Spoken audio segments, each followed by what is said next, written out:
The Crowd by Gustave Le Bon. General characteristics of crowds. Psychological law of their mental unity. What constitutes a crowd from the psychological point of view? A numerically strong agglomeration of individuals does not suffice to form a crowd. Special characteristics of psychological crowds. The turning in a fixed direction of the ideas and sentiments of individuals composing such a crowd, and the disappearance of their personality. The crowd is always dominated by considerations of which it is unconscious. The disappearance of brain activity and the predominance of medullary activity. The lowering of the intelligence and the complete transformation of the sentiments. The transformed sentiments may be better or worse than those of the individuals of which the crowd is composed.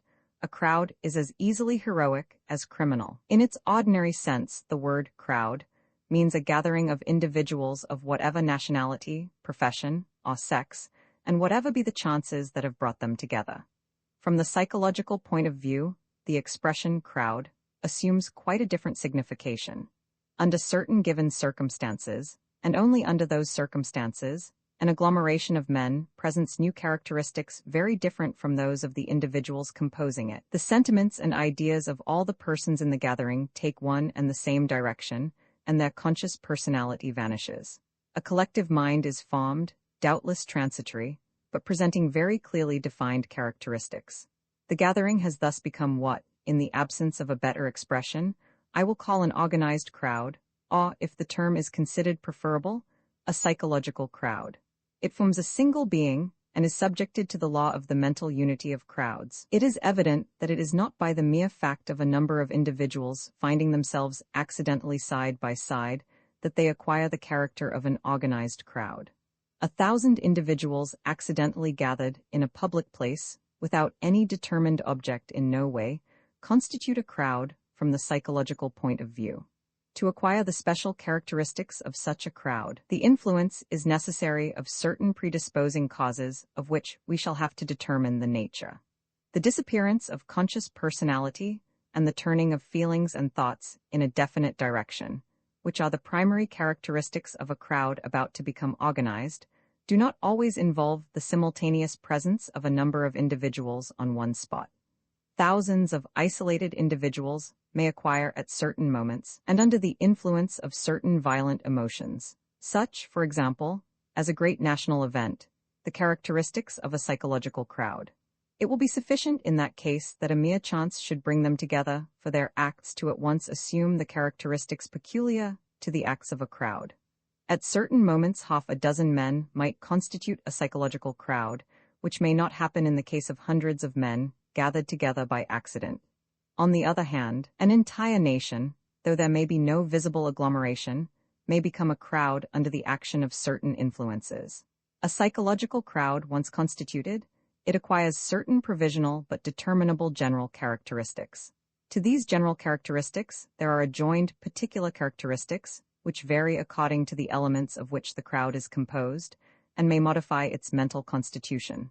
Psychological crowds, then, are susceptible of classification, and when we come to occupy ourselves with this matter, we shall see that a heterogeneous crowd, that is, a crowd composed of dissimilar elements, presents certain characteristics in common with homogeneous crowds.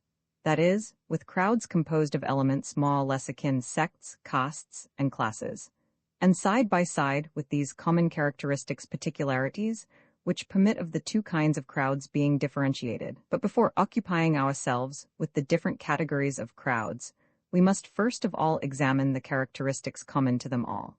We shall set to work like the naturalist, who begins by describing the general characteristics common to all the members of a family, before concerning himself with the particular characteristics, which allow the differentiation of the genera and species that the family includes. It is not easy to describe the mind of crowds with exactness, because its organization varies not only according to race and composition, but also according to the nature and intensity of the exciting causes to which crowds are subjected. The same difficulty, however, presents itself in the psychological study of an individual. It is only in novels that individuals are found to traverse their whole life with an unvarying character. It is only the uniformity of the environment that creates the apparent uniformity of characters. I have shown elsewhere that all mental constitutions contain possibilities of character, which may be manifested in consequence of a sudden change of environment. This explains how it was that among the most savage members of the French Convention were to be found inoffensive citizens who, under ordinary circumstances, would have been peaceable notaries or virtuous magistrates. The storm past, they resumed their normal character of quiet, law-abiding citizens. Napoleon found amongst them his most docile servants. It being impossible to study here all the successive degrees of organization of crowds, we shall concern ourselves more especially with such crowds as have attained to the phase of complete organization. In this way, we shall see what crowds may become, but not what they invariably are. It is only in this advanced phase of organization that certain new and special characteristics are superposed on the unvarying and dominant character of the race.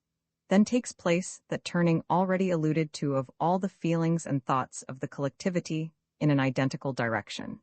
It is only under such circumstances, too, that what I have called above the psychological law of the mental unity of crowds comes into play. Among the psychological characteristics of crowds, there are some that they may present in common with isolated individuals, and others, on the contrary, which are absolutely peculiar to them and are only to be met with in collectivities.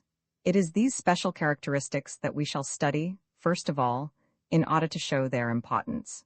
The most striking peculiarity presented by a psychological crowd is the following. Whoever be the individuals that compose it, however like or unlike be their mode of life, their occupations, their character, or their intelligence, the fact that they have been transformed into a crowd puts them in possession of a sort of collective mind, which makes them feel, think, and act in a manner quite different from that in which each individual of them would feel, think, and act were he in a state of isolation. There are certain ideas and feelings which do not come into being, or do not transform themselves into acts, except in the case of individuals forming a crowd. The psychological crowd is a provisional being formed of heterogeneous elements, which for a moment are combined, exactly as the cells which constitute a living body form, by their reunion, a new being which displays characteristics very different from those possessed by each of the cells singly. Contrary to an opinion which one is astonished to find coming from the pen of so acute a philosopher as Herbert Spencer, in the aggregate which constitutes a crowd, there is in no sort a summing up of, or an average struck between its elements. What really takes place is a combination followed by the creation of new characteristics, just as in chemistry certain elements, when brought into contact, bases and acids, for example, combine to form a new body possessing properties quite different from those of the bodies that have served to form it. It is easy to prove how much the individual forming part of a crowd differs from the isolated individual, but it is less easy to discover the causes of this difference.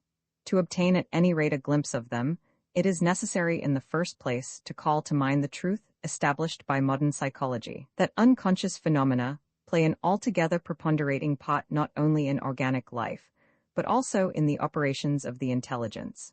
The conscious life of the mind is of small importance in comparison with its unconscious life. The most subtle analyst, the most acute observer, is scarcely successful in discovering more than a very small number of the unconscious motives that determine his conduct. Our conscious acts are the outcome of an unconscious substratum created in the mind in the main by hereditary influences. This substratum consists of the innumerable common characteristics handed down from generation to generation, which constitute the genius of a race. Behind the avowed causes of our acts, there undoubtedly lie secret causes that we do not avow, but behind these secret causes, there are many others more secret still which we ourselves ignore. The greater part of our daily actions are the result of hidden motives which escape our observation.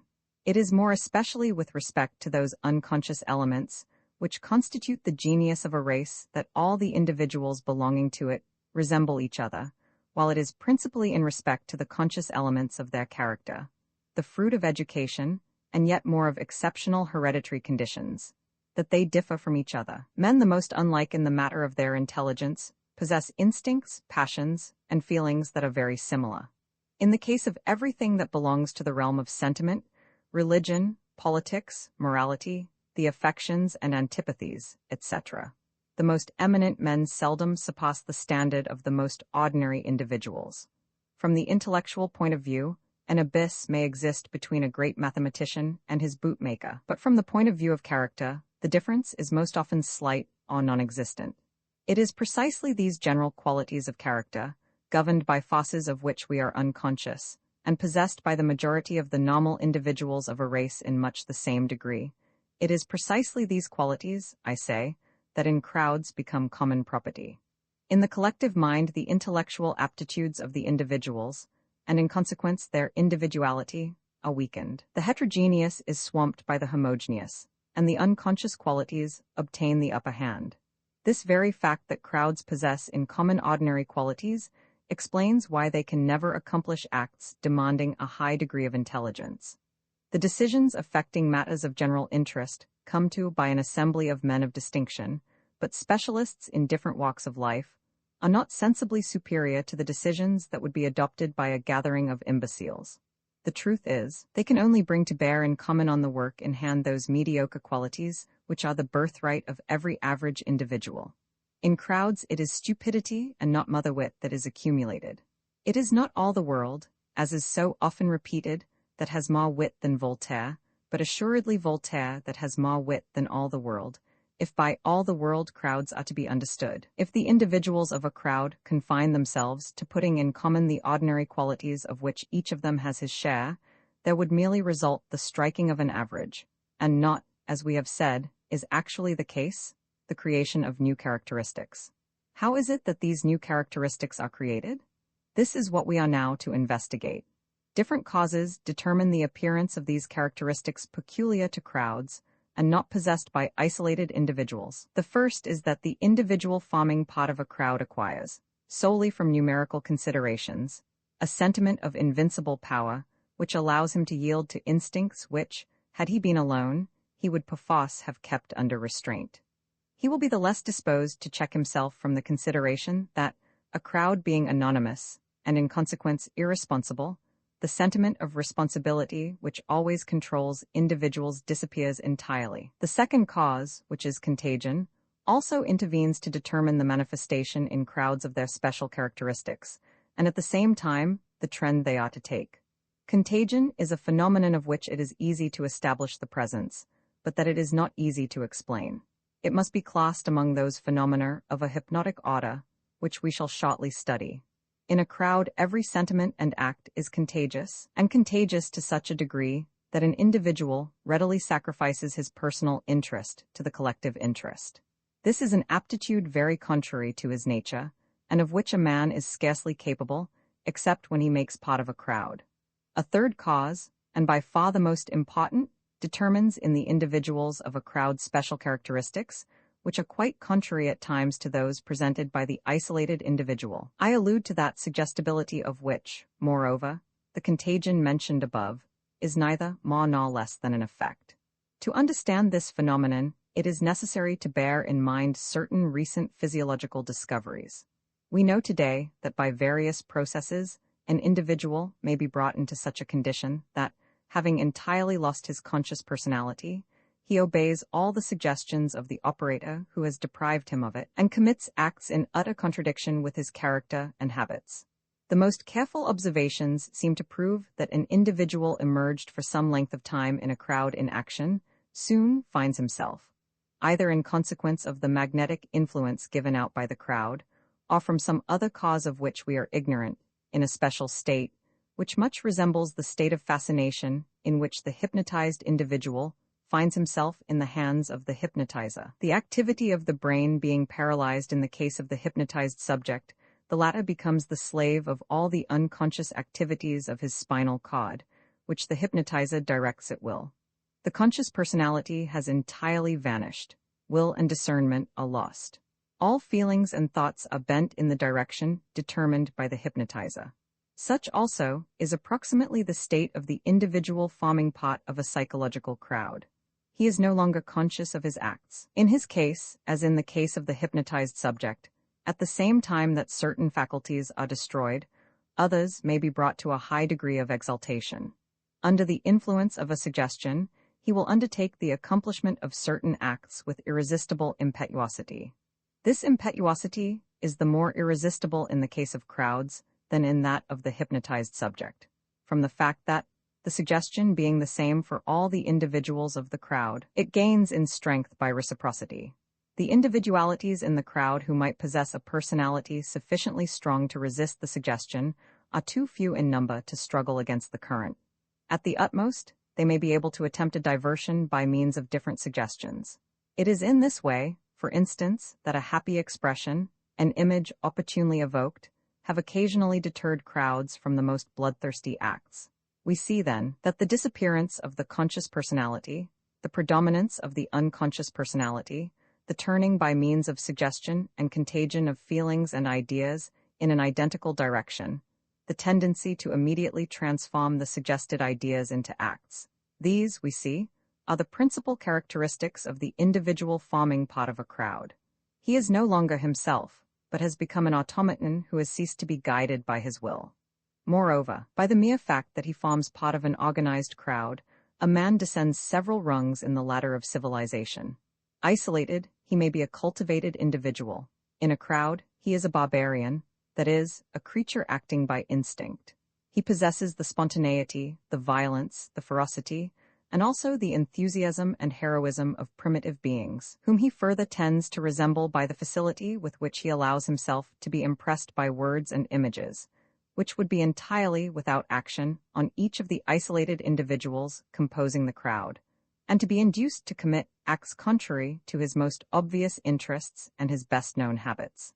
An individual in a crowd is a grain of sand amid other grains of sand, which the wind stirs up at will. It is for these reasons that juries are seen to deliver verdicts of which each individual juror would disapprove, that parliamentary assemblies adopt laws and measures of which each of their members would disapprove in his own person.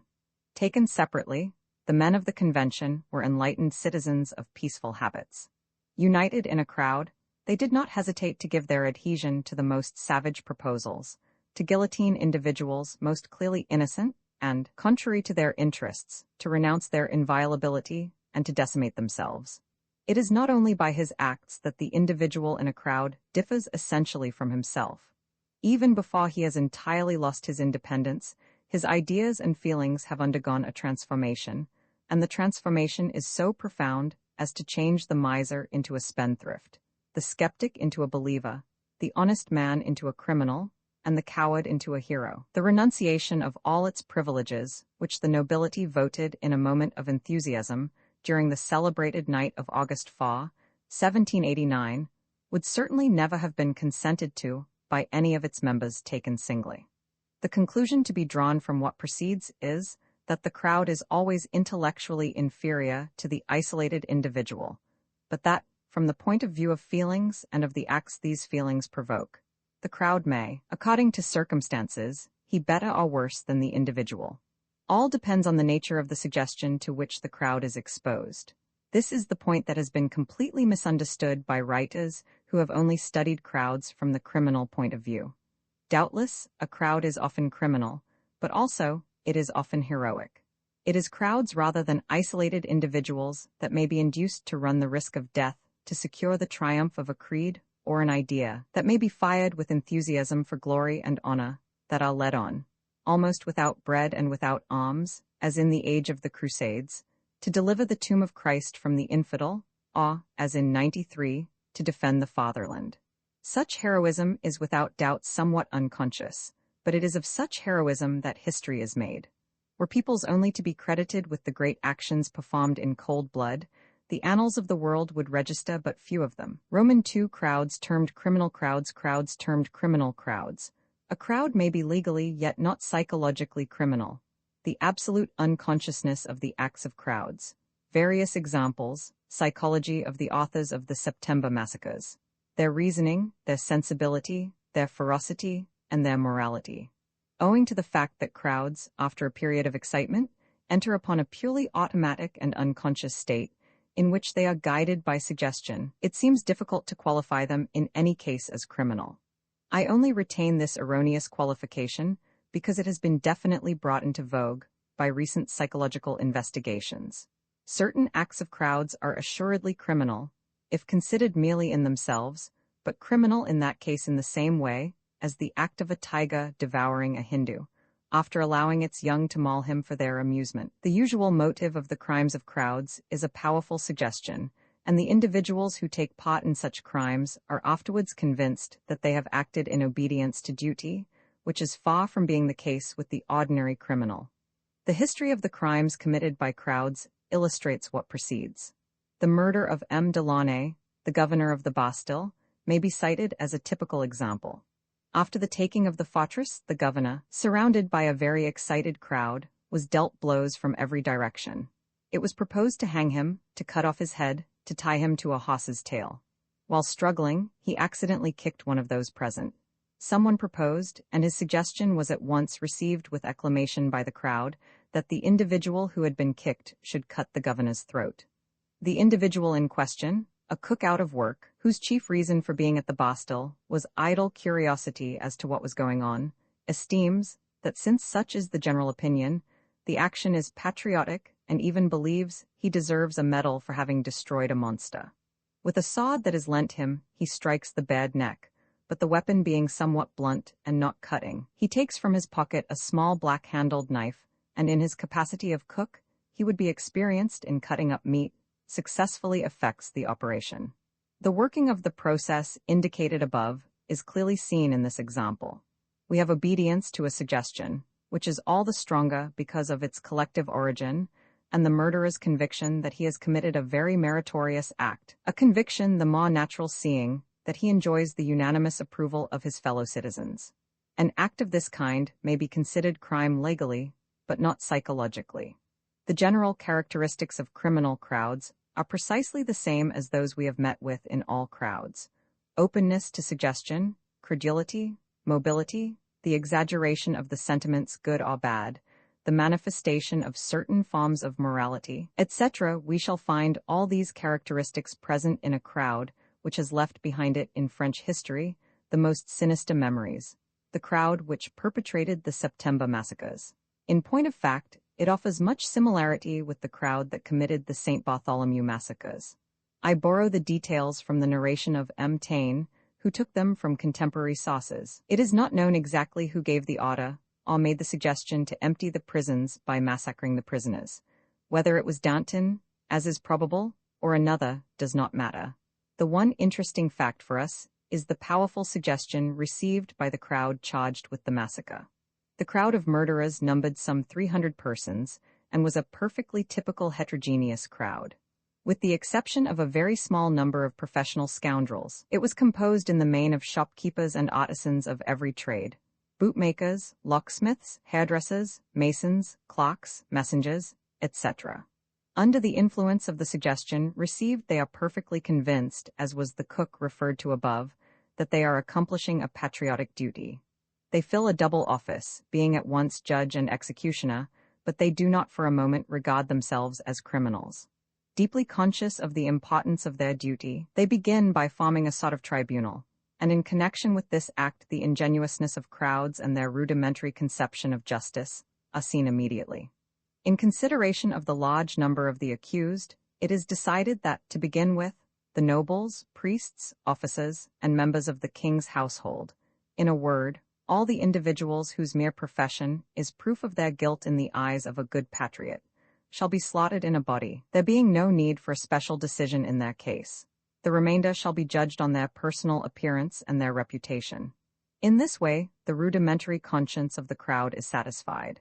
It will now be able to proceed legally with the massacre, and to give free scope to those instincts of ferocity whose genesis I have set forth elsewhere, they being instincts which collectivities always have it in them to develop to a high degree. These instincts, however, as is regularly the case in crowds, will not prevent the manifestation of other and contrary sentiments, such as a tender-heartedness often as extreme as the ferocity. They have the expansive sympathy and prompt sensibility of the Parisian working man. At the Abbaye, one of the federates, learning that the prisoners had been left without water for 26 hours, was bent on putting the jailer to death, and would have done so but for the prayers of the prisoners themselves. When a prisoner is acquitted, by the improvised tribunal, everyone, guards and slaughterers included, embraces him with transports of joy and applauds frantically. after which the wholesale massacre is recommenced. During its progress, a pleasant gaiety never ceases to reign. There is dancing and singing around the copses, and benches are arranged for the ladies, delighted to witness the killing of aristocrats. The exhibition continues, moreover, of a special description of justice, a slaughterer at the Abbaye having complained that the ladies placed at a little distance saw badly, and that only a few of those present had the pleasure of striking the aristocrats. The justice of the observation is admitted, and it is decided that the victims shall be made to pass slowly between two rows of slaughterers, who shall be under the obligation to strike with the back of the sword, only so as to prolong the agony. At the prison de la Fosse, the victims are stripped stark naked and literally carved for half an hour, after which, when everyone has had a good view, they are finished off by a blow that lays bare their entrails. The slaughterers, too, have their scruples and exhibit that moral sense whose existence in crowds we have already pointed out. They refuse to appropriate the money and jewels of the victims, taking them to the table of the committees. Those rudimentary forms of reasoning, characteristic of the mind of crowds, are always to be traced in all their acts. Thus, after the slaughter of the 1,200 or 1,500 enemies of the nation, someone makes the remark, and his suggestion is at once adopted, that the other prisons, those containing aged beggars, vagabonds, and young prisoners, hold in reality useless mouths, of which it would be well on that account to get rid. Besides, among them, there should certainly be enemies of the people. A woman of the name of Delarue, for instance, the widow of a poisoner. She must be furious at being in prison. If she could, she would set fire to Paris. She must have said so. She has said so. Another good riddance. The demonstration appears convincing, and the prisoners are massacred without exception, included in the number being some 50 children of from 12 to 17 years of age, who, of course, might themselves have become enemies of the nation, and of whom in consequence it was clearly well to be rid. At the end of a week's work, all these operations being brought to an end, the slaughterers can think of reposing themselves. Profoundly convinced that they have deserved well of their country, they went to the authorities and demanded a recompense. The most zealous went so far as to claim a medal. The history of the Commune of 1871 affords several facts analogous to those which precede. Given the growing influence of crowds and the successive capitulations before them of those in authority, we are destined to witness many others of a like nature. Roman 3 Criminal juries. General characteristics of juries. Statistics show that their decisions are independent of their composition, the manner in which an impression may be made on juries, the style and influence of argument, the methods of persuasion of celebrated counsel, the nature of those crimes for which juries are respectively indulgent or severe, the utility of the jury as an institution, and the danger that would result from its place being taken by magistrates. Being unable to study here every category of jury, I shall only examine the most important, that of the juries of the Court of Assize. These juries afford an excellent example of the heterogeneous crowd that is not anonymous. We shall find them display suggestibility and but slight capacity for reasoning, while they are open to the influence of the letters of crowds, and they are guided in the main by unconscious sentiments. In the course of this investigation, we shall have occasion to observe some interesting examples of the errors that may be made by persons not versed in the psychology of crowds. Juries, in the first place, furnish us a good example of the slight importance of the mental level of the different elements composing a crowd, so far as the decisions it comes to are concerned. We have seen that when a deliberative assembly is called upon to give its opinion on a question of a character not entirely technical, intelligence stands for nothing. For instance, a gathering of scientific men or of artists, owing to the mere fact that they form an assemblage, will not deliver judgments on general subjects sensibly different from those rendered by a gathering of masons or grocers. At various periods, and in particular previous to 1848, the French administration instituted a careful choice among the persons summoned to form a jury, picking the jurors from among the enlightened classes, choosing professors, functionaries, men of letters, etc. At the present day, jurors are recruited for the most part from among small tradesmen, petty capitalists, and employees. Yet, to the great astonishment of specialist writers, whatever the composition of the jury has been, its decisions have been identical. Even the magistrates, hostile as they are to the institution of the jury, have had to recognize the exactness of the assertion. M. Birad Desgladieu, a former president of the Court of Assizes, expresses himself on the subject in his memoirs in the following terms. The selection of jurymen is today, in reality, in the hands of the municipal councillors, who put people down on the list, or eliminate them from it, in accordance with the political and electoral preoccupations inherent in their situation. The majority of the jurors chosen are persons engaged in trade, but persons of less importance than formerly, and employees belonging to certain branches of the administration. Both opinions and professions counting for nothing once the role of judge assumed, many of the jurymen having the order of neophytes, and men of the best intentions being similarly disposed in humble situations, the spirit of the jury has not changed. Its verdicts have remained the same. Of the passage just cited, the conclusions, which are just, are to be borne in mind, and not the explanations, which are weak. Too much astonishment should not be felt at this weakness, for, as a rule, counsel equally with magistrates seem to be ignorant of the psychology of crowds and, in consequence, of juries. I find a proof of this statement in a fact related by the author just quoted. He remarks that Lachaud, one of the most illustrious barristers practicing in the Court of Assize, made systematic use of his right to object to a juror in the case of all individuals of intelligence on the list. Yet experience, and experience alone, has ended by acquainting us with the utter uselessness of these objections. This is proved by the fact that at the present day public prosecutors and barristers, at any rate those belonging to the Parisian bar, have entirely renounced their right to object to a juror. Still, as M. Desgladieu remarks, the verdicts have not changed, they are neither better nor worse. Like all crowds, juries are very strongly impressed by sentimental considerations and very slightly by argument. They cannot resist the sight, writes a barrister, of a mother giving its child the breast, or of orphans. It is sufficient that a woman should be of agreeable appearance, says M. Desgladieu, to win the benevolence of the jury, without pity for crimes of which it appears possible they might themselves be the victims. Such crimes, moreover, are the most dangerous for society. Juries, on the contrary, are very indulgent in the case of breaches of the law whose motive is passion.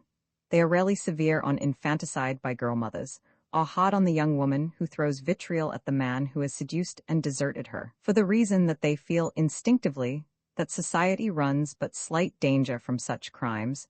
24. And that in a country in which the law does not protect deserted girls, the crime of the girl who avenges herself is rather useful than harmful, inasmuch as it frightens future seducers in advance.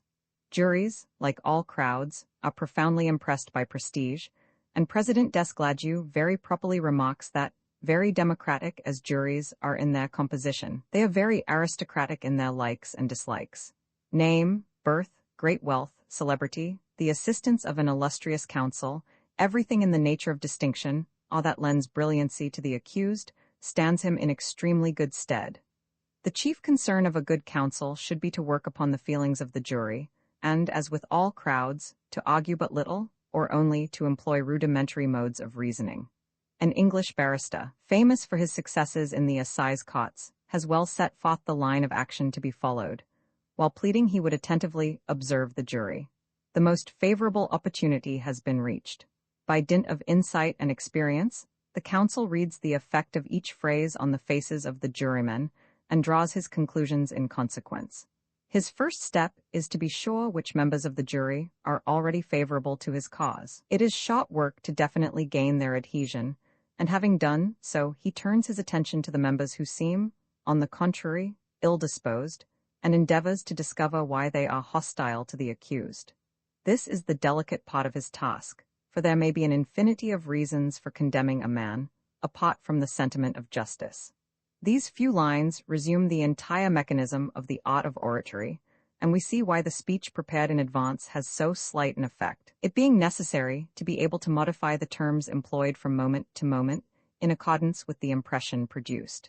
The orator does not require to convert to his views all the members of a jury, but only the leading spirits among it who will determine the general opinion. As in all crowds, so in juries, there are a small number of individuals who serve as guides to the rest. I have found by experience, says the counsel cited above, that one or two energetic men suffice to carry the rest of the jury with them. It is those 2 or 3 whom it is necessary to convince by skillful suggestions. First of all, and above all, it is necessary to please them. The man forming part of a crowd whom one has succeeded in pleasing is on the point of being convinced, and is quite disposed to accept as excellent any arguments that may be offered him. I detach the following anecdote from an interesting account of M. Lasho, alluded to above. It is well known that during all the speeches he would deliver in the course of an assize sessions, Lasho never lost sight of the 2 or 3 jurymen whom he knew or felt to be influential but obstinate. As a rule, he was successful in winning over these refractory jurors. On one occasion, however, in the provinces, he had to deal with a juryman whom he plied in vain for 3/4 of an hour with his most cunning arguments. The man was the 7th juryman, the first on the second bench. The case was desperate. Suddenly, in the middle of a passionate demonstration, Lasho stopped short and, addressing the president of the court, said, "Would you give instructions for the curtain there in front to be drawn? The 7th juryman is blinded by the sun." The juryman in question reddened, smiled, and expressed his thanks. He was won over for the defense. Many writers, some of them most distinguished, have started of late a strong campaign against the institution of the jury. Although it is the only protection we have against the errors, really very frequent, of a caste that is under no control. 25 A portion of these writers advocate a jury recruited solely from the ranks of the enlightened classes. But we have already proved that even in this case, the verdicts would be identical with those returned under the present system. Other writers, taking their stand on the errors committed by juries, would abolish the jury and replace it by judges. It is difficult to see how these would-be reformers can forget that the errors for which the jury is blamed were committed in the first instance by judges, and that when the accused person comes before a jury, he has already been held to be guilty by several magistrates, by the juge d'instruction, the public prosecutor, and the court of arraignment. It should thus be clear that were the accused to be definitely judged by magistrates instead of by jurymen, he would lose his only chance of being admitted innocent. The errors of juries have always been first of all the errors of magistrates. It is solely the magistrates, then, who should be blamed when particularly monstrous judicial errors crop up, such, for instance, as the quite recent condemnation of Dr. L., who, prosecuted by a juge d'instruction, of excessive stupidity, on the strength of the denunciation of a half-idiot girl, who accused the doctor of having performed an illegal operation upon her for 30 francs, would have been sent to penal servitude, but for an explosion of public indignation, which had for result that he was immediately set at liberty by the chief of the state. The honorable character given the condemned man by all his fellow citizens made the grossness of the blunder self-evident. The magistrates themselves admitted it, and yet out of caste considerations, they did all they could to prevent the pardon being signed. In all similar affairs the jury, confronted with technical details it is unable to understand, naturally hearkens to the public prosecutor, arguing that, after all, the affair has been investigated by magistrates trained to unravel the most intricate situations. Who, then, are the real authors of the error? The jurymen or the magistrates? We should cling vigorously to the jury. It constitutes, perhaps, the only category of crowd that cannot be replaced by any individuality. It alone can temper the severity of the law, which, equal for all, ought in principle to be blind and to take no cognizance of particular cases. Inaccessible to pity, and heeding nothing but the text of the law, the judge in his professional severity would visit with the same penalty the burglar guilty of murder and the wretched girl, whom poverty and her abandonment by her seducer have driven to infanticide. The jury, on the other hand, instinctively feels that the seduced girl is much less guilty than the seducer, who, however, is not touched by the law, and that she deserves every indulgence. Being well acquainted with the psychology of castes, and also with the psychology of other categories of crowds, I do not perceive a single case in which, wrongly accused of a crime, I should not prefer to have to deal with a jury rather than with magistrates. I should have some chance that my innocence would be recognized by the former, and not the slightest chance that it would be admitted by the latter. The power of crowds is to be dreaded, but the power of certain castes is to be dreaded yet more. Crowds are open to conviction, castes never are. Roman 4 Electoral crowds. General characteristics of electoral crowds. The manner of persuading them. The qualities that should be possessed by a candidate. Necessity of prestige. Why working men and peasants so rarely choose candidates from their own class. The influence of words and formulas on the elector. The general aspect of election oratory.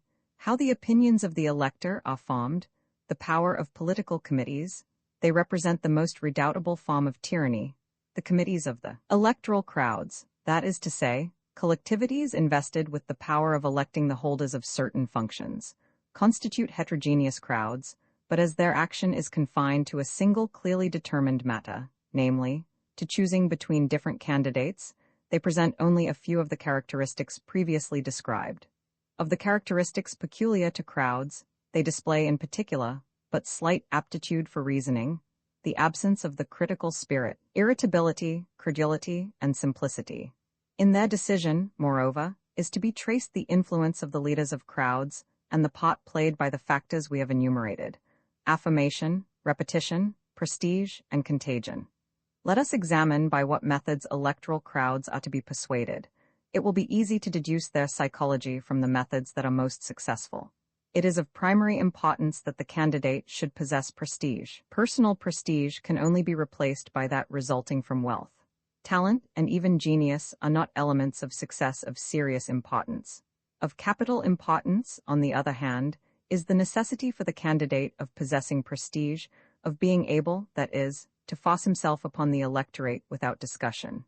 The reason why the electors, of whom a majority are working men or peasants, so rarely choose a man from their own ranks to represent them, is that such a person enjoys no prestige among them. When, by chance, they do elect a man who is their equal, it is as a rule for subsidiary reasons. For instance, to spite an eminent man, or an influential employer of labor on whom the elector is in daily dependence, and whose master he has the illusion he becomes in this way for a moment. The possession of prestige does not suffice, however, to assure the success of a candidate. The elector stickles in particular for the flattery of his greed and vanity. He must be overwhelmed with the most extravagant blandishments, and there must be no hesitation in making him the most fantastic promises. If he is a working man, it is impossible to go too far in insulting and stigmatizing employers of labor. As for the rival candidate, an effort must be made to destroy his chance by establishing by dint of affirmation, repetition, and contagion that he is an arrant scoundrel, and that it is a matter of common knowledge that he has been guilty of several crimes. It is, of course, useless to trouble about any semblance of proof. Should the adversary be ill-acquainted with the psychology of crowds, he will try to justify himself by arguments, instead of confining himself to replying to one set of affirmations by another, and he will have no chance whatever of being successful. The candidate's written program should not be too categorical, since later on his adversaries might bring it up against him. In his verbal program, however, there cannot be too much exaggeration. The most important reforms may be fearlessly promised. At the moment they are made, these exaggerations produce a great effect, and they are not binding for the future, it being a matter of constant observation that the elector never troubles himself to know how far the candidate he has returned has followed out the electoral program he applauded, and in virtue of which the election was supposed to have been secured. In what precedes, all the factors of persuasion which we have described are to be recognized. We shall come across them again in the action exerted by words and formulas, whose magical sway we have already insisted upon. An orator who knows how to make use of these means of persuasion can do what he will with a crowd. Expressions such as infamous capital, vile exploiters, the admirable working man, the socialization of wealth, etc., always produce the same effect, although already somewhat worn by use. But the candidate who hits on a new formula as devoid as possible of precise meaning, and apt in consequence to flatter the most varied aspirations, infallibly obtains a success. The sanguinary Spanish Revolution of 1873 was brought about by one of these magical phrases of complex meaning on which everybody can put his own interpretation. A contemporary writer has described the launching of this phrase in terms that deserve to be quoted. The radicals have made the discovery that a centralized republic is a monarchy in disguise, and to humor them, the Cots had unanimously proclaimed a federal republic, though none of the voters could have explained what it was he had just voted for. This formula, however, delighted everybody. The joy was intoxicating, delirious. The reign of virtue and happiness had just been inaugurated on earth. A Republican whose opponent refused him the title of Federalist considered himself to be motley insulted. People addressed each other in the streets with the words, "Long live the Federal Republic," after which the praises were sung of the mystic virtue of the absence of discipline in the army and of the autonomy of the soldiers. What was understood by the Federal Republic? There were those who took it to mean the emancipation of the provinces, institutions akin to those of the United States, and administrative decentralization. Others had in view the abolition of all authority and the speedy commencement of the great social liquidation. The socialists of Barcelona and Andalusia stood out for the absolute sovereignty of the communes. They proposed to endow Spain with 10,000 independent municipalities to legislate on their own account, and their creation to be accompanied by the suppression of the police and the army. In the southern provinces, the insurrection was soon seen to spread from town to town and village to village. Directly a village had made its pronunciamento, its first care was to destroy the telegraph wires and the railway lines so as to cut off all communication with its neighbors and Madrid. The sorriest hamlet was determined to stand on its own bottom.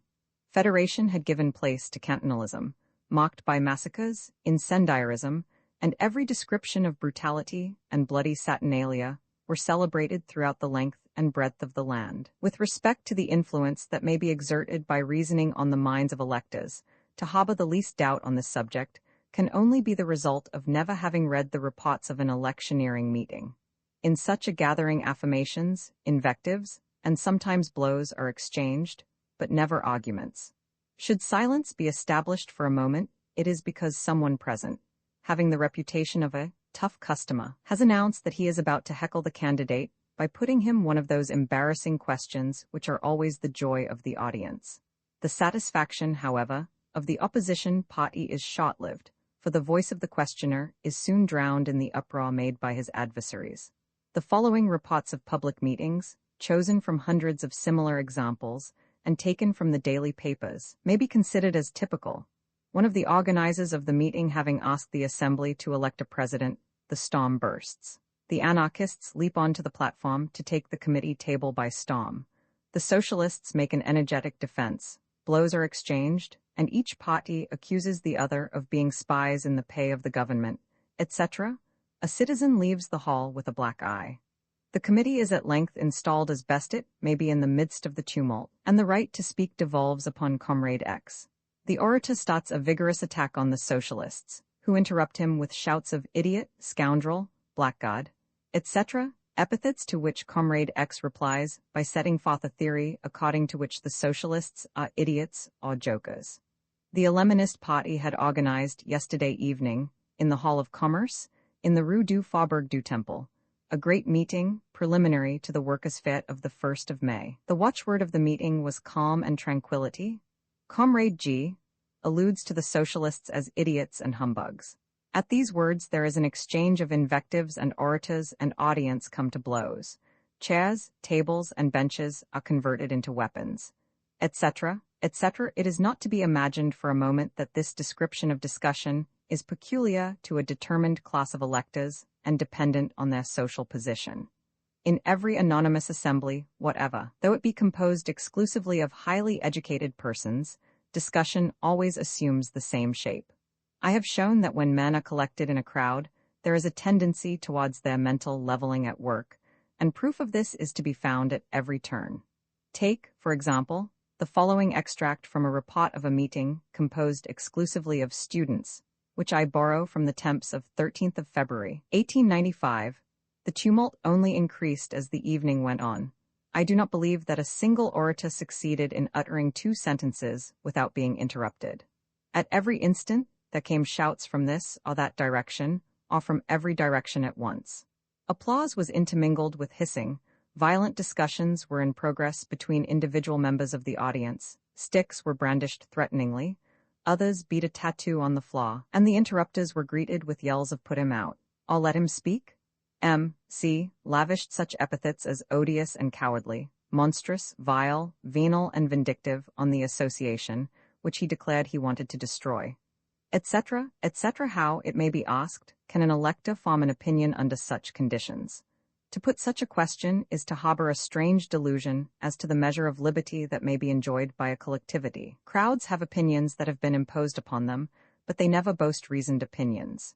In the case under consideration, the opinions and votes of the electors are in the hands of the election committees, whose leading spirits are, as a rule, publicans, their influence over the working men, to whom they allow credit, being great. Do you know what an election committee is? Writes M. Shura, one of the most valiant champions of present-day democracy. It is neither more nor less than the cornerstone of our institutions, the masterpiece of the political machine. France is governed today by the election committees. 26. To exert an influence over them is not difficult, provided the candidate be in himself acceptable and possess adequate financial resources. According to the admissions of the donors, 3 millions of francs sufficed to secure the repeated elections of General Boulanger. Such is the psychology of electoral crowds. It is identical with that of other crowds, neither better nor worse. In consequence, I draw no conclusion against universal suffrage from what precedes. Had I to settle its fate, I should preserve it as it is for practical reasons, which ought to be deduced in point of fact from our investigation of the psychology of crowds. On this account, I shall proceed to set them forth. No doubt the weak side of universal suffrage is too obvious to be overlooked. It cannot be gainsaid that civilization has been the work of a small minority of superior intelligences, constituting the culminating point of a pyramid, whose stages, widening in proportion to the decrease of mental power, represent the masses of a nation. The greatness of a civilization cannot assuredly depend upon the votes given by inferior elements boasting solely numerical strength. Doubtless, too, the votes recorded by crowds are often very dangerous. They have already cost us several invasions, and in view of the triumph of socialism, for which they are preparing the way, it is probable that the vagaries of popular sovereignty will cost us still more dearly. Excellent, however, as these objections are in theory, in practice they lose all force, as will be admitted if the invincible strength be remembered of ideas transformed into dogmas. The dogma of the sovereignty of crowds is as little defensible, from the philosophical point of view, as the religious dogmas of the Middle Ages, but it enjoys at present the same absolute power they formerly enjoyed. It is as unattackable in consequence as in the past were our religious ideas. Imagine a modern freethinker miraculously transported into the midst of the Middle Ages. Do you suppose that, after having ascertained the sovereign power of the religious ideas that were then in force, he would have been tempted to attack them, having fallen into the hands of a judge disposed to send him to the stake, under the imputation of having concluded a pact with the devil, or of having been present at the witches' Sabbath? Would it have occurred to him to call in question the existence of the devil or of the Sabbath? It were as wise to oppose cyclones with discussion as the beliefs of crowds.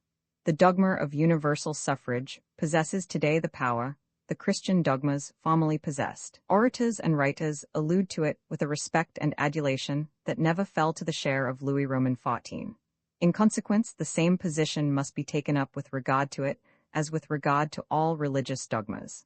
Time alone can act upon them. Besides, it would be the more useless to attempt to undermine this dogma, inasmuch as it has an appearance of reasonableness in its favor. In an era of equality, Tocqueville justly remarks, men have no faith in each other on account of their being all alike. Yet this same similitude gives them an almost limitless confidence in the judgment of the public, the reason being that it does not appear probable that, all men being equally enlightened, truth and numerical superiority should not go hand in hand. Must it be believed that with a restricted suffrage, a suffrage restricted to those intellectually capable, if it be desired, an improvement would be effected in the votes of crowds? I cannot admit for a moment that this would be the case, and that for the reasons I have already given touching the mental inferiority of all collectivities, whatever their composition. In a crowd men always tend to the same level, and on general questions, a vote, recorded by 40 academicians, is no better than that of 40 water carriers. I do not in the least believe that any of the votes for which universal suffrage is blamed, the re-establishment of the empire, for instance, would have fallen out differently had the voters been exclusively recruited among learned and liberally educated men. It does not follow, because an individual knows Greek or mathematics, is an architect, a veterinary surgeon, a doctor, or a barrister, that he is endowed with a special intelligence of social questions. All our political economists are highly educated, being for the most part professors or academicians, yet is there a single general question, protection, bimetallism, etc., on which they have succeeded in agreeing? The explanation is that their science is only a very attenuated form of our universal ignorance. With regard to social problems, owing to the number of unknown quantities they offer, men are substantially, equally ignorant. In consequence, were the electorate solely composed of persons stuffed with sciences, their votes would be no better than those emitted at present. They would be guided in the main by their sentiments and by party spirit. We should be spared none of the difficulties we now have to contend with, and we should certainly be subjected to the oppressive tyranny of castes. Whether the suffrage of crowds be restricted or general, whether it be exercised under a republic or a monarchy, in France, in Belgium, in Greece, in Portugal, or in Spain, it is everywhere identical. And when all is said and done, it is the expression of the unconscious aspirations and needs of the race. In each country, the average opinions of those elected represent the genius of the race, and they will be found not to alter sensibly from one generation to another. It is seen, then, that we are confronted once more by the fundamental notion of race, which we have come across so often, and on this other notion, which is the outcome of the first, that institutions and governments play but a small part in the life of a people.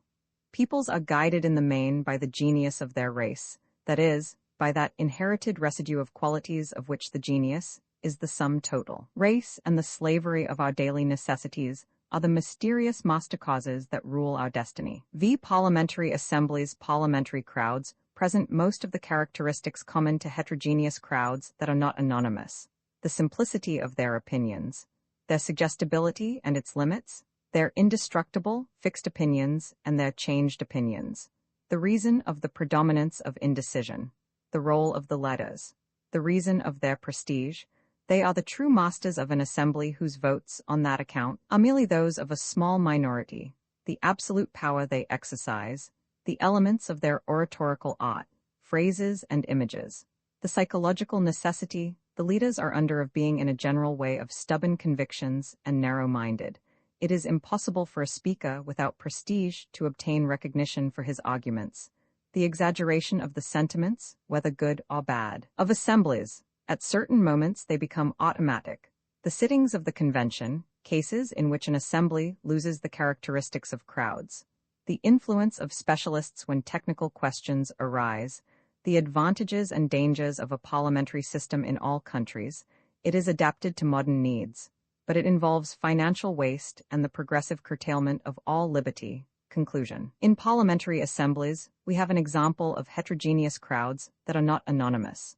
Although the mode of election of their members varies from epoch to epoch, and from nation to nation, they present very similar characteristics. In this case, the influence of the race makes itself felt to weaken or exaggerate the characteristics common to crowds, but not to prevent their manifestation. The parliamentary assemblies of the most widely different countries, of Greece, Italy, Portugal, Spain, France, and America, present great analogies in their debates and votes, and leave the respective governments face to face with identical difficulties. Moreover, the parliamentary system represents the ideal of all modern civilized peoples. The system is the expression of the idea, psychologically erroneous, but generally admitted, that a large gathering of men is much more capable than a small number of coming to a wise and independent decision on a given subject. The general characteristics of crowds are to be met with in parliamentary assemblies: intellectual simplicity, irritability, suggestibility, the exaggeration of the sentiments, and the preponderating influence of a few leaders. In consequence, however, of their special composition, parliamentary crowds offer some distinctive features, which we shall point out shortly. Simplicity in their opinions is one of their most important characteristics. In the case of all parties, and more especially so far as the Latin peoples are concerned, an invariable tendency is met with in crowds of this kind to solve the most complicated social problems by the simplest abstract principles and general laws applicable to all cases. Naturally, the principles vary with the party, but owing to the mere fact that the individual members are a part of a crowd, they are always inclined to exaggerate the worth of their principles and to push them to their extreme consequences. In consequence, parliaments are more especially representative of extreme opinions. The most perfect example of the ingenuous simplification of opinions peculiar to assemblies is offered by the Jacobins of the French Revolution. dogmatic and logical to a man, and their brains full of vague generalities, they busied themselves with the application of fixed principles without concerning themselves with events. It has been said of them, with reason, that they went through the revolution without witnessing it. With the aid of the very simple dogmas that served them as guide, they imagined they could recast society from top to bottom and cause a highly refined civilization to return to a very anterior phase of the social evolution. The methods they resorted to realize their dream wore the same stamp of absolute ingenuousness. They confined themselves, in reality, to destroying what stood in their way. All of them, moreover, giantists, the men of the mountain, the Thermidorians, etc., were alike animated by the same spirit. Parliamentary crowds are very open to suggestion, and as in the case of all crowds, the suggestion comes from leaders possessing prestige. But the suggestibility of parliamentary assemblies has very clearly defined limits, which it is important to point out. On all questions of local or regional interest, every member of an assembly has fixed, unalterable opinions, which no amount of argument can shake. The talent of a Demosthenes would be powerless to change the vote of a deputy on such questions as protection or the privilege of distilling alcohol, questions in which the interests of influential electors are involved. The suggestion emanating from these electors, and undergone before the time to vote arrives, sufficiently outweighs suggestions from any other source to annul them and to maintain an absolute fixity of opinion. 27 on general questions. The overthrow of a cabinet, the imposition of a tax, etc. There is no longer any fixity of opinion, and the suggestions of leaders can exert an influence, though not in quite the same way as in an ordinary crowd. Every party has its leaders, who possess occasionally an equal influence. The result is that the deputy finds himself placed between two contrary suggestions and is inevitably made to hesitate. This explains how it is that he is often seen to vote in contrary fashion in an interval of a quarter of an hour, or to add to a law an article which nullifies it. For instance, to withdraw from employers of labor the right of choosing and dismissing their workmen, and then to very nearly annul this measure by an amendment. It is for the same reason that every chamber that is returned has some very stable opinions, and other opinions that are very shifting. On the whole, the general questions being the more numerous, indecision is predominant in the chamber. The indecision which results from the ever-present fear of the elector, the suggestion received from whom is always latent, and tends to counterbalance the influence of the leaders. Still, it is the leaders who are definitely the masters in those numerous discussions with regard to the subject matter of which the members of an assembly are without strong preconceived opinions. The necessity for these leaders is evident, since, under the name of heads of groups, they are met within the assemblies of every country. They are the real rulers of an assembly. Men forming a crowd cannot do without a master, whence it results that the votes of an assembly only represent, as a rule, the opinions of a small minority. The influence of the leaders is due in very small measure to the arguments they employ, but in a large degree to their prestige.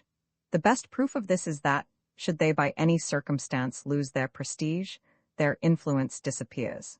The prestige of these political leaders is individual and independent of name or celebrity, a fact of which M. Jules Simon gives us some very curious examples in his remarks on the prominent men of the Assembly of 1848, of which he was a member. 2 months before he was all-powerful, Louis Napoleon was entirely without the least importance. Victor Hugo mounted the tribune. He failed to achieve success. He was listened to as Felix Pyat was listened to, but he did not obtain as much applause. "I don't like his ideas," Vaulabelle said to me, speaking of Felix Pyat, "but he is one of the greatest writers and the greatest orator of France." Edgar Quinet, in spite of his exceptional and powerful intelligence, was held in no esteem whatever. He had been popular for a while before the opening of the Assembly. In the Assembly, he had no popularity. The splendor of genius makes itself less felt in political assemblies than anywhere else. They only give heed to eloquence appropriate to the time and place, and to party services, not to services rendered the country. For homage to be rendered Lamartine in 1848 and Thiers in 1871, the stimulant was needed of urgent, inexorable interest. As soon as the danger was past, the parliamentary world forgot in the same instant its gratitude and its fright. I have quoted the preceding passage for the sake of the facts it contains, not of the explanations it offers, their psychology being somewhat poor. A crowd would at once lose its character of a crowd were it to credit its leaders with their services, whether of a party nature or rendered their country. The crowd that obeys a leader is under the influence of his prestige, and its submission is not dictated by any sentiment of interest or gratitude. In consequence, the leader, endowed with sufficient prestige, wields almost absolute power. The immense influence exerted during a long series of years, thanks to his prestige, by a celebrated deputy, 28 beaten at the last general election in consequence of certain financial events, is well known. He had only to give the signal and cabinets were overthrown. A writer has clearly indicated the scope of his action in the following lines. It is due, in the main, to MX, that we paid 3 times as dearly as we should have done for Tonkin, that we remained so long on a precarious footing in Madagascar, that we were defrauded of an empire in the region of the Lower Niger, and that we have lost the preponderating situation we used to occupy in Egypt. The theories of MX have cost us more territories than the disasters of Napoleon I. We must not harbor too bitter a grudge against the leader in question. It is plain that he has cost us very dear, but a great part of his influence was due to the fact that he followed public opinion, which, in colonial matters, was far from being at the time what it has since become. A leader is seldom in advance of public opinion. Almost always all he does is to follow it and to espouse all its errors. The means of persuasion of the leaders we are dealing with, apart from their prestige, consist in the factors we have already enumerated several times. To make a skillful use of these resources, a leader must have arrived at a comprehension, at least in an unconscious manner, of the psychology of crowds, and must know how to address them. He should be aware, in particular, of the fascinating influence of words, phrases, and images. He should possess a special description of eloquence, composed of energetic affirmations, unburdened with proofs, and impressive images, accompanied by very summary arguments. This is a kind of eloquence that is met with in all assemblies, the English Parliament included, the most serious though it is of all. Debates in the House of Commons, says the English philosopher Maine, may be constantly read in which the entire discussion is confined to an exchange of rather weak generalities and rather violent personalities. General formulas of this description exercise a prodigious influence on the imagination of a pure democracy. It will always be easy to make a crowd accept general assertions, presented in striking terms, although they have never been verified, and are perhaps not susceptible of verification. Too much importance cannot be attached to the striking terms alluded to in the above quotation. We have already insisted, on several occasions, on the special power of words and formulas. They must be chosen in such a way as to evoke very vivid images. The following phrase, taken from a speech by one of the leaders of our assemblies, affords an excellent example. When the same vessel shall bear away to the fever-haunted lands of our penitentiary settlements the politician of shady reputation and the anarchist guilty of murder, the pair will be able to converse together, and they will appear to each other as the two complementary aspects of one and the same state of society. The image thus evoked is very vivid, and all the adversaries of the speaker felt themselves threatened by it. They conjured up a double vision of the fever-haunted country and the vessel that may carry them away. For is it not possible that they are included in the somewhat ill-defined category of the politicians menaced? They experienced the lurking fear that the men of the convention must have felt whom the vague speeches of Robespierre threatened with the guillotine, and who, under the influence of this fear, invariably yielded to him. It is all to the interest of the leaders to indulge in the most improbable exaggerations. The speaker of whom I have just cited a sentence was able to affirm, without arousing violent protestations, that bankers and priests had subsidized the throwers of bombs, and that the directors of the great financial companies deserved the same punishment as anarchists. Affirmations of this kind are always effective with crowds.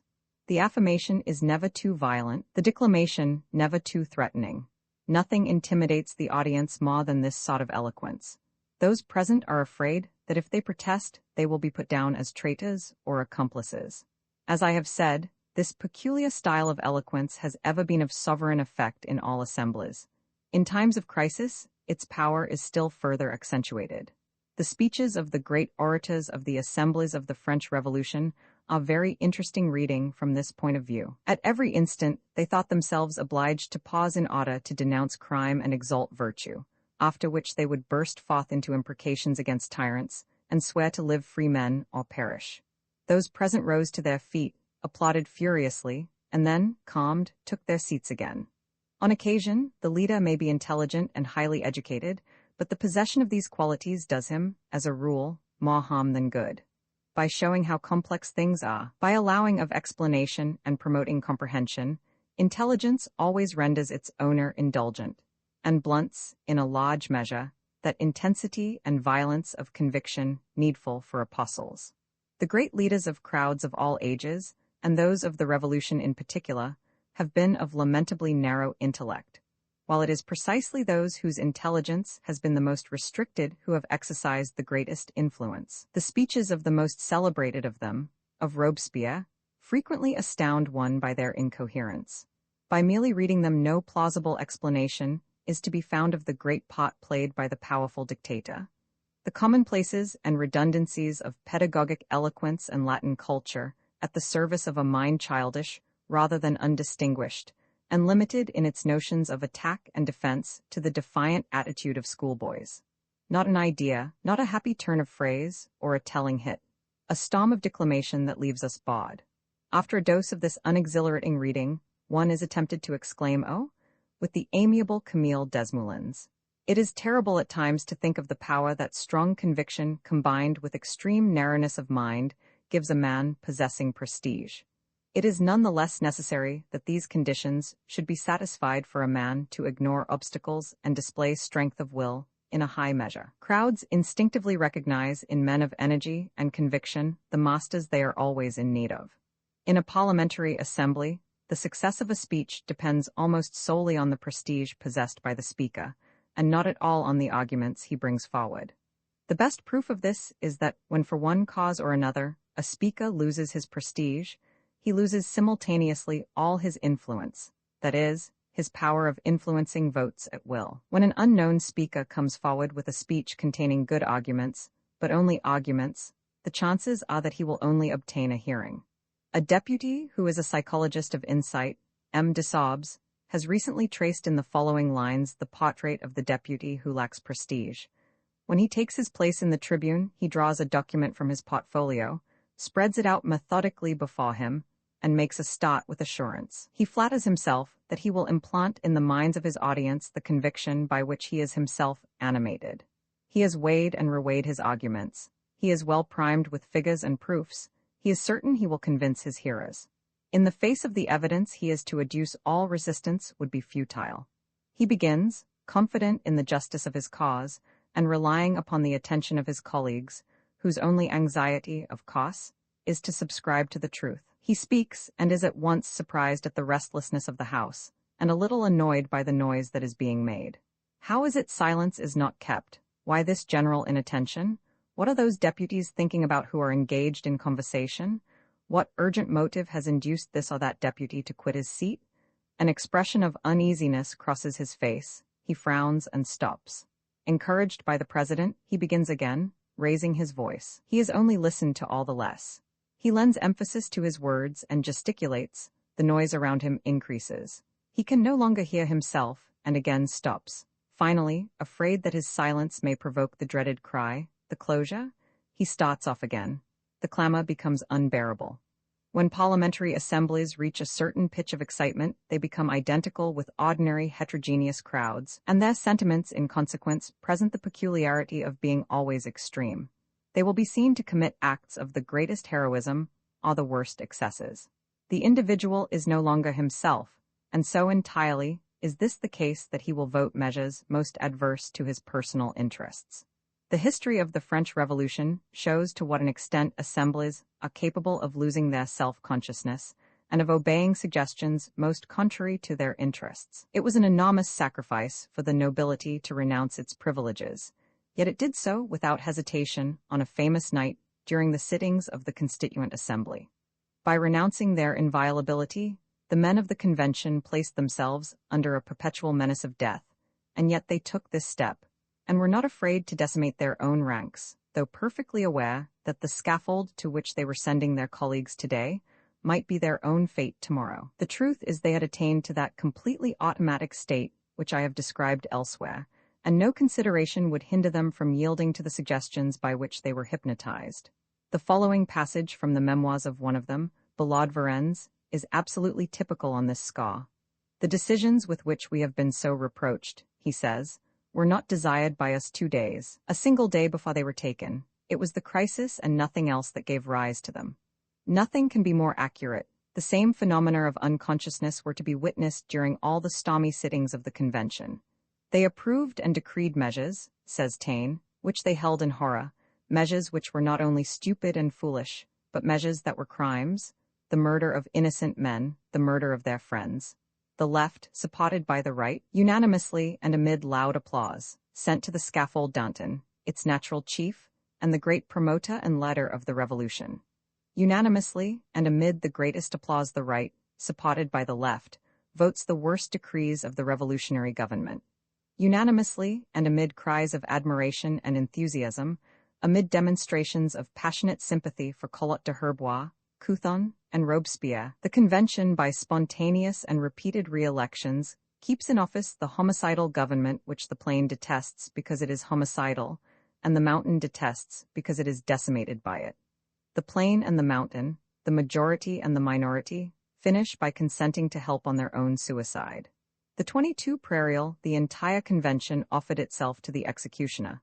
The 8th Thermidor, during the first quarter of an hour that followed Robespierre's speech, it did the same thing again. This picture may appear somber, yet it is accurate. Parliamentary assemblies, sufficiently excited and hypnotized, offer the same characteristics. They become an unstable flock, obedient to every impulsion. The following description of the Assembly of 1848 is due to M. Spulla, a parliamentarian whose faith in democracy is above suspicion.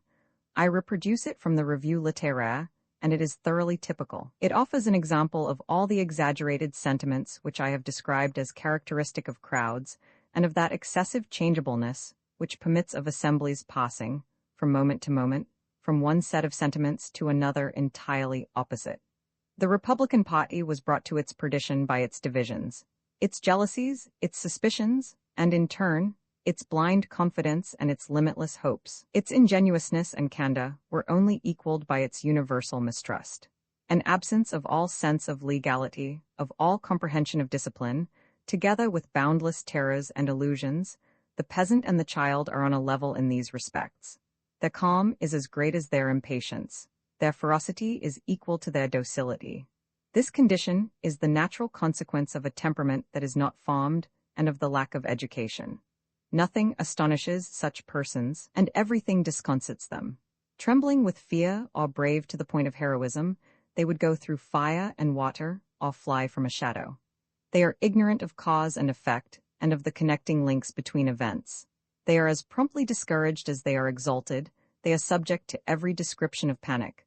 They are always either too highly strung or too downcast, but never in the mood or the measure the situation would require. More fluid than water, they reflect every line and assume every shape.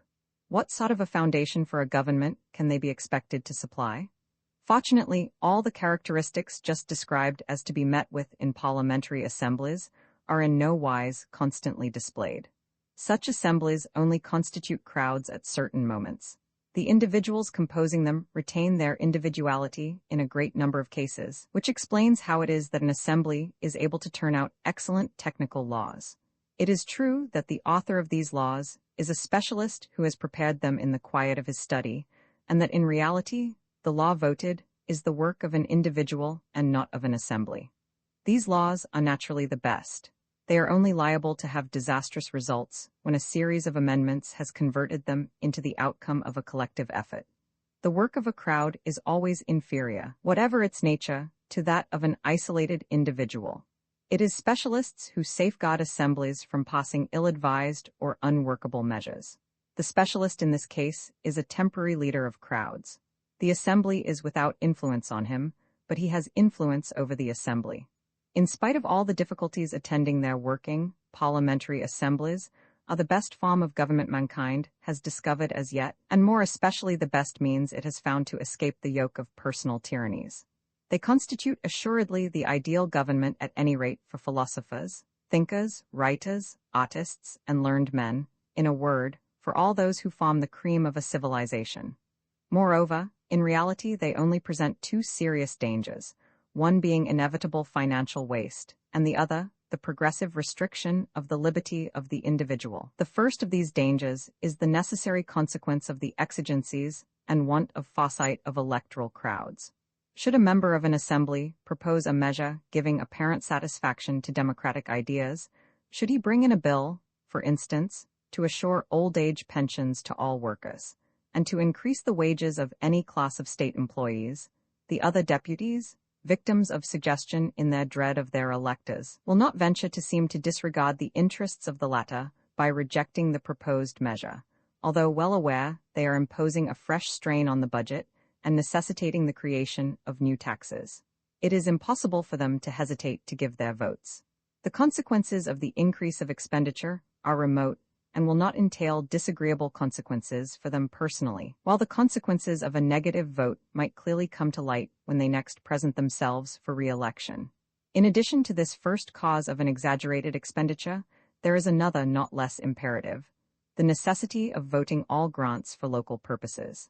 A deputy is unable to oppose grants of this kind because they represent once more the exigencies of the electors, and because each individual deputy can only obtain what he requires for his own constituency on the condition of acceding to similar demands on the part of his colleagues. 29. The second of the dangers, referred to above, the inevitable restrictions on liberty consummated by parliamentary assemblies, is apparently less obvious, but is, nevertheless, very real. It is the result of the innumerable laws, having always a restrictive action, which parliaments consider themselves obliged to vote, and to whose consequences, owing to their short-sightedness, they are in a great measure blind. The danger must indeed be most inevitable, since even England itself, which assuredly offers the most popular type of the parliamentary regime, the type in which the representative is most independent of his elector, has been unable to escape it. Herbert Spencer has shown, in a work already old, that the increase of apparent liberty must needs be followed by the decrease of real liberty. Returning to this contention in his recent book, The Individual versus the State, he thus expresses himself with regard to the English Parliament. Legislation since this period has followed the course I pointed out. Rapidly multiplying dictatorial measures have continually tended to restrict individual liberties, and this in two ways. Regulations have been established every year in greater number, imposing a constraint on the citizen in matters in which his acts were formerly completely free, and forcing him to accomplish acts which he was formerly at liberty to accomplish or not to accomplish at will. At the same time, heavier and heavier public, and especially local, burdens have still further restricted his liberty by diminishing the portion of his profits he can spend as he chooses, and by augmenting the portion which is taken from him to be spent according to the good pleasure of the public authorities. This progressive restriction of liberties shows itself in every country in a special shape, which Herbert Spencer has not pointed out. It is that the passing of these innumerable series of legislative measures, all of them in a general way of a restrictive order, conduces necessarily to augment the number, the power, and the influence of the functionaries charged with their application. These functionaries tend in this way to become the veritable masters of civilized countries. Their power is all the greater owing to the fact that, amidst the incessant transfer of authority, the administrative cost is alone in being untouched by these changes, is alone in possessing irresponsibility, impersonality, and perpetuity. There is no more oppressive despotism than that which presents itself under this triple form.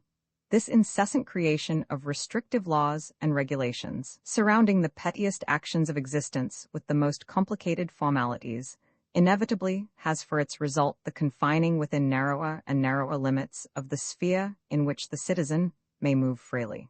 Victims of the delusion that equality and liberty are the better assured by the multiplication of laws, nations daily consent to put up with trammels increasingly burdensome. They do not accept this legislation with impunity. Accustomed to put up with every yoke, they soon end by desiring servitude, and lose all spontaneousness and energy. They are then no more than vain shadows, passive, unresisting, and powerless automata. Arrived at this point, the individual is bound to seek outside himself the forces he no longer finds within him. The functions of governments necessarily increase in proportion as the indifference and helplessness of the citizens grow. They it is who must necessarily exhibit the initiative, enterprising, and guiding spirit in which private persons are lacking. It falls on them to undertake everything, direct everything, and take everything under their protection. The state becomes an all-powerful god. Still, experience shows that the power of such gods was never either very durable or very strong. This progressive restriction of all liberties in the case of certain peoples, in spite of an outward license that gives them the illusion that these liberties are still in their possession, seems at least as much a consequence of their old age as of any particular system. It constitutes one of the precursory symptoms of that decadent phase which up to now no civilization has escaped. Judging by the lessons of the past, and by the symptoms that strike the attention on every side, several of our modern civilizations have reached that phase of extreme old age which precedes decadence. It seems inevitable that all peoples should pass through identical phases of existence, since history is so often seen to repeat its course. It is easy to note briefly these common phases of the evolution of civilizations, and I shall terminate this work with a summary of them. This rapid sketch will perhaps throw some gleams of light on the causes of the power at present wielded by crowds. If we examine in their main lines the genesis of the greatness and of the fall of the civilizations that preceded our own, what do we see? At the dawn of civilization, a swarm of men of various origin, brought together by the chances of migrations, invasions, and conquests. Of different blood, and of equally different languages and beliefs, the only common bond of union between these men is the half-recognized law of a chief. The psychological characteristics of crowds are present in an eminent degree in these confused agglomerations. They have the transient cohesion of crowds, their heroism, their weaknesses, their impulsiveness, and their violence. Nothing is stable in connection with them. They are barbarians. At length time accomplishes its work. The identity of surroundings, the repeated intermingling of races, the necessities of life in common exert their influence. The assemblage of dissimilar units begins to blend into a whole, to form a race. That is, an aggregate possessing common characteristics and sentiments to which heredity will give greater and greater fixity. The crowd has become a people, and this people is able to emerge from its barbarous state. However, it will only entirely emerge therefrom when, after long efforts, struggles necessarily repeated, and innumerable recommencements, it shall have acquired an ideal. The nature of this ideal is of slight importance. Whether it be the cult of Rome, the might of Athens, or the triumph of Allah, it will suffice to endow all the individuals of the race that is forming with perfect unity of sentiment and thought. At this stage, a new civilization, with its institutions, its beliefs, and its arts, may be born. In pursuit of its ideal, the race will acquire in succession the qualities necessary to give it splendor, vigor, and grandeur. At times, no doubt, it will still be a crowd, but henceforth, beneath the mobile and changing characteristics of crowds, is found a solid substratum, the genius of the race which confines within narrow limits the transformations of a nation and overrules the play of chance. After having exerted its creative action, time begins that work of destruction from which neither gods nor men escape. Having reached a certain level of strength and complexity, a civilization ceases to grow, and having ceased to grow, it is condemned to a speedy decline. The hour of its old age has struck. This inevitable hour is always marked by the weakening of the ideal that was the mainstay of the race. In proportion as this ideal pales, all the religious, political, and social structures inspired by it begin to be shaken. With the progressive perishing of its ideal, the race loses more and more the qualities that lent it its cohesion, its unity, and its strength. The personality and intelligence of the individual may increase, but at the same time, this collective egoism of the race is replaced by an excessive development of the egoism of the individual, accompanied by a weakening of character and a lessening of the capacity for action. What constituted a people, a unity, a whole, becomes in the end an agglomeration of individualities lacking cohesion and artificially held together for a time by its traditions and institutions. It is at this stage that men, divided by their interests and aspirations, and incapable any longer of self-government, require directing in their pettiest acts, and that the state exerts an absorbing influence.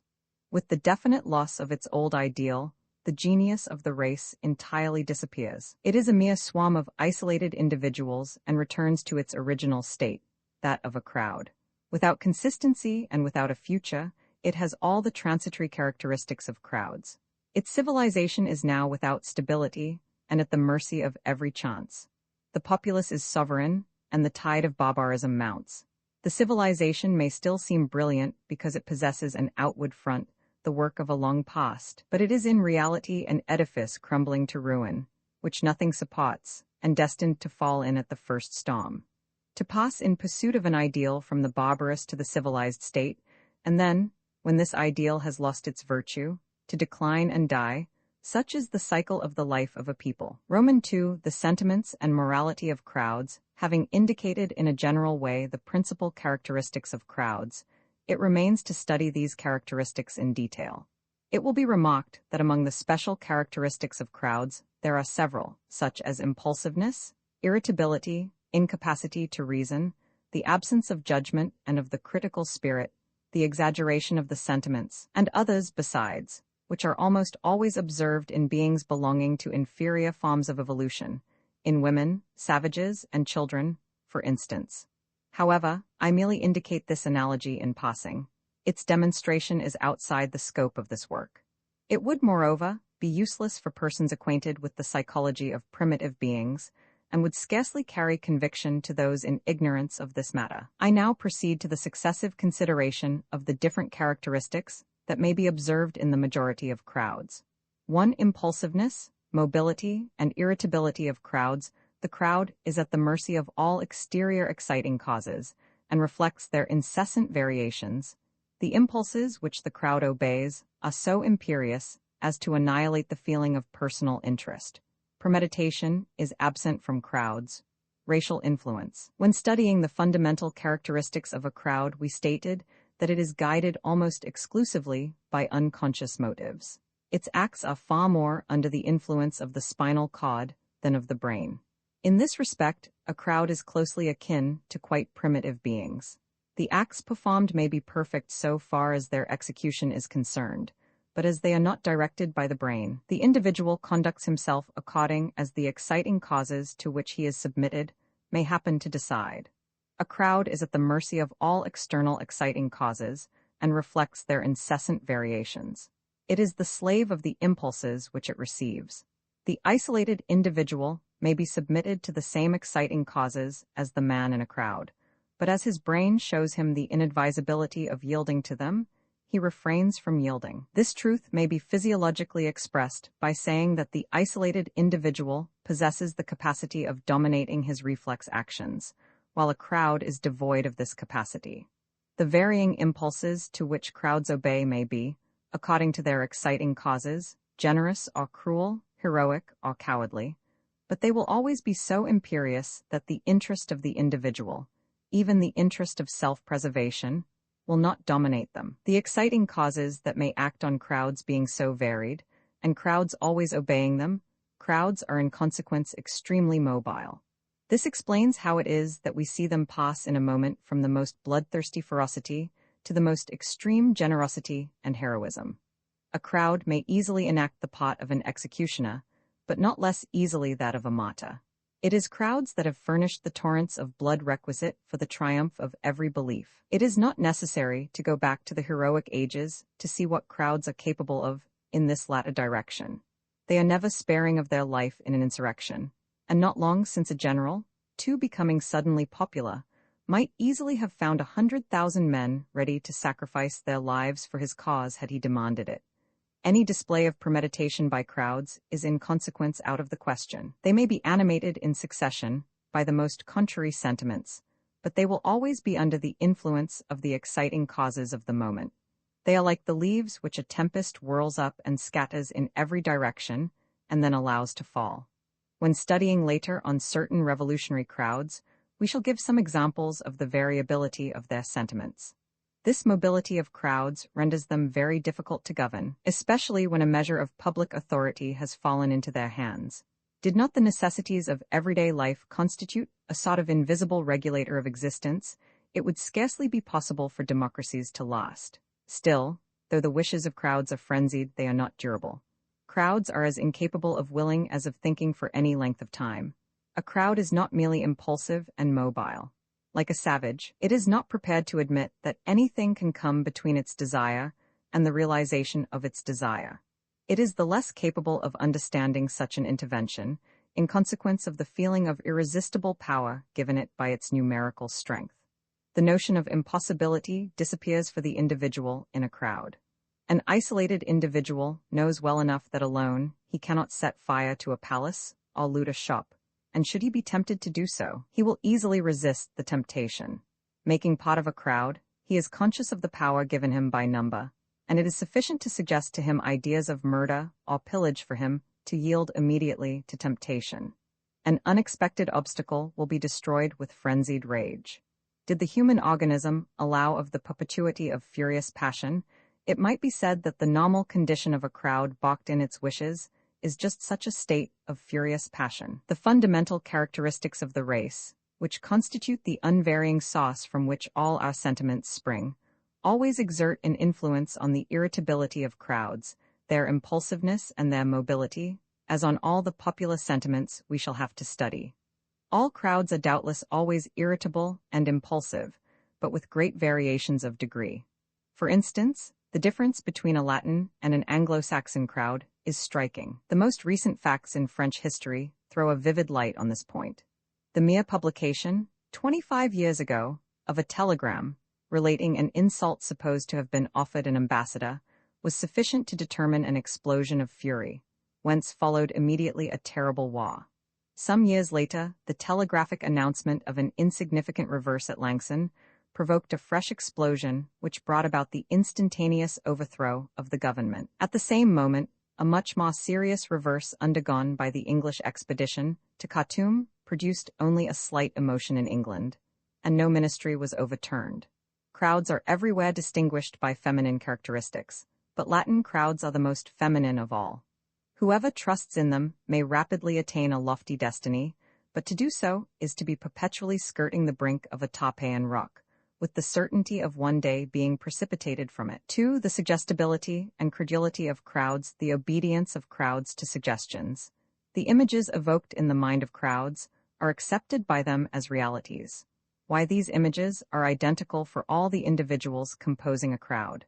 The equality of the educated and the ignorant man in a crowd. Various examples of the illusions to which the individuals in a crowd are subject. The impossibility of according belief to the testimony of crowds. The unanimity of numerous. When defining crowds, we said that one of their general characteristics was an excessive suggestibility, and we have shown to what an extent suggestions are contagious in every human agglomeration, a fact which explains the rapid turning of the sentiments of a crowd in a definite direction. However indifferent it may be supposed, a crowd, as a rule, is in a state of expectant attention, which renders suggestion easy. The first suggestion formulated which arises implants itself immediately by a process of contagion in the brains of all assembled, and the identical bent of the sentiments of the crowd is immediately an accomplished fact. As is the case with all persons under the influence of suggestion, the idea which has entered the brain tends to transform itself into an act. Whether the act is that of setting fire to a palace, or involves self-sacrifice, a crowd lends itself to it with equal facility.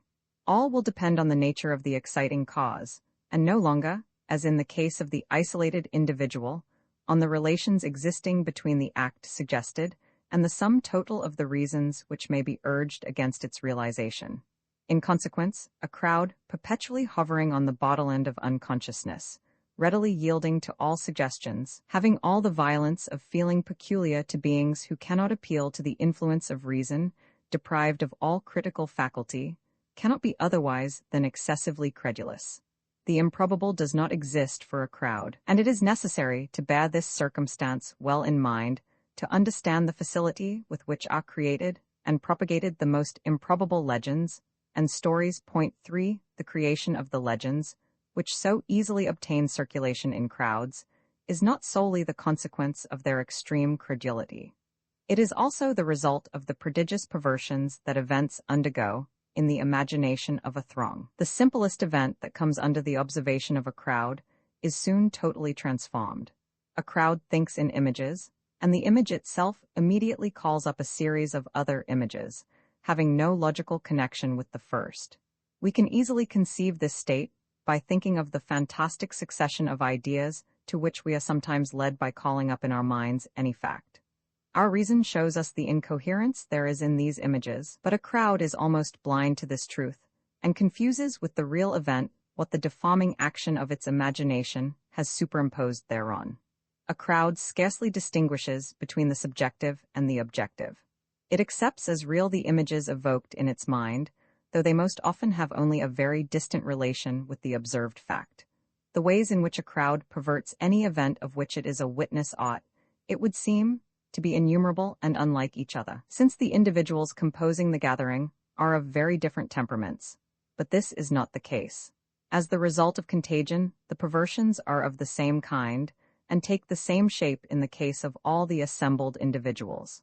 The first perversion of the truth effected by one of the individuals of the gathering is the starting point of the contagious suggestion. Before St. George appeared on the walls of Jerusalem, to all the Crusaders he was certainly perceived in the first instance by one of those present. By dint of suggestion and contagion, the miracle signalized by a single person was immediately accepted by all. Such is always the mechanism of the collective hallucinations so frequent in history. Hallucinations which seem to have all the recognized characteristics of authenticity, since they are phenomena observed by thousands of persons. To combat what precedes, the mental quality of the individuals composing a crowd must not be brought into consideration. This quality is without importance. From the moment that they form part of a crowd, the learned man and the ignoramus are equally incapable of observation. This thesis may seem paradoxical. To demonstrate it beyond doubt, it would be necessary to investigate a great number of historical facts, and several volumes would be insufficient for the purpose. Still, as I do not wish to leave the reader under the impression of unproved assertions, I shall give him some examples taken at hazard from the immense number of those that might be quoted. The following fact is one of the most typical, because chosen from among collective hallucinations of which a crowd is the victim, in which are to be found individuals of every kind, from the most ignorant to the most highly educated. It is related incidentally by Julian Felix, a naval lieutenant, in his book on sea currents, and has been previously cited by the Revue Scientifique. The frigate, the Belle Poule, was cruising in the open sea for the purpose of finding the cruiser Le Berceau, from which she had been separated by a violent storm. It was broad daylight and in full sunshine. Suddenly, the watch signaled a disabled vessel. The crew looked in the direction signaled, and everyone, officers and sailors, clearly perceived a raft covered with men towed by boats which were displaying signals of distress. Yet this was nothing more than a collective hallucination. Admiral Desfosses lowered a boat to go to the rescue of the wrecked sailors. On nearing the object sighted, the sailors and officers on board the boat saw masses of men in motion, stretching out their hands, and heard the dull and confused noise of a great number of voices. When the object was reached, those in the boat found themselves simply and solely in the presence of a few branches of trees covered with leaves that had been swept out from the neighboring coast. Before evidence so palpable, the hallucination vanished. The mechanism of a collective hallucination of the kind we have explained is clearly seen at work in this example. On the one hand, we have a crowd in a state of expectant attention. On the other, a suggestion made by the watch signaling a disabled vessel at sea, a suggestion which, by a process of contagion, was accepted by all those present, both officers and sailors. It is not necessary that a crowd should be numerous for the faculty of seeing what is taking place before its eyes to be destroyed, and for the real facts to be replaced by hallucinations unrelated to them. As soon as a few individuals are gathered together, they constitute a crowd, and, though they should be distinguished men of learning, they assume all the characteristics of crowds with regard to matters outside their speciality. The faculty of observation and the critical spirit possessed by each of them individually at once disappears. An ingenious psychologist, Mr. Davy, supplies us with a very curious example in point, recently cited in the Annales des Sciences Psychiques, and deserving of relation here. Mr. Davy, having convoked a gathering of distinguished observers, among them one of the most prominent of English scientific men, Mr. Wallace, executed in their presence, and after having allowed them to examine the objects and to place seals where they wished, all the regulation spiritualistic phenomena, the materialization of spirits, writing on slates, etc., having subsequently obtained from these distinguished observers written reports admitting that the phenomena observed could only have been obtained by supernatural means, he revealed to them that they were the result of very simple tricks. The most astonishing feature of Monsieur Davy's investigation, writes the author of this account, is not the marvelousness of the tricks themselves, but the extreme weakness of the reports made with respect to them by the non-initiated witnesses. It is clear then, he says, that witnesses even in number may give circumstantial relations which are completely erroneous, but whose result is that, if their descriptions are accepted as exact, the phenomena they describe are inexplicable by trickery.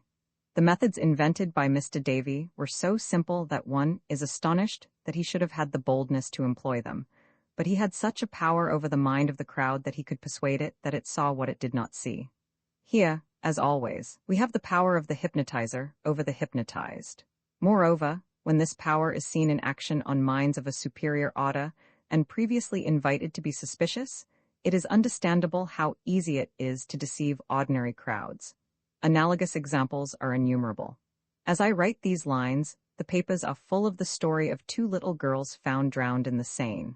These children, to begin with, were recognized in the most unmistakable manner by half a dozen witnesses. All the affirmations were in such entire concordance that no doubt remained in the mind of the judged instruction. He had the certificate of death drawn up, but just as the burial of the children was to have been proceeded with, a mere chance brought about the discovery that the supposed victims were alive, and had, moreover, but a remote resemblance to the drowned girls. As in several of the examples previously cited, the affirmation of the first witness, himself a victim of illusion, had sufficed to influence the other witnesses.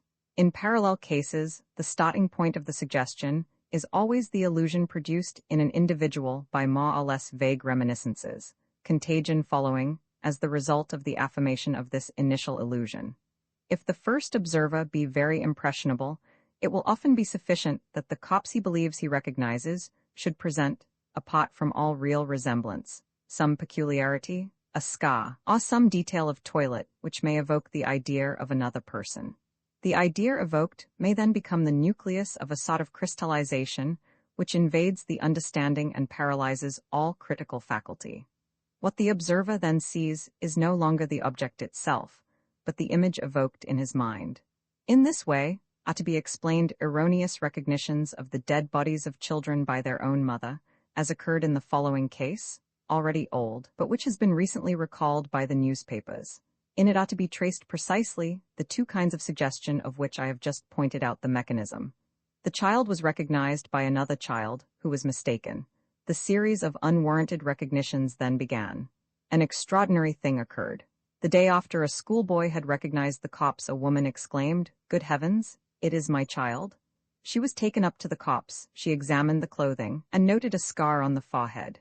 "It is certainly," she said, "my son who disappeared last July. He has been stolen from me and murdered." The woman was concierge in the Rue du Faux. Her name was Chavandret. Her brother-in-law was summoned, and when questioned he said, "That is the little Philibert." Several persons living in the street recognized the child found at La Villette as Philibert Chavandret, among them being the boy's schoolmaster, who based his opinion on a medal worn by the lad. Nevertheless, the neighbors, the brother-in-law, the schoolmaster, and the mother were mistaken. 6 weeks later the identity of the child was established. The boy, belonging to Bordeaux, had been murdered there and brought by a carrying company to Paris. For it will be remarked that these recognitions are most often made by women and children, that is to say, by precisely the most impressionable persons. They show us at the same time what is the worth in law courts of such witnesses. As far as children, more especially, are concerned, their statements ought never to be invoked. Magistrates are in the habit of repeating that children do not lie. Did they possess a psychological culture a little less rudimentary than is the case, they would know that, on the contrary, children invariably lie. the lie is doubtless innocent, but it is nonetheless a lie. It would be better to decide the fate of an accused person by the toss of a coin than, as has been so often done, by the evidence of a child.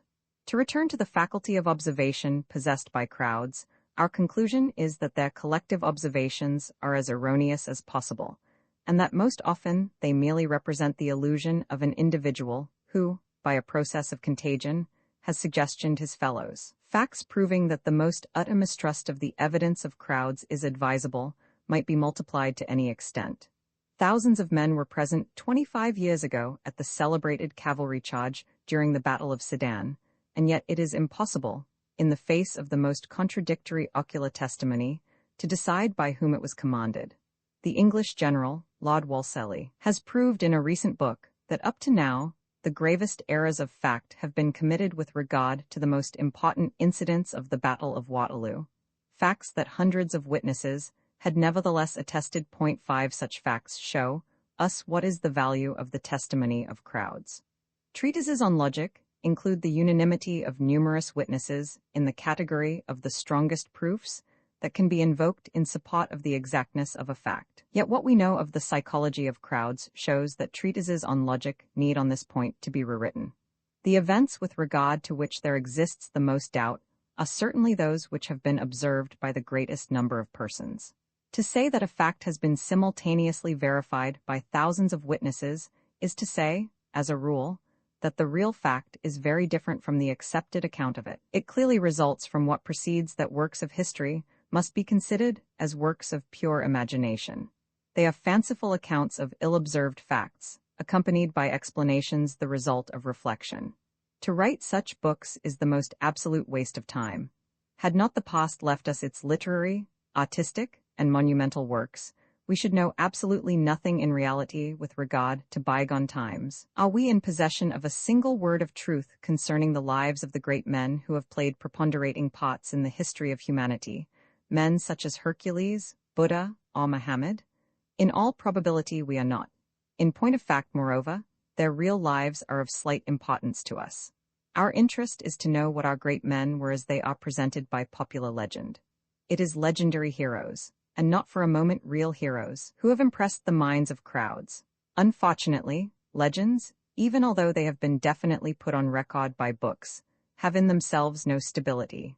The imagination of the crowd continually transforms them as the result of the lapse of time, and especially in consequence of racial causes. There is a great gulf fixed between the sanguinary Jehovah of the Old Testament and the God of love of St. Therese, and the Buddha worshipped in China has no traits in common with that venerated in India. It is not even necessary that heroes should be separated from us by centuries for their legend to be transformed by the imagination of the crowd. The transformation occasionally takes place within a few years. In our own day, we have seen the legend of one of the greatest heroes of history modified several times in less than 50 years. Under the Bourbons, Napoleon became a sort of idyllic and liberal philanthropist, a friend of the humble who, according to the poets, was destined to be long remembered in the cottage. 30 years afterwards, this easygoing hero had become a sanguinary despot, who, after having usurped power and destroyed liberty, caused the slaughter of 3 million men solely to satisfy his ambition.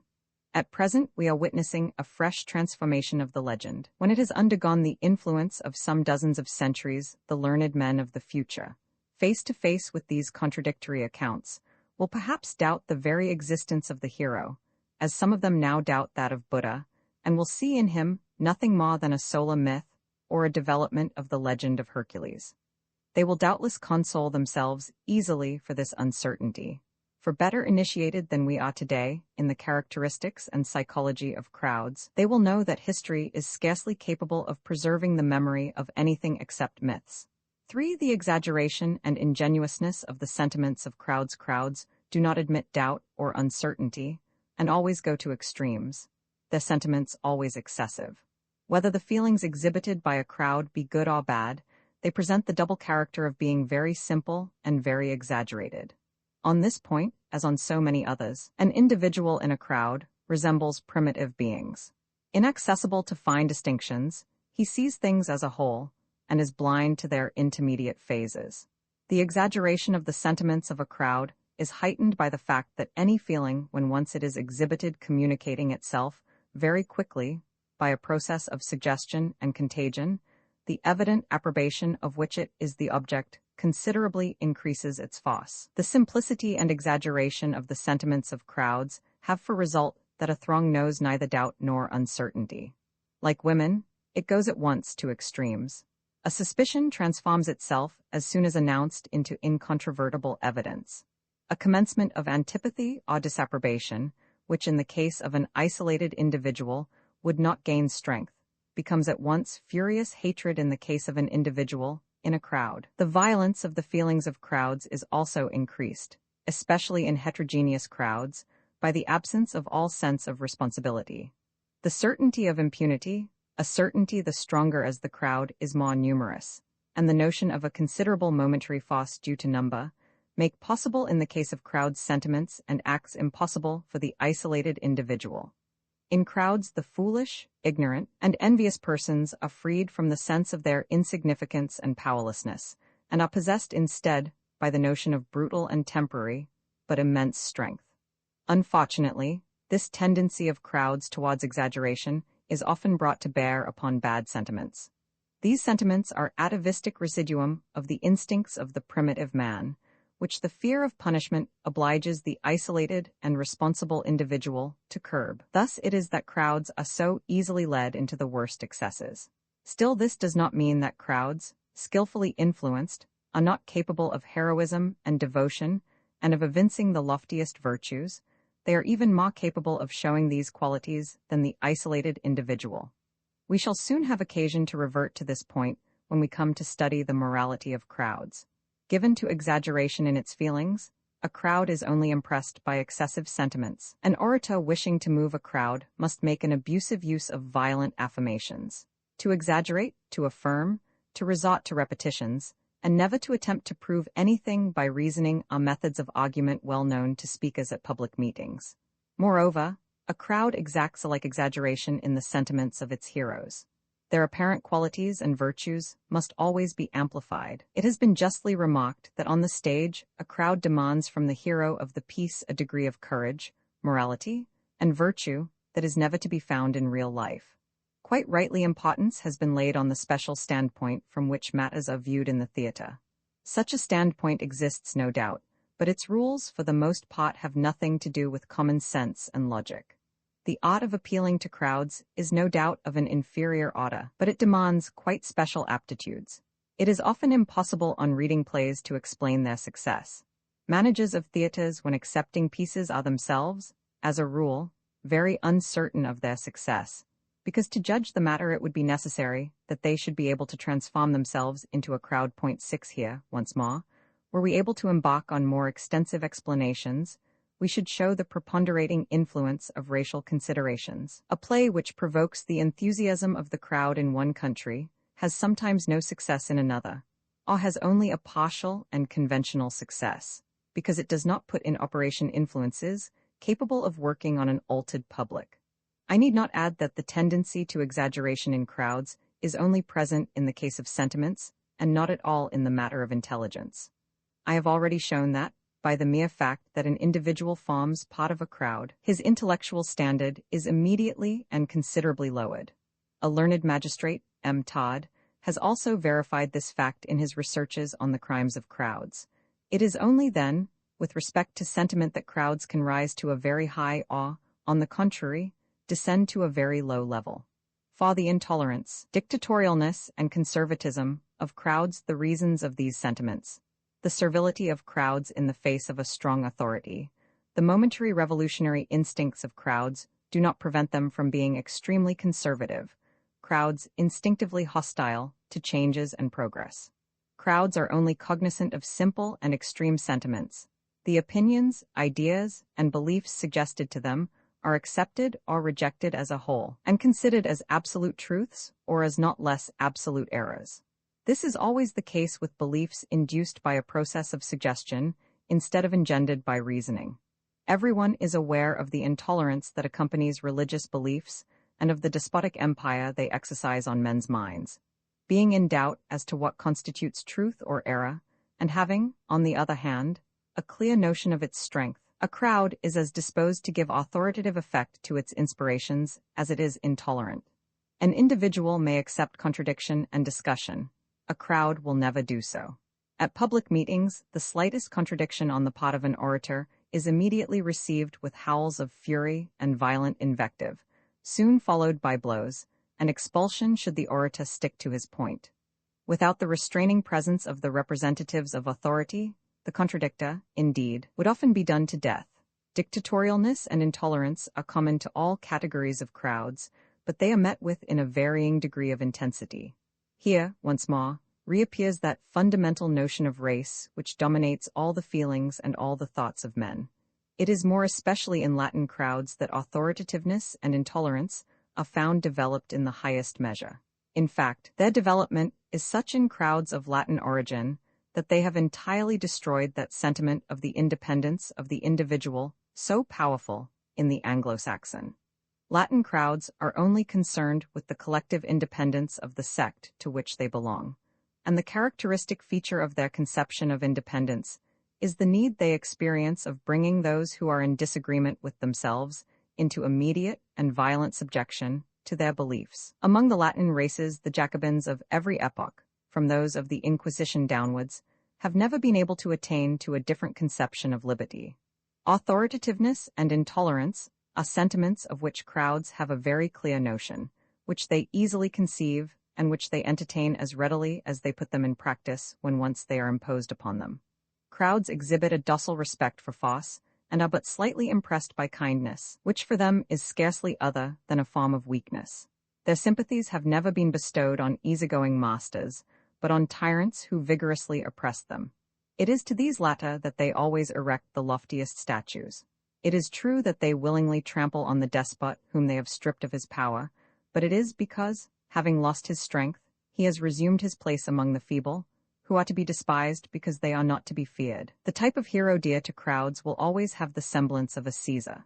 His insignia attracts them, his authority overawes them, and his sword instills them with fear. A crowd is always ready to revolt against a feeble, and to bow down servilely before a strong authority. Should the strength of an authority be intermittent, the crowd, always obedient to its extreme sentiments, passes alternately from anarchy to servitude, and from servitude to anarchy. However, to believe in the predominance among crowds of revolutionary instincts would be to entirely misconstrue their psychology. It is merely their tendency to violence that deceives us on this point. Their rebellious and destructive outbursts are always very transitory. Crowds are too much governed by unconscious considerations, and too much subject in consequence to secular hereditary influences, not to be extremely conservative. Abandoned to themselves, they soon weary of disorder, and instinctively turn to servitude. It was the proudest and most untractable of the Jacobins who acclaimed Bonaparte with greatest energy when he suppressed all liberty and made his hand of iron severely felt. It is difficult to understand history, and popular revolutions in particular, if one does not take sufficiently into account the profoundly conservative instincts of crowds. They may be desirous, it is true, of changing the names of their institutions, and to obtain these changes they accomplish at times even violent revolutions, but the essence of these institutions is too much the expression of the hereditary needs of the race for them not invariably to abide by it. Their incessant mobility only exerts its influence on quite superficial matters. In fact, they possess conservative instincts as indestructible as those of all primitive beings. Their fetish-like respect for all traditions is absolute. Their unconscious horror of all novelty capable of changing the essential conditions of their existence is very deeply rooted. Had democracies possessed the power they wield today, at the time of the invention of mechanical looms, or of the introduction of steam power and of railways, the realization of these inventions would have been impossible, or would have been achieved at the cost of revolutions and repeated massacres. It is fortunate for the progress of civilization that the power of crowds only began to exist when the great discoveries of science and industry had already been effected. 5. The morality of crowds. The morality of crowds, according to the suggestions under which they act, may be much lower or much higher than that of the individuals composing them. Explanation and examples. Crowds rarely guided by those considerations of interest which are most often the exclusive motives of the isolated individual, the moralizing role of crowds. Taking the word morality to mean constant respect for certain social conventions and the permanent repression of selfish impulses, it is quite evident that crowds are too impulsive and too mobile to be moral. If, however, we include in the term morality the transitory display of certain qualities such as abnegation, self-sacrifice, disinterestedness, devotion, and the need of equity, we may say, on the contrary, that crowds may exhibit at times a very lofty morality. The few psychologists who have studied crowds have only considered them from the point of view of their criminal acts, and noticing how frequent these acts are, they have come to the conclusion that the moral standard of crowds is very low. Doubtless, this is often the case. But why? Simply because our savage, destructive instincts are the inheritance left dominant in all of us from the primitive ages. In the life of the isolated individual, it would be dangerous for him to gratify these instincts, while his absorption in an irresponsible crowd, in which in consequence he is assured of impunity, gives him entire liberty to follow them. Being unable, in the ordinary course of events, to exercise these destructive instincts on our fellow men, we confine ourselves to exercising them on animals. The passion, so widespread, for the chase and the acts of ferocity of crowds proceed from one and the same source.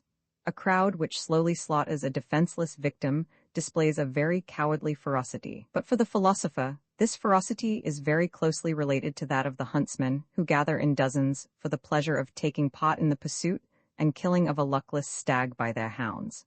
A crowd may be guilty of murder, incendiarism, and every kind of crime, but it is also capable of very lofty acts of devotion, sacrifice, and disinterestedness, of acts much loftier indeed than those of which the isolated individual is capable. Appeals to sentiments of glory, honor, and patriotism are particularly likely to influence the individual forming part of a crowd, and often to the extent of obtaining from him the sacrifice of his life. History is rich in examples analogous to those furnished by the Crusaders and the Volunteers of 1793. Collectivities alone are capable of great disinterestedness and great devotion. How numerous are the crowds that have heroically faced death for beliefs, ideas, and phrases that they scarcely understood. The crowds that go on strike do so far more in obedience to an order than to obtain an increase of the slender salary with which they make shift. Personal interest is very rarely a powerful motive force with crowds, while it is almost the exclusive motive of the conduct of the isolated individual. It is assuredly not self-interest that has guided crowds in so many wars, incomprehensible as a rule to their intelligence, wars in which they have allowed themselves to be massacred as easily as the larks hypnotized by the mirror of the hunter. Even in the case of absolute scoundrels, it often happens that the mere fact of their being in a crowd endows them for the moment with very strict principles of morality. Taine calls attention to the fact that the perpetrators of the September massacres deposited on the table of the committees the pocketbooks and jewels they had found on their victims, and with which they could easily have been able to make away. The howling, swarming, ragged crowd which invaded the Tuileries during the Revolution of 1848 did not lay hands on any of the objects that excited its astonishment, and one of which would have meant bread for many days. This moralization of the individual by the crowd is not certainly a constant rule, but it is a rule frequently observed. It is even observed in circumstances much less grave than those I have just cited. I have remarked that in the theater, a crowd exacts from the hero of the piece exaggerated virtues, and it is a commonplace observation that an assembly, even though composed of inferior elements, shows itself as a rule very prudish. The debauchee, the sauternois, the rough often break out into murmurs at a slightly risky scene or expression, though they be very harmless in comparison with their customary conversation. If then, crowds often abandon themselves to low instincts, they also set the example at times of acts of lofty morality. If disinterestedness, resignation, and absolute devotion to a real or chimerical ideal are moral virtues, it may be said that crowds often possess these virtues to a degree rarely attained by the wisest philosophers. Doubtless, they practice them unconsciously, but that is of small import. We should not complain too much that crowds are more especially guided by unconscious considerations and are not given to reasoning. Had they, in certain cases, reasoned, and consulted their immediate interests. It is possible that no civilization would have grown up on our planet, and humanity would have had no history. Roman 3. The ideas, reasoning power, and imagination of crowds. 1. The ideas of crowds, fundamental and accessory ideas. How contradictory ideas may exist simultaneously. The transformation that must be undergone by lofty ideas before they are accessible to crowds. The social influence of ideas is independent of the degree of truth they may contain. When studying in a preceding work, the part played by ideas in the evolution of nations, we showed that every civilization is the outcome of a small number of fundamental ideas that are very rarely renewed. We showed how these ideas are implanted in the minds of crowds, with what difficulty the process is effected, and the power possessed by the ideas in question when once it has been accomplished. Finally, we saw that great historical perturbations are the result, as a rule, of changes in these fundamental ideas. Having treated this subject at sufficient length, I shall not return to it now, but shall confine myself to saying a few words on the subject of such ideas as are accessible to crowds, and of the forms under which they conceive them. They may be divided into two classes. In one, we shall place accidental and passing ideas created by the influences of the moment, infatuation for an individual or a doctrine, for instance. In the other will be classed the fundamental ideas, to which the environment, the laws of heredity and public opinion give a very great stability. Such ideas are the religious beliefs of the past and the social and democratic ideas of today. These fundamental ideas resemble the volume of the water of a stream slowly pursuing its course. The transitory ideas are like the small waves, forever changing, which agitate its surface, and are more visible than the progress of the stream itself, although without real importance. At the present day, the great fundamental ideas, which were the mainstay of our fathers, are tottering more and more.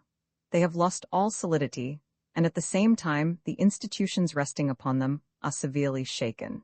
Every day, there are formed a great many of those transitory minor ideas of which I have just been speaking, but very few of them to all appearance seem endowed with vitality and destined to acquire a preponderating influence. Whatever be the ideas suggested to crowds, they can only exercise effective influence on condition that they assume a very absolute, uncompromising, and simple shape. They present themselves, then, in the guise of images, and are only accessible to the masses under this form.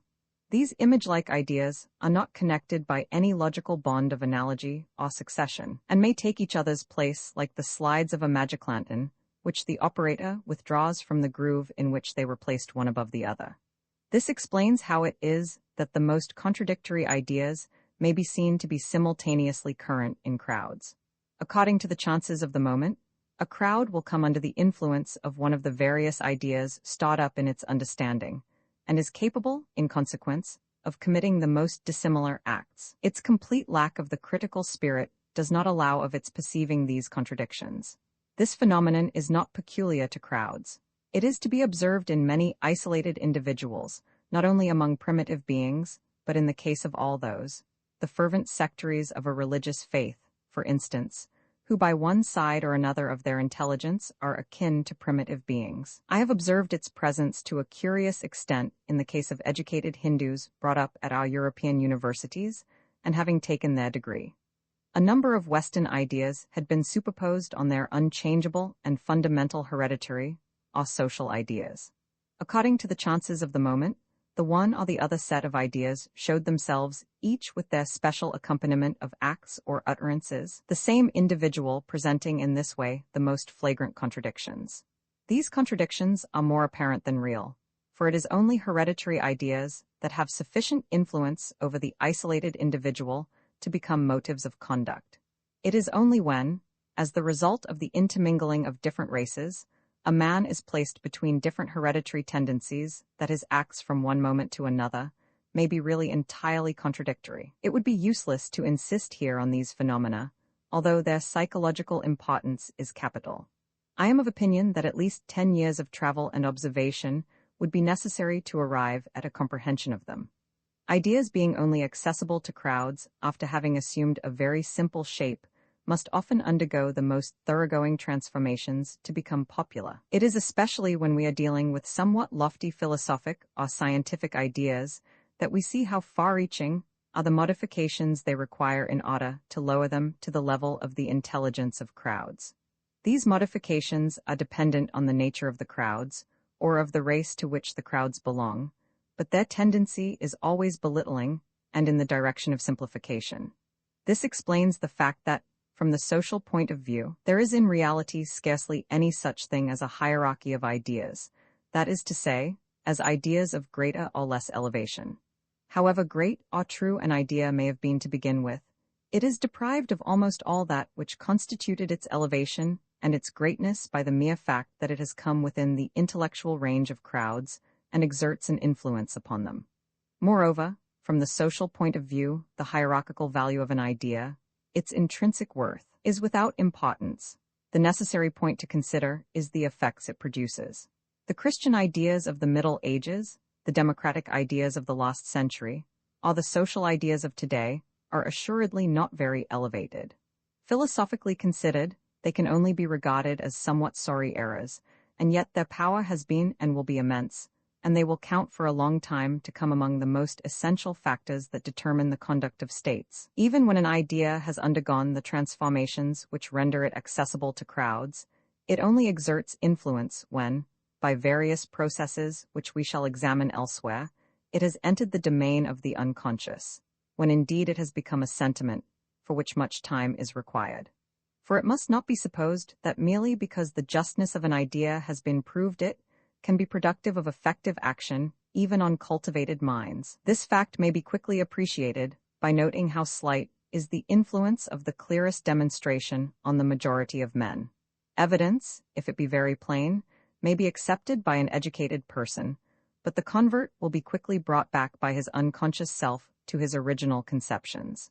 See him again after the lapse of a few days, and he will put forward afresh his old arguments in exactly the same terms. He is in reality under the influence of anterior ideas that have become sentiments, and it is such ideas alone that influence the more recondite motives of our acts and utterances.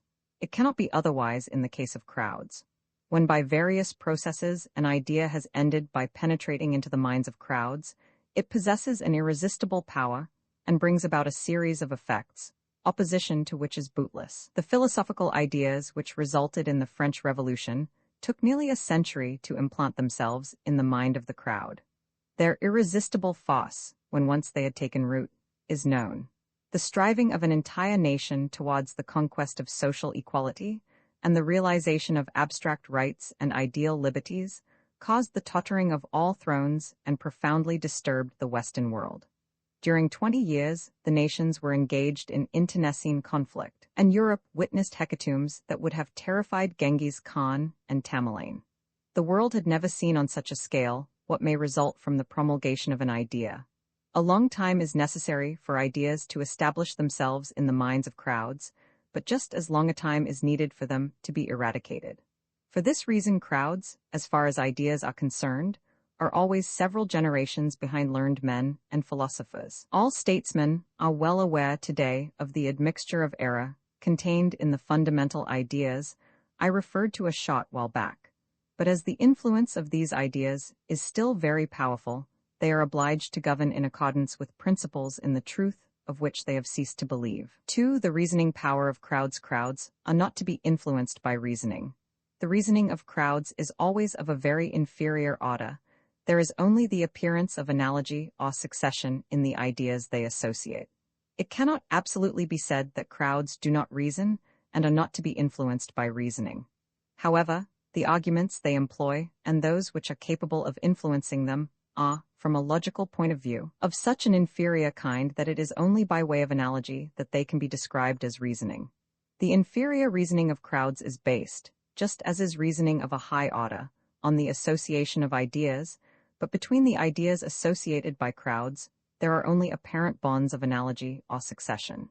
The mode of reasoning of crowds resembles that of the Eskimo who, knowing from experience that ice, a transparent body, melts in the mouth, concludes that glass, also a transparent body, should also melt in the mouth.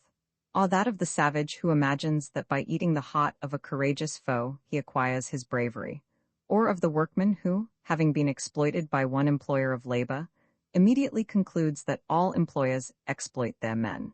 The characteristics of the reasoning of crowds are the association of dissimilar things possessing a merely apparent connection between each other, and the immediate generalization of particular cases. It is arguments of this kind that are always presented to crowds by those who know how to manage them. They are the only arguments by which crowds are to be influenced. A chain of logical argumentation is totally incomprehensible to crowds, and for this reason it is permissible to say that they do not reason, or that they reason falsely, and are not to be influenced by reasoning. Astonishment is felt at times on reading certain speeches at their weakness, and yet they had an enormous influence on the crowds which listened to them, but it is forgotten that they were intended to persuade collectivities and not to be read by philosophers. An orator in intimate communication with a crowd can evoke images by which it will be seduced. If he is successful, his object has been attained, and 20 volumes of harangues, always the outcome of reflection, are not worth the few phrases which appealed to the brains it was required to convince. It would be superfluous to add that the powerlessness of crowds to reason aright prevents them displaying any trace of the critical spirit, prevents them, that is, from being capable of discerning truth from error, or of forming a precise judgment on any matter. Judgments accepted by crowds are merely judgments forced upon them, and never judgments adopted after discussion. In regard to this matter, the individuals who do not rise above the level of a crowd are numerous. The ease with which certain opinions obtain general acceptance results more especially from the impossibility experienced by the majority of men of forming an opinion peculiar to themselves and based on reasoning of their own. 3. The imagination of crowds. Strength of the imagination of crowds.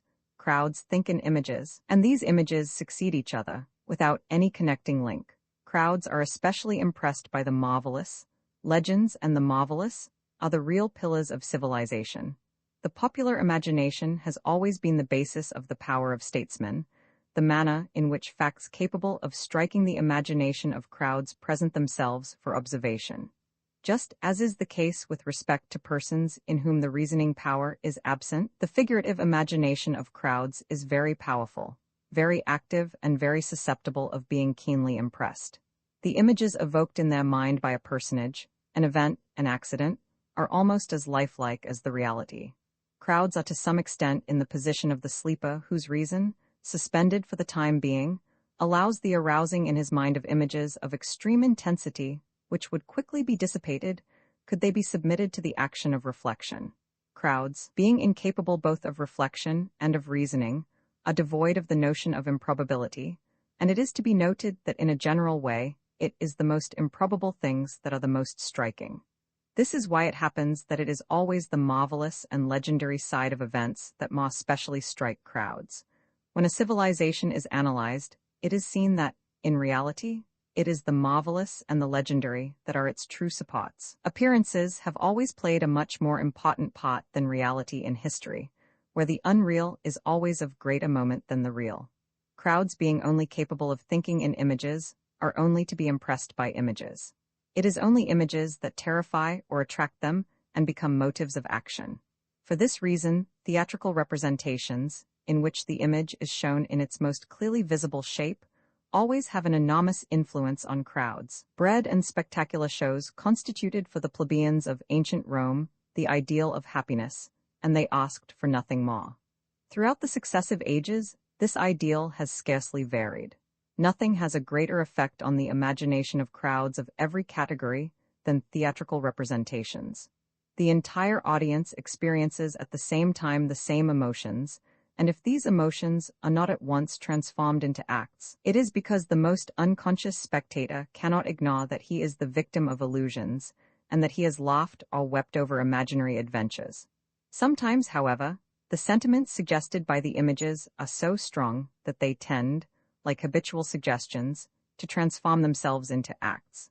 The story has often been told of the manager of a popular theater, who, in consequence of his only playing sombre dramas, was obliged to have the actor who took the part of the traitor protected on his leaving the theater, to defend him against the violence of the spectators, indignant at the crimes, imaginary though they were, which the traitor had committed. We have here, in my opinion, one of the most remarkable indications of the mental state of crowds, and especially of the facility with which they are suggestioned. The unreal has almost as much influence on them as the real. They have an evident tendency not to distinguish between the two. The power of conquerors and the strength of states is based on the popular imagination. It is more particularly by working upon this imagination that crowds are led. All great historical facts, the rise of Buddhism, of Christianity, of Islamism, the Reformation, the French Revolution, and in our own time, the threatening invasion of socialism, are the direct or indirect consequences of strong impressions produced on the imagination of the crowd. Moreover, all the great statesmen of every age and every country, including the most absolute despots, have regarded the popular imagination as the basis of their power, and they have never attempted to govern in opposition to it. It was by becoming a Catholic, said Napoleon to the Council of State, that I terminated the Vendine War. By becoming a Mussulman that I obtained a footing in Egypt. By becoming an Ultramontane that I won over the Italian priests, and had I to govern a nation of Jews, I would rebuild Solomon's temple. Never perhaps since Alexander and Caesar has any great man better understood how the imagination of the crowd should be impressed. His constant preoccupation was to strike it. He bore it in mind in his victories, in his harangues, in his speeches, in all his acts. On his deathbed, it was still in his thoughts. How is the imagination of crowds to be impressed? We shall soon see. Let us confine ourselves for the moment to saying that the feat is never to be achieved by attempting to work upon the intelligence or reasoning faculty, that is to say, by way of demonstration. It was not by means of cunning rhetoric that Antony succeeded in making the populace rise against the murderers of Caesar. It was by reading his will to the multitude and pointing to his copse. Whatever strikes the imagination of crowds presents itself under the shape of a startling and very clear image, freed from all accessory explanation, or merely having as accompaniment a few marvelous or mysterious facts. Examples in point are a great victory, a great miracle, a great crime, or a great hope. Things must be laid before the crowd as a whole, and their genesis must never be indicated. 100 petty crimes or petty accidents will not strike the imagination of crowds in the least, whereas a single great crime or a single great accident will profoundly impress them, even though the results be infinitely less disastrous than those of the 100 small accidents put together. The epidemic of influenza, which caused the death, but a few years ago, of 5,000 persons in Paris alone, made very little impression on the popular imagination. The reason was that this veritable hecatomb was not embodied in any visible image, but was only learnt from statistical information furnished weekly.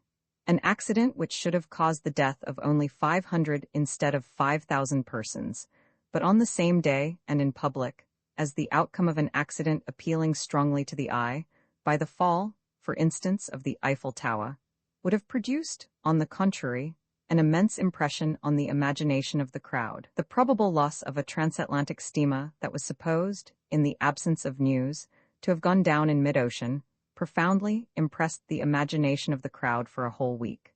Yet official statistics show that 850 sailing vessels and 203 steamers were lost in the year 1894 alone. The crowd, however, was never for a moment concerned by these successive losses, much more important though they were as far as regards the destruction of life and property than the loss of the Atlantic liner in question could possibly have been. It is not, then, the facts in themselves that strike the popular imagination, but the way in which they take place and are brought under notice. It is necessary that by their condensation, if I may thus express myself, they should produce a startling image which fills and besets the mind. To know the art of impressing the imagination of crowds is to know at the same time the art of governing them. Roman 4. A religious shape assumed by all the convictions of crowds, what is meant by the religious sentiment. It is independent of the worship of a divinity, its characteristics, the strength of convictions assuming a religious shape. Various examples. Popular gods have never disappeared, new forms under which they are revived, religious forms of atheism. Importance of these notions from the historical point of view.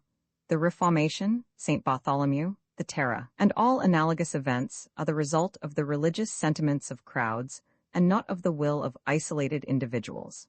We have shown that crowds do not reason, that they accept or reject ideas as a whole, that they tolerate neither discussion nor contradiction, and that the suggestions brought to bear on them invade the entire field of their understanding and tend at once to transform themselves into acts. We have shown that crowds suitably influenced are ready to sacrifice themselves for the ideal with which they have been inspired.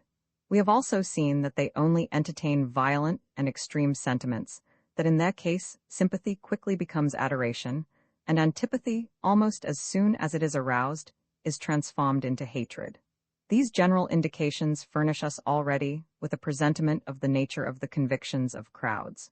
When these convictions are closely examined, whether at epochs marked by fervent religious faith, or by great political upheavals such as those of the last century, it is apparent that they always assume a peculiar form which I cannot better define than by giving it the name of a religious sentiment.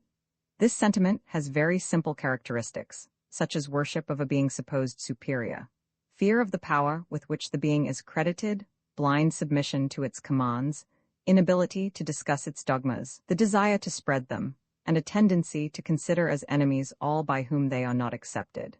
Whether such a sentiment apply to an invisible god, to a wooden or stone idol, to a hero, or to a political conception, provided that it presents the preceding characteristics, its essence always remains religious.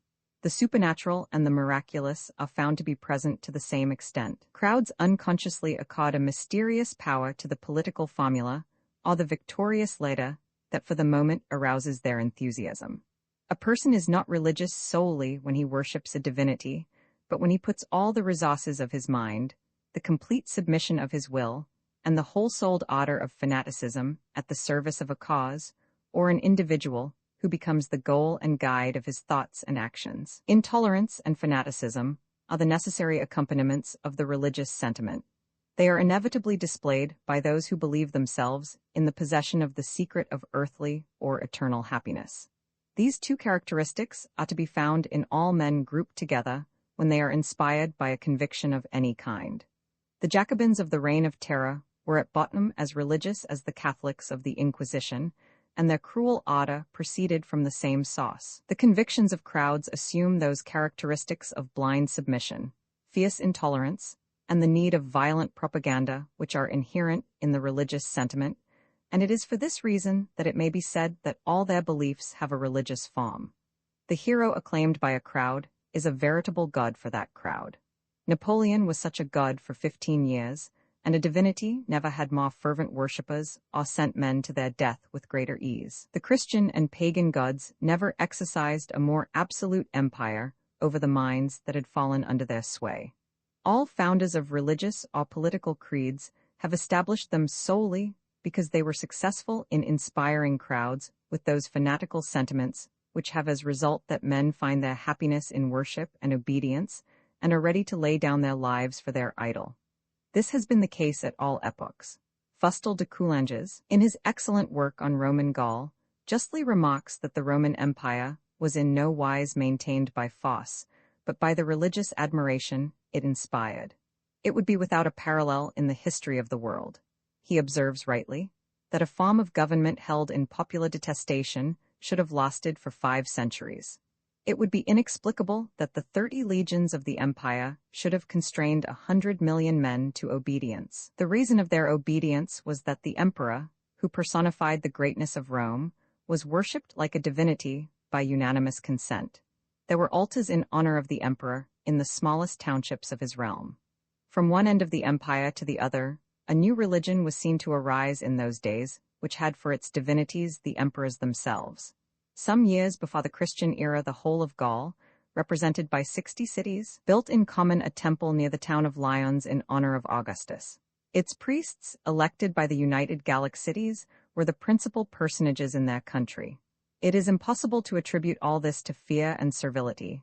Whole nations are not servile, and especially for 3 centuries. It was not the courtiers who worshipped the prince, it was Rome, and it was not Rome merely, but it was Gaul, it was Spain, it was Greece and Asia. Today, the majority of the great men who have swayed men's minds no longer have altars, but they have statues, or their portraits are in the hands of their admirers, and the cult of which they are the object is not notably different from that accorded to their predecessors.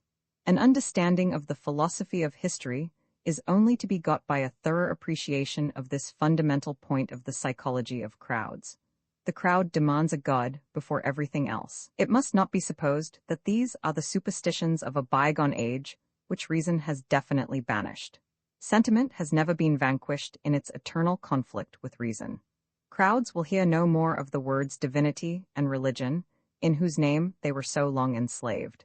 But they have never possessed so many fetishes as in the last 100 years, and the old divinities have never had so many statues and altars raised in their honor. Those who in recent years have studied the popular movement known under the name of Boulingism have been able to see with what ease the religious instincts of crowds are ready to revive.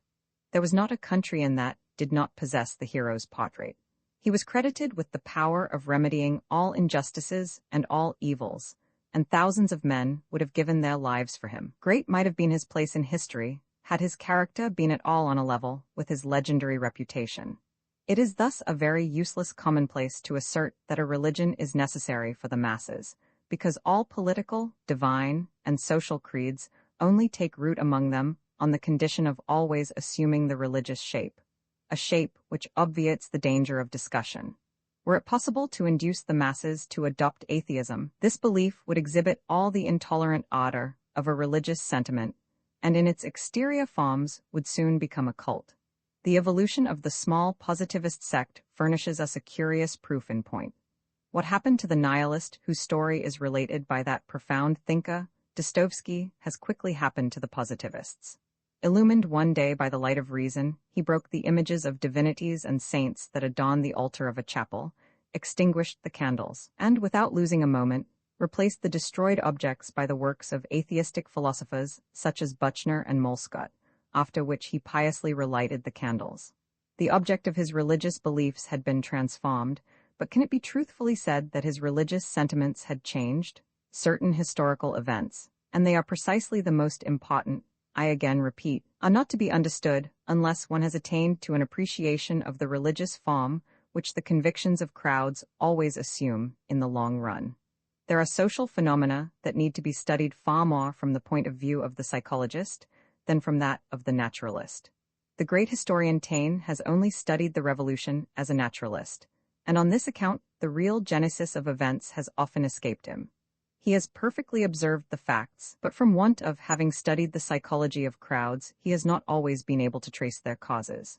The facts having appalled him by their bloodthirsty, anarchic, and ferocious side, he has scarcely seen in the heroes of the great drama anything more than a horde of epileptic savages abandoning themselves without restraint to their instincts. The violence of the revolution, its massacres, its need of propaganda, its declarations of war upon all things, are only to be properly explained by reflecting that the revolution was merely the establishment of a new religious belief in the mind of the masses. The Reformation, the massacre of Saint Bartholomew, the French religious wars, the Inquisition, the Reign of Terror are phenomena of an identical kind, brought about by crowds animated by those religious sentiments which necessarily led those imbued with them to pitilessly extirpate by fire and sword whoever is opposed to the establishment of the new faith. The methods of the Inquisition are those of all whose convictions are genuine and sturdy. Their convictions would not deserve these epithets did they resort to other methods. Upheavals analogous to those I have just cited are only possible when it is the soul of the masses that brings them about.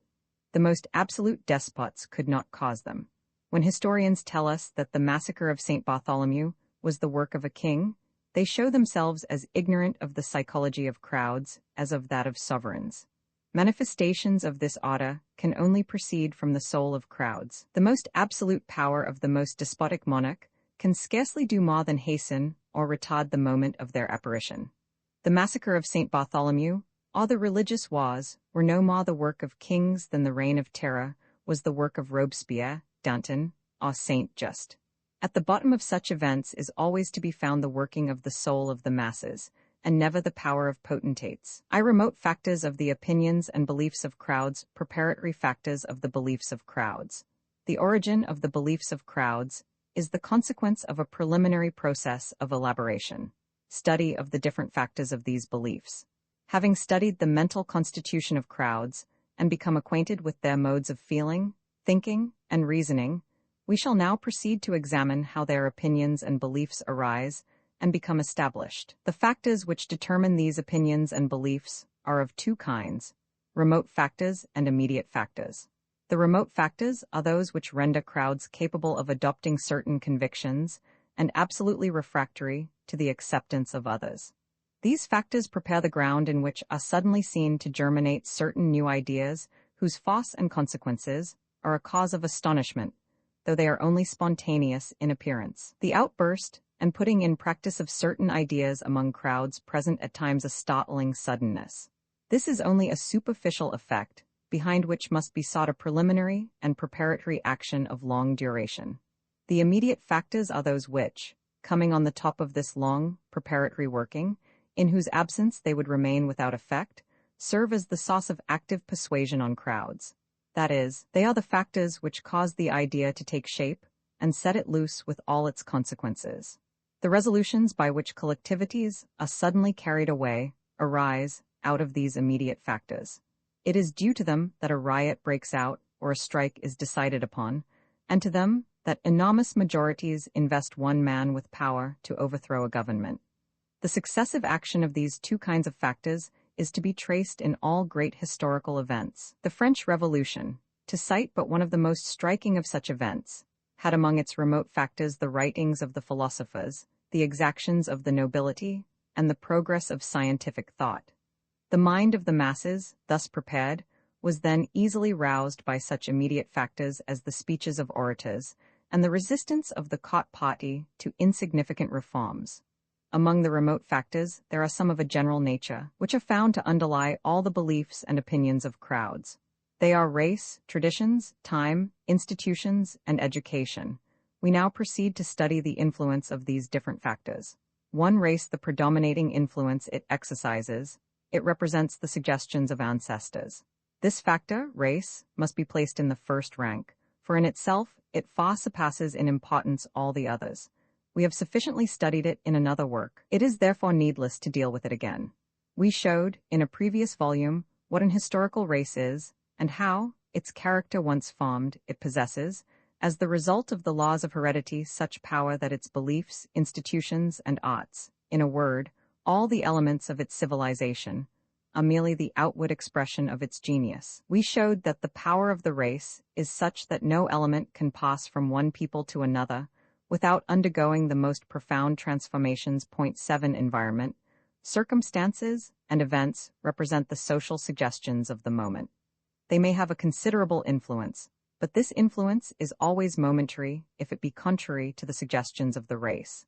That is, to those which are inherited by a nation from the entire series of its ancestors. We shall have occasion in several of the chapters of this work to touch again upon racial influence, and to show that this influence is so great that it dominates the characteristics peculiar to the genius of crowds.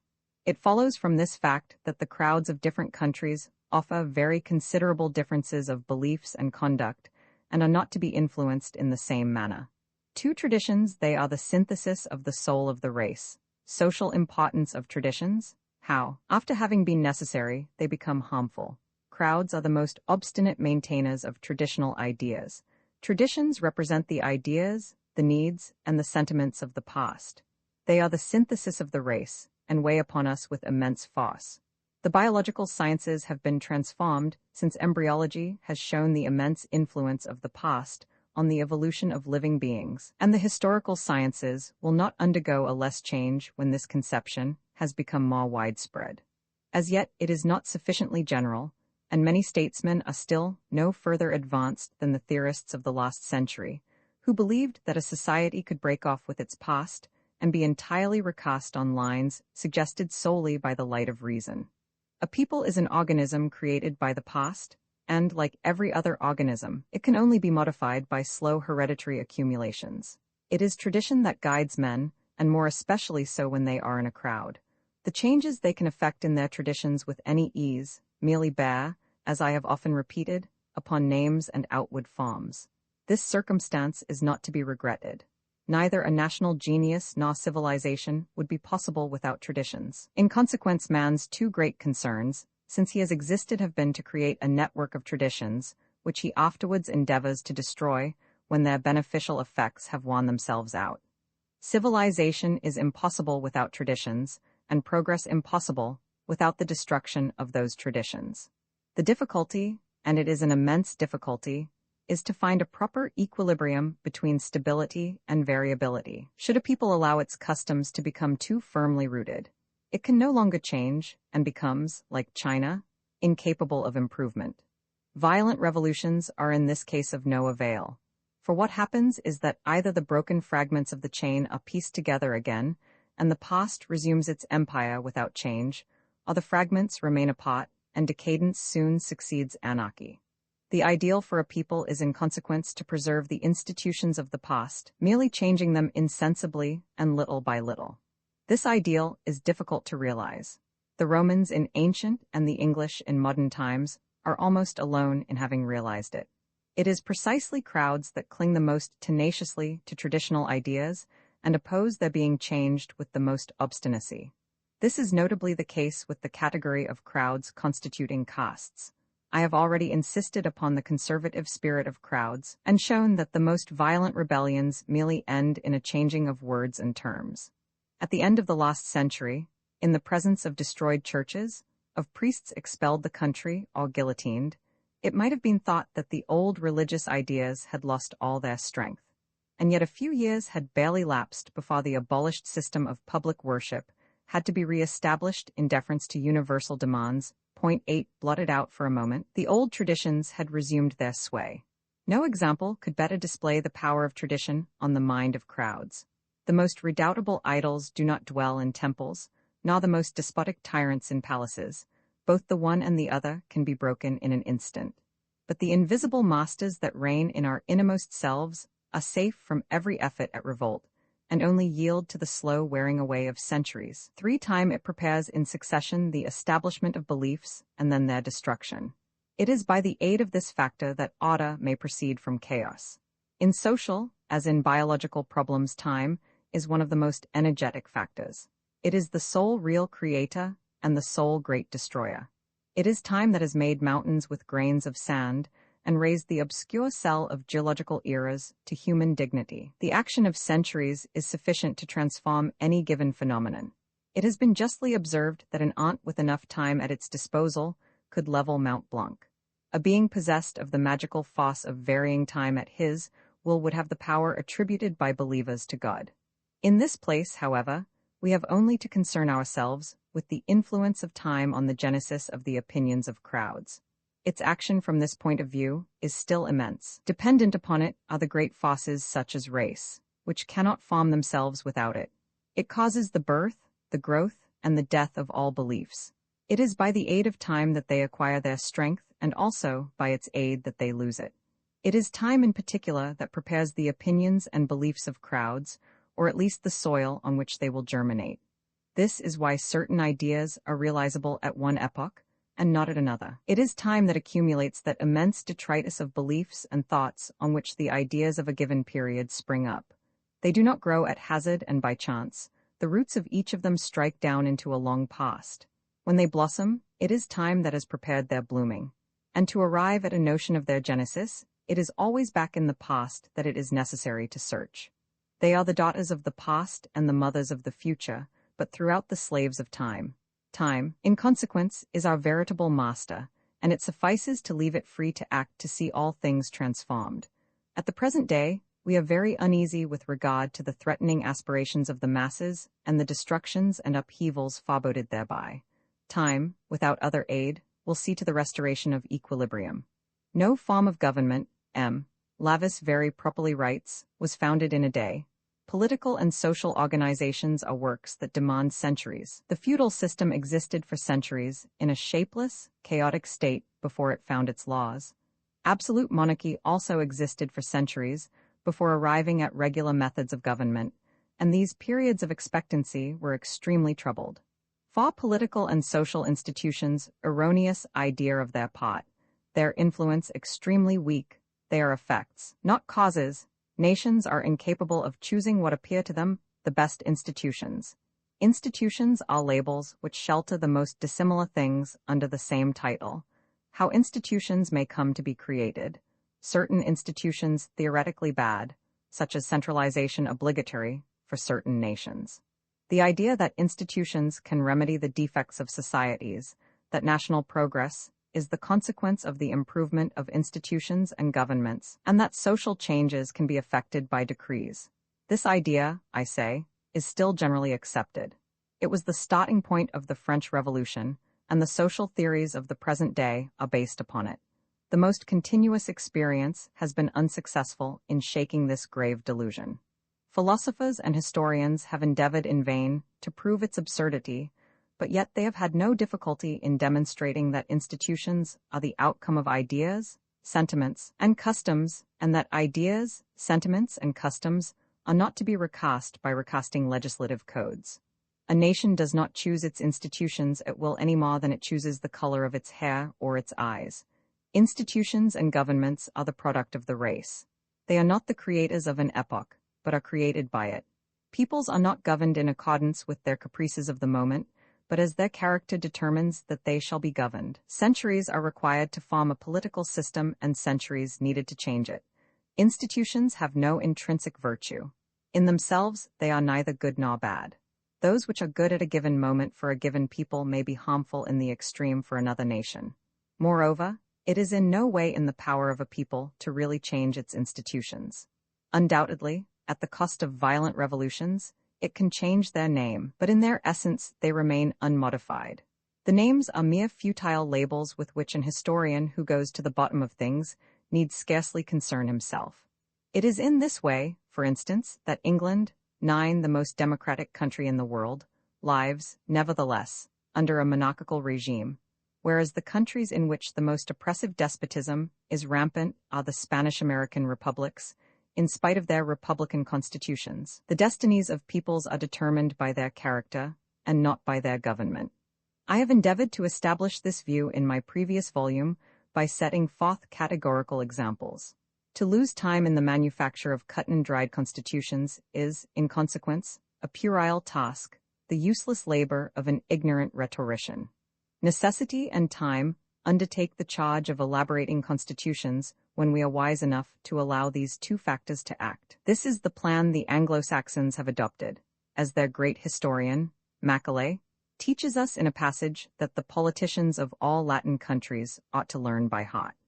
After having shown all the good that can be accomplished by laws, which appear from the point of view of pure reason a chaos of absurdities and contradictions, he compares the scars of constitutions that have been engulfed in the convulsions of the Latin peoples with that of England, and points out that the latter has only been very slowly changed pot by pot, under the influence of immediate necessities and never of speculative reasoning.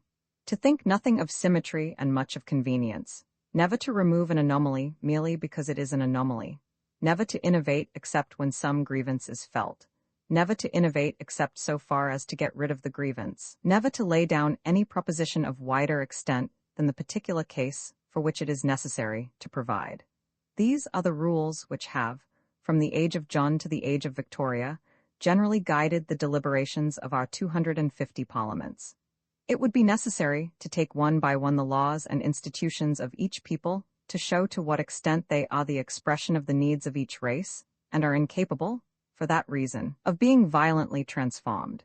It is possible, for instance, to indulge in philosophical dissertations on the advantages and disadvantages of centralization. But when we see a people composed of very different races devote 1,000 years of efforts to attaining to this centralization, when we observe that a great revolution, having for object the destruction of all the institutions of the past, has been forced to respect this centralization, and has even strengthened it. Under these circumstances, we should admit that it is the outcome of imperious needs, that it is a condition of the existence of the nation in question, and we should pity the poor mental range of politicians who talk of destroying it. Could they by chance succeed in this attempt, their success would at once be the signal for a frightful civil war, which, moreover, would immediately bring back a new system of centralization, much more oppressive than the old. The conclusion to be drawn from what precedes is that it is not in institutions that the means is to be sought of profoundly influencing the genius of the masses. When we see certain countries, such as the United States, reach a high degree of prosperity under democratic institutions, while others, such as the Spanish-American republics, are found existing in a pitiable state of anarchy under absolutely similar institutions, we should admit that these institutions are as foreign to the greatness of the one as to the decadence of the others. Peoples are governed by their character, and all institutions which are not intimately modeled on that character merely represent a borrowed garment, a transitory disguise. No doubt sanguinary wars and violent revolutions have been undertaken, and will continue to be undertaken, to impose institutions to which is attributed, as to the relics of saints, the supernatural power of creating welfare. It may be said then, in one sense, that institutions react on the mind of the crowd inasmuch as they engender such upheavals. But in reality, it is not the institutions that react in this manner, since we know that, whether triumphant or vanquished, they possess in themselves no virtue. It is illusions and words that have influenced the mind of the crowd, and especially words which are as powerful as they are chimerical, and whose astonishing sway we shall shortly demonstrate. 5. Instruction and education falsity of prevalent ideas as to the influence of instruction on crowds. Statistical indications. Demoralizing effect of Latin system of education. Part instruction might play. Examples furnished by various peoples.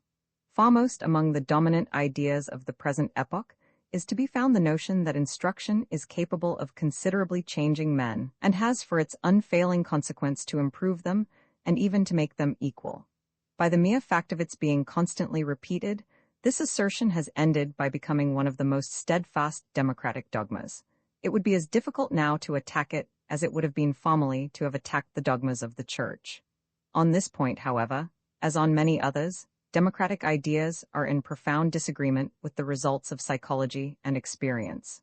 Many eminent philosophers, among them Herbert Spencer, have had no difficulty in showing that instruction neither renders a man more moral nor happier, that it changes neither his instincts nor his hereditary passions, and that at times, for this to happen, it need only be badly directed. It is much more pernicious than useful. Statisticians have brought confirmation of these views by telling us that criminality increases with the generalization of instruction, or at any rate of a certain kind of instruction, and that the worst enemies of society, the anarchists, are recruited among the prize winners of schools. While in a recent work, a distinguished magistrate, M. Adolf Gillot, made the observation that at present 3,000 educated criminals are met with for every 1,000 illiterate delinquents, and that in 50 years, the criminal percentage of the population has passed from 227 to 552 for every 100,000 inhabitants, an increase of 133%. He has also noted in common with his colleagues that criminality is particularly on the increase among young persons, for whom, as is known, gratuitous and obligatory schooling has, in France, replaced apprenticeship. It is not assuredly, and nobody has ever maintained this proposition, that well-directed instruction may not give very useful practical results, if not in the sense of raising the standard of morality, at least in that of developing professional capacity. Unfortunately, the Latin peoples, especially in the last 25 years, have based their systems of instruction on very erroneous principles, and in spite of the observations of the most eminent minds, such as Braille, Fustel de Coulanges, Taine, and many others, they persist in their lamentable mistakes. I have myself shown, in a work published some time ago, that the French system of education transforms the majority of those who have undergone it into enemies of society, and recruits numerous disciples for the worst forms of socialism. The primary danger of this system of education, very properly qualified as Latin, consists in the fact that it is based on the fundamental psychological error that the intelligence is developed by the learning by heart of textbooks. Adopting this view, the endeavor has been made to enforce a knowledge of as many handbooks as possible. From the primary school till he leaves the university, a young man does nothing but acquire books by heart without his judgment or personal initiative being ever called into play. Education consists for him in reciting by heart and obeying. Learning lessons, knowing by heart a grammar or a compendium, repeating well and imitating well. That, writes a former minister of public instruction, M. Jules Simon, is a ludicrous form of education whose every effort is an act of faith tacitly admitting the infallibility of the master, and whose only results are a belittling of ourselves and a rendering of us impotent. Were this education merely useless, One might confine oneself to expressing compassion for the unhappy children who, instead of making needful studies at the primary school, are instructed in the genealogy of the sons of Clotaire. The conflicts between Neustria and Austrasia are zoological classifications, but the system presents a far more serious danger. It gives those who have been submitted to it a violent dislike to the state of life in which they were born, and an intense desire to escape from it. The working man no longer wishes to remain a working man, or the peasant to continue a peasant, while the most humble members of the middle classes admit of no possible career for their sons, except that of state-paid functionaries. Instead of preparing men for life, French schools solely prepare them to occupy public functions, in which success can be attained without any necessity for self-direction, or the exhibition of the least glimmer of personal initiative. At the bottom of the social ladder, the system creates an army of proletarians discontented with their lot and always ready to revolt, while at the summit it brings into being a frivolous bourgeoisie, at once skeptical and credulous, having a superstitious confidence in the state, whom it regards as a sort of providence, but without forgetting to display towards it a ceaseless hostility, always laying its own faults to the door of the government, and incapable of the least enterprise without the intervention of the authorities. The state, which manufactures by dint of textbooks all these persons possessing diplomas, can only utilize a small number of them, and is forced to leave the others without employment. It is obliged in consequence to resign itself to feeding the first mentioned, and to having the others as its enemies. From the top to the bottom of the social pyramid, from the humblest clerk to the professor and the prefect, the immense mass of persons boasting diplomas besiege the professions. While a businessman has the greatest difficulty in finding an agent to represent him in the colonies, thousands of candidates solicit the most modest official posts. There are 20,000 schoolmasters and mistresses without employment in the department of the Seine alone, all of them persons who, disdaining the fields or the workshops, look to the state for their livelihood. The number of the chosen being restricted, that of the discontented is perforce immense. The latter are ready for any revolution, whoever be its chiefs and whatever the goal they aim at. The acquisition of knowledge for which no use can be found is a sure method of driving a man to revolt. 11. It is evidently too late to retrace our steps. Experience alone, that supreme educator of peoples, will be at pains to show us our mistake. It alone will be powerful enough to prove the necessity of replacing our odious textbooks and our pitiable examinations by industrial instruction, capable of inducing our young men to return to the fields, to the workshop, and to the colonial enterprise which they avoid today at all costs. The professional instruction which all enlightened minds are now demanding was the instruction received in the past by our forefathers. It is still in vigor at the present day among the nations who rule the world by their force of will, their initiative, and their spirit of enterprise. In a series of remarkable pages, whose principal passages I reproduce further on, a great thinker, M. Taine, has clearly shown that our former system of education was approximately that in vogue today in England and America. And in a remarkable parallel between the Latin and Anglo-Saxon systems, he has plainly pointed out the consequences of the two methods.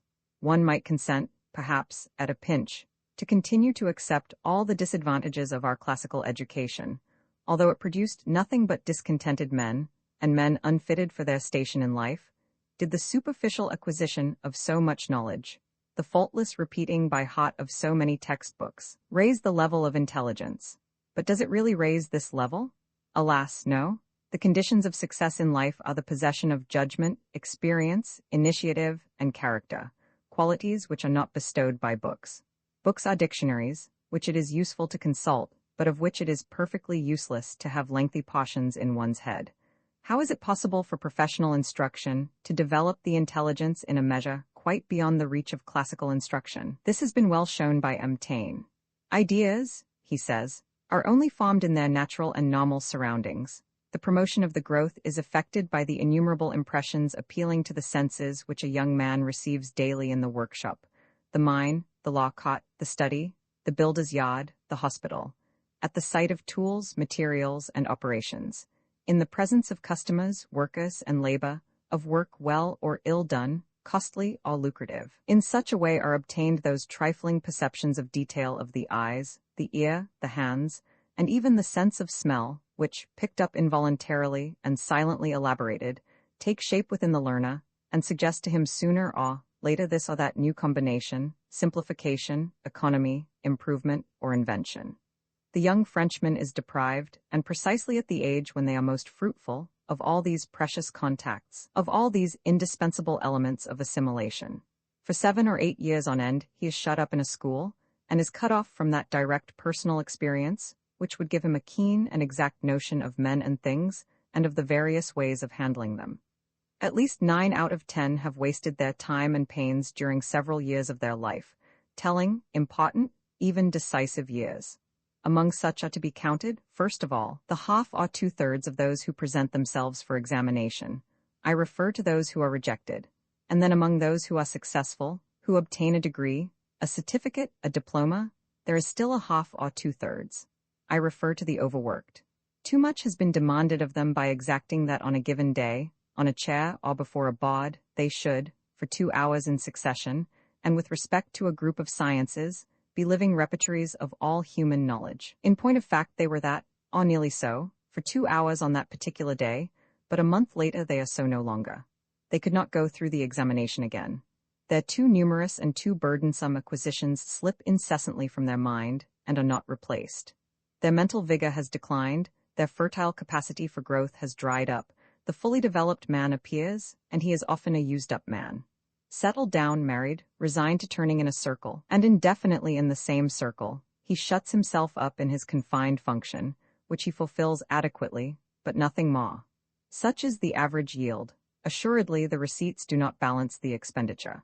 In England or America, where, as in France previous to 1789, the contrary proceeding is adopted, the outcome obtained is equal or superior. The illustrious psychologist subsequently shows us the difference between our system and that of the Anglo-Saxons. The latter do not possess our innumerable special schools. With them, instruction is not based on book learning, but on object lessons. The engineer, for example, is trained in a workshop and never at a school, a method which allows of each individual reaching the level his intelligence permits of. He becomes a workman or a foreman if he can get no further, an engineer if his aptitudes take him as far. This manner of proceeding is much more democratic, and of much greater benefit to society than that of making the whole career of an individual depend on an examination, lasting a few hours, and undergone at the age of 19 or 20. In the hospital, the mine, the factory, in the architect's or the lawyer's office, the student, who makes a start while very young, goes through his apprenticeship, stage by stage, much as does with us a law clerk in his office, or an artist in his studio. Previously, and before making a practical beginning, he has had an opportunity of following some general and summary course of instruction, so as to have a framework ready prepared in which to store the observations he is shortly to make. Furthermore, he is able, as a rule, to avail himself of sundry technical courses which he can follow in his leisure hours, so as to coordinate step by step the daily experience he is gathering. Under such a system, the practical capabilities increase and develop of themselves in exact proportion to the faculties of the student and in the direction requisite for his future task and the special work for which from now onwards he desires to fit himself. By this means in England or the United States, a young man is quickly in a position to develop his capacity to the utmost. At 25 years of age, and much sooner if the material and the parts are there, he is not merely a useful performer, he is capable also of spontaneous enterprise. He is not only a part of a machine, but also a motor. In France, where the country system prevails, in France, which with each succeeding generation is falling more and more into line with China, the sum total of the wasted forces is enormous. The great philosopher arrives at the following conclusion with respect to the growing incongruity between our Latin system of education and the requirements of practical life. In the 3 stages of instruction, those of childhood, adolescence, and youth, the theoretical and pedagogic preparation by books on the school benches has lengthened out and become overcharged in view of the examination, the degree, the diploma, and the certificate, and solely in this view, and by the worst methods, by the application of an unnatural and antisocial regime, by the excessive postponement of the practical apprenticeship, by our boarding school system, by artificial training and mechanical cramming, by overwork, without thought for the time that is to follow, for the adult age and the functions of the man, without regard for the real world on which the young man will shortly be thrown. For the society in which we move and to which he must be adapted, I'll be taught to resign himself in advance. For the struggle in which humanity is engaged, and in which to defend himself, and to keep his footing he ought previously to have been equipped, armed, trained, and hardened. This indispensable equipment, this acquisition of more importance than any other, this sturdy common sense and nerve and willpower our schools do not procure the young Frenchman. On the contrary, far from qualifying him for his approaching and definite state, they disqualify him. In consequence, his entry into the world and his first steps in the field of action are most often merely a succession of painful falls, whose effect is that he long remains wounded and bruised, and sometimes disabled for life. The test is severe and dangerous.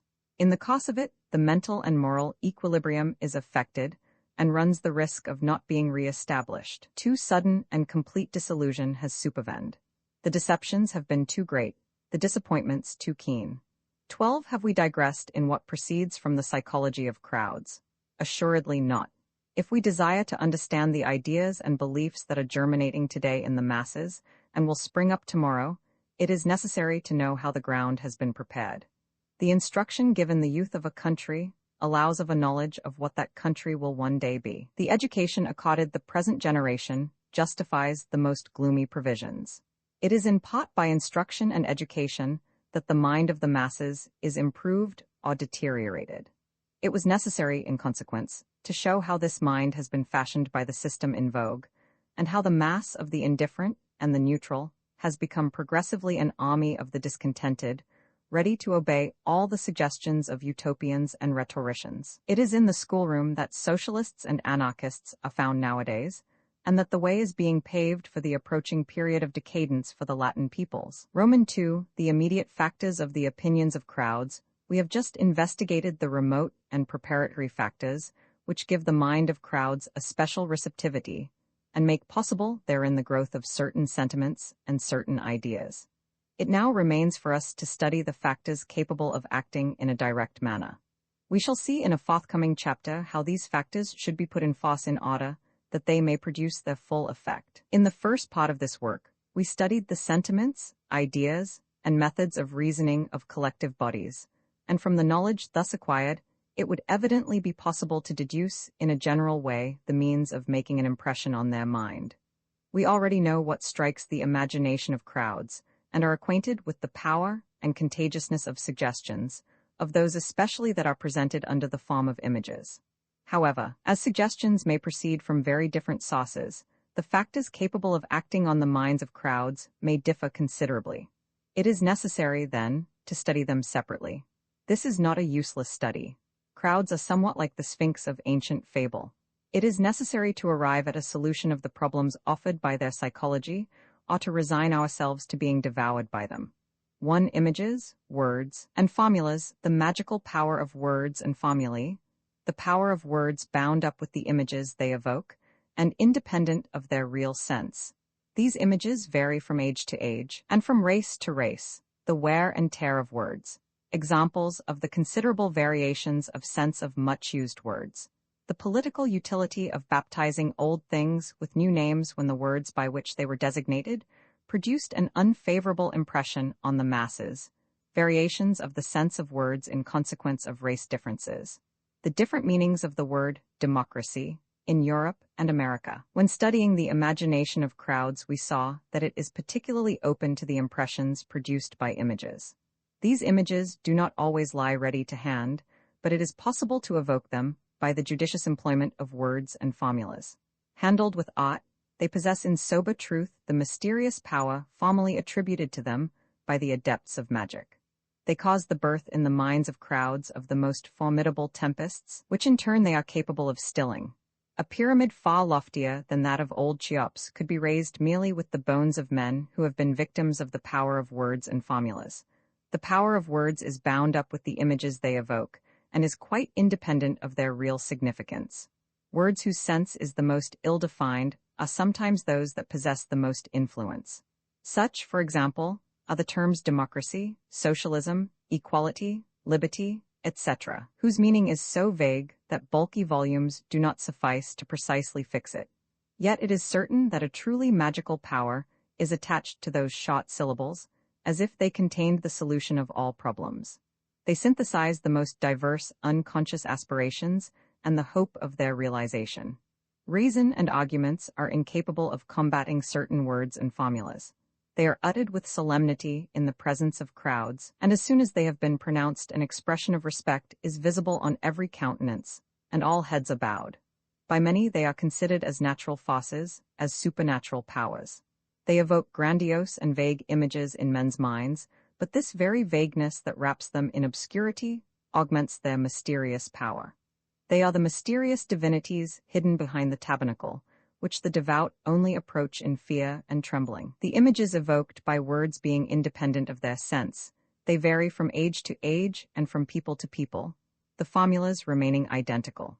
Certain transitory images are attached to certain words. The word is merely as it were the button of an electric bell that calls them up. All words and all formulas do not possess the power of evoking images, while there are some which have once had this power, but lose it in the course of use and cease to waken any response in the mind. They then become vain sounds, whose principal utility is to relieve the person who employs them of the obligation of thinking. Armed with a small stock of formulas and commonplaces learnt while we are young, we possess all that is needed to traverse life without the tiring necessity of having to reflect on anything whatever. If any particular language be studied, it is seen that the words of which it is composed change rather slowly in the course of ages, while the images these words evoke or the meaning attached to them changes ceaselessly.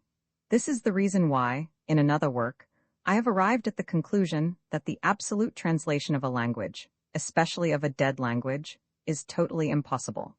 What do we do in reality when we substitute a French for a Latin, Greek, or Sanskrit expression, or even when we endeavor to understand a book written in our own tongue 2 or 3 centuries back? We merely put the images and ideas with which modern life has endowed our intelligence in the place of absolutely distinct notions and images which ancient life had brought into being in the mind of races, submitted to conditions of existence having no analogy with our own. When the men of the Revolution imagined they were copying the Greeks and Romans, what were they doing except giving to ancient words a sense the latter had never had? What resemblance can possibly exist between the institutions of the Greeks and those designated today by corresponding words? A republic at that epoch was an essentially aristocratic institution, formed of a reunion of petty despots ruling over a crowd of slaves kept in the most absolute subjection. These communal aristocracies, based on slavery, could not have existed for a moment without it. The word liberty, again, what signification could it have in any way resembling that we attribute to it today at a period when the possibility of the liberty of thought was not even suspected, and when there was no greater and more exceptional crime than that of discussing the gods, the laws, and the customs of the city? What did such a word as fatherland signify to an Athenian or Spartan, unless it were the cult of Athens or Sparta, and in no wise that of Greece, composed of rival cities always at war with each other? What meaning had the same word, fatherland, among the ancient Gauls, divided into rival tribes and races, and possessing different languages and religions, and who were easily vanquished by Caesar because he always found allies among them? It was Rome that made a country of Gaul by endowing it with political and religious unity. Without going back so far, scarcely 2 centuries ago, is it to be believed that this same notion of a fatherland was conceived to have the same meaning as at present by French princes, like the great Condé, who allied themselves with the foreigner against their sovereign? And yet again, the same word had it not a sense very different from the modern for the French royalist emigrants, who thought they obeyed the laws of honor in fighting against France, and who from their point of view did indeed obey them, since the feudal law bound the vassal to the lord, and not to the soil, so that where the sovereign was there was the true fatherland. Numerous are the words whose meaning has thus profoundly changed from age to age, words which we can only arrive at understanding in the sense in which they were formerly understood after a long effort. It has been said with truth that much study is necessary merely to arrive at conceiving what was signified to our great-grandfathers by such words as the king and the royal family. What, then, is likely to be the case with terms still more complex? Words, then, have only mobile and transitory significations, which change from age to age and people to people. And when we desire to exert an influence by their means on the crowd, what it is requisite to know is the meaning given them by the crowd at a given moment, and not the meaning which they formerly had or may yet have for individuals of a different mental constitution. Thus, when crowds have come, as the result of political upheavals or changes of belief, to acquire a profound antipathy for the images evoked by certain words, the first duty of the true statesman is to change the words without, of course, laying hands on the things themselves, the latter being too intimately bound up with the inherited constitution to be transformed. The judicious Tocqueville long ago made the remark that the work of the consulate and the empire consisted more particularly in the clothing with new words of the greater part of the institutions of the past. That is to say, in replacing words evoking disagreeable images in the imagination of the crowd by other words of which the novelty prevented such evocations. The taille or tallage has become the land tax, the gabelle, the tax on salt, the aids, the indirect contributions and the consolidated duties, the tax on trade companies and guilds, the license, etc. One of the most essential functions of statesmen consists, then, in baptizing with popular awe, at any rate, in different words things the crowd cannot endure under their old names. The power of words is so great that it suffices to designate in well-chosen terms the most odious things to make them acceptable to crowds. Taine justly observes that it was by invoking liberty and fraternity, words very popular at the time, that the Jacobins were able to install a despotism worthy of Dahomey, a tribunal similar to that of the Inquisition, and to accomplish human hecatombs akin to those of ancient Mexico. The art of those who govern, as is the case with the art of advocates, consists above all in the science of employing words.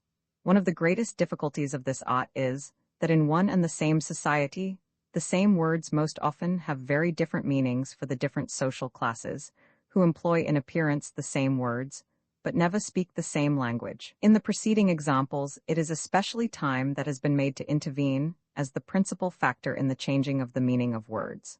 If, however, we also make race intervene, we shall then see that, at the same period, among peoples equally civilized but of different race, the same words very often correspond to extremely dissimilar ideas. It is impossible to understand these differences without having traveled much, and for this reason, I shall not insist upon them. I shall confine myself to observing that it is precisely the words most often employed by the masses which among different peoples possess the most different meanings. Such is the case, for instance, with the words democracy and socialism in such frequent use nowadays. In reality, they correspond to quite contrary ideas and images in the Latin and Anglo-Saxon mind. For the Latin peoples, the word democracy signifies more especially the subordination of the will and the initiative of the individual to the will and the initiative of the community represented by the state. It is the state that is charged, to a greater and greater degree, with the direction of everything, the centralization, the monopolization, and the manufacture of everything. To the state it is that all parties without exception, radicals, socialists, or monarchists, constantly appeal. Among the Anglo-Saxons, and notably in America, this same word democracy signifies, on the contrary, the intense development of the will of the individual, and as complete a subordination as possible of the state, which, with the exception of the police, the army, and diplomatic relations, is not allowed the direction of anything, not even of public instruction. It is seen, then, that the same word which signifies for one people the subordination of the will and the initiative of the individual and the preponderance of the state, signifies for another the excessive development of the will and the initiative of the individual and the complete subordination of the state. 132 Illusions their importance. They are to be found at the root of all civilizations. The social necessity of illusions. Crowds always prefer them to truths. From the dawn of civilization, onwards crowds have always undergone the influence of illusions. It is to the creators of illusions that they have raised more temples, statues, and altars than to any other class of men. Whether it be the religious illusions of the past or the philosophic and social illusions of the present, these formidable sovereign powers are always found at the head of all the civilizations that have successively flourished on our planet. It is in their name that were built the temples of Chaldea and Egypt, and the religious edifices of the Middle Ages, and that a vast upheaval shook the whole of Europe a century ago, and there is not one of our political, artistic, or social conceptions that is free from their powerful impress. Occasionally, at the cost of terrible disturbances, man overthrows them, but he seems condemned to always set them up again. Without them, he would never have emerged from his primitive barbarian state, and without them again, he would soon return to it. Doubtless, they are futile shadows, but these children of our dreams have forced the nations to create whatever the arts may boast of splendor or civilization of greatness. If one destroyed in museums and libraries, if one hurled down on the flagstones before the churches all the works and all the monuments of art that religions have inspired, what would remain of the great dreams of humanity? To give to men that portion of hope and illusion without which they cannot live, such is the reason for the existence of gods, heroes, and poets. During 50 years science appeared to undertake this task. But science has been compromised in hearts hungering after the ideal, because it does not dare to be lavish enough of promises, because it cannot lie. 14. The philosophers of the last century devoted themselves with fervor to the destruction of the religious, political, and social illusions on which our forefathers had lived for a long tale of centuries. By destroying them, they have dried up the springs of hope and resignation. Behind the immolated chimeras, they came face to face with the blind and silent forces of nature, which are inexorable to weakness and ignore pity. Notwithstanding all its progress, philosophy has been unable, as yet, to offer the masses any ideal that can charm them. But, as they must have their illusions at all cost, they turn instinctively, as the insect seeks the light, to the rhetoricians who accord them what they want. Not truth, but error has always been the chief factor in the evolution of nations, and the reason why socialism is so powerful today is that it constitutes the lost illusion that is still vital. In spite of all scientific demonstrations, it continues on the increase. Its principal strength lies in the fact that it is championed by minds sufficiently ignorant of things as they are in reality to venture boldly to promise mankind happiness. The social illusion reigns today upon all the heaped-up ruins of the past, and to it belongs the future. The masses have never thirsted after truth. They turn aside from evidence that is not to their taste, preferring to deify error, if error seduce them. Whoever can supply them with illusions is easily their master. Whoever attempts to destroy their illusions is always their victim. 3. Experience alone can fix in the mind of crowds truths become necessary and destroy illusions grown dangerous. Experience is only effective on the condition that it be frequently repeated.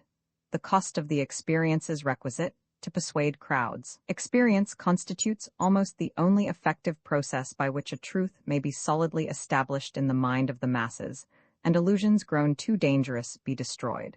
To this end, however, it is necessary that the experience should take place on a very large scale and be very frequently repeated. The experiences undergone by one generation are useless, as a rule, for the generation that follows, which is the reason why historical facts, cited with a view to demonstration, serve no purpose. Their only utility is to prove to what an extent experiences need to be repeated from age to age to exert any influence, or to be successful in merely shaking an erroneous opinion when it is solidly implanted in the mind of the masses. Our century, and that which preceded it, will doubtless be alluded to by historians as an era of curious experiments, which in no other age have been tried in such number. The most gigantic of these experiments was the French Revolution. To find out that a society is not to be refashioned from top to bottom in accordance with the dictates of pure reason, it was necessary that several millions of men should be massacred and that Europe should be profoundly disturbed for a period of 20 years. To prove to us experimentally that dictators cost the nations who acclaim them dear, 2 ruinous experiences have been required in 50 years, and in spite of their clearness, they do not seem to have been sufficiently convincing. The first, nevertheless, cost 3 millions of men and an invasion. The second involved a loss of territory, and carried in its wake the necessity for permanent armies. A third was almost attempted not long since, and will assuredly be attempted one day. To bring an entire nation to admit that the huge German army was not, as was currently alleged 30 years ago, a sort of harmless national guard. 15. The terrible war, which cost us so dear, had to take place. To bring about the recognition that protection ruins the nations who adopt it, At least 20 years of disastrous experience will be needful. These examples might be indefinitely multiplied. For reason, the nullity of its influence on crowds only to be influenced by their unconscious sentiments, the role of logic in history, the secret causes of improbable events. In enumerating the factors capable of making an impression on the minds of crowds, all mention of reason might be dispensed with, were it not necessary to point out the negative value of its influence. We have already shown that crowds are not to be influenced by reasoning, and can only comprehend rough and ready associations of ideas.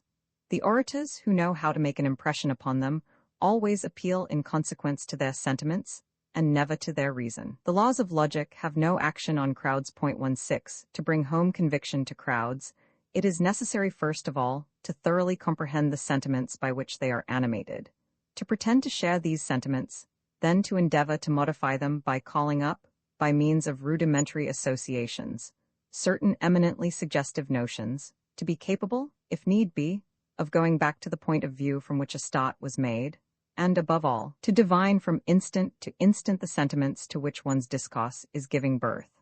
This necessity of ceaselessly varying one's language in accordance with the effect produced at the moment of speaking deprives from the outset a prepared and studied harangue of all efficaciousness. In such a speech, the orator follows his own line of thought, not that of his hearers, and from this fact alone his influence is annihilated. Logical minds, accustomed to be convinced by a chain of somewhat close reasoning, cannot avoid having recourse to this mode of persuasion when addressing crowds, and the inability of their arguments always surprises them. The usual mathematical consequences based on the syllogism, that is, on associations of identities, are imperative, writes a logician. This imperativeness would enforce the assent even of an inorganic mass, were it capable of following associations of identities. This is doubtless true, but a crowd is no more capable than an inorganic mass of following such associations, nor even of understanding them. If the attempt be made to convince by reasoning primitive minds, savages or children, for instance, the slight value possessed by this method of arguing will be understood. It is not even necessary to descend so low as primitive beings to obtain an insight into the utter powerlessness of reasoning when it has to fight against sentiment. Let us merely call to mind how tenacious, for centuries long, have been religious superstitions in contradiction with the simplest logic. For nearly 2,000 years, the most luminous geniuses have bowed before their laws, and modern times have to be reached for their veracity to be merely contested. The Middle Ages and the Renaissance possessed many enlightened men, but not a single man who attained by reasoning to an appreciation of the childish side of his superstitions, or who promulgated even a slight doubt as to the misdeeds of the devil or the necessity of burning sorcerers. Should it be regretted that crowds are never guided by reason? We would not venture to affirm it. Without a doubt, human reason would not have availed to spur humanity along the path of civilization with the ardor and hardihood its illusions have done.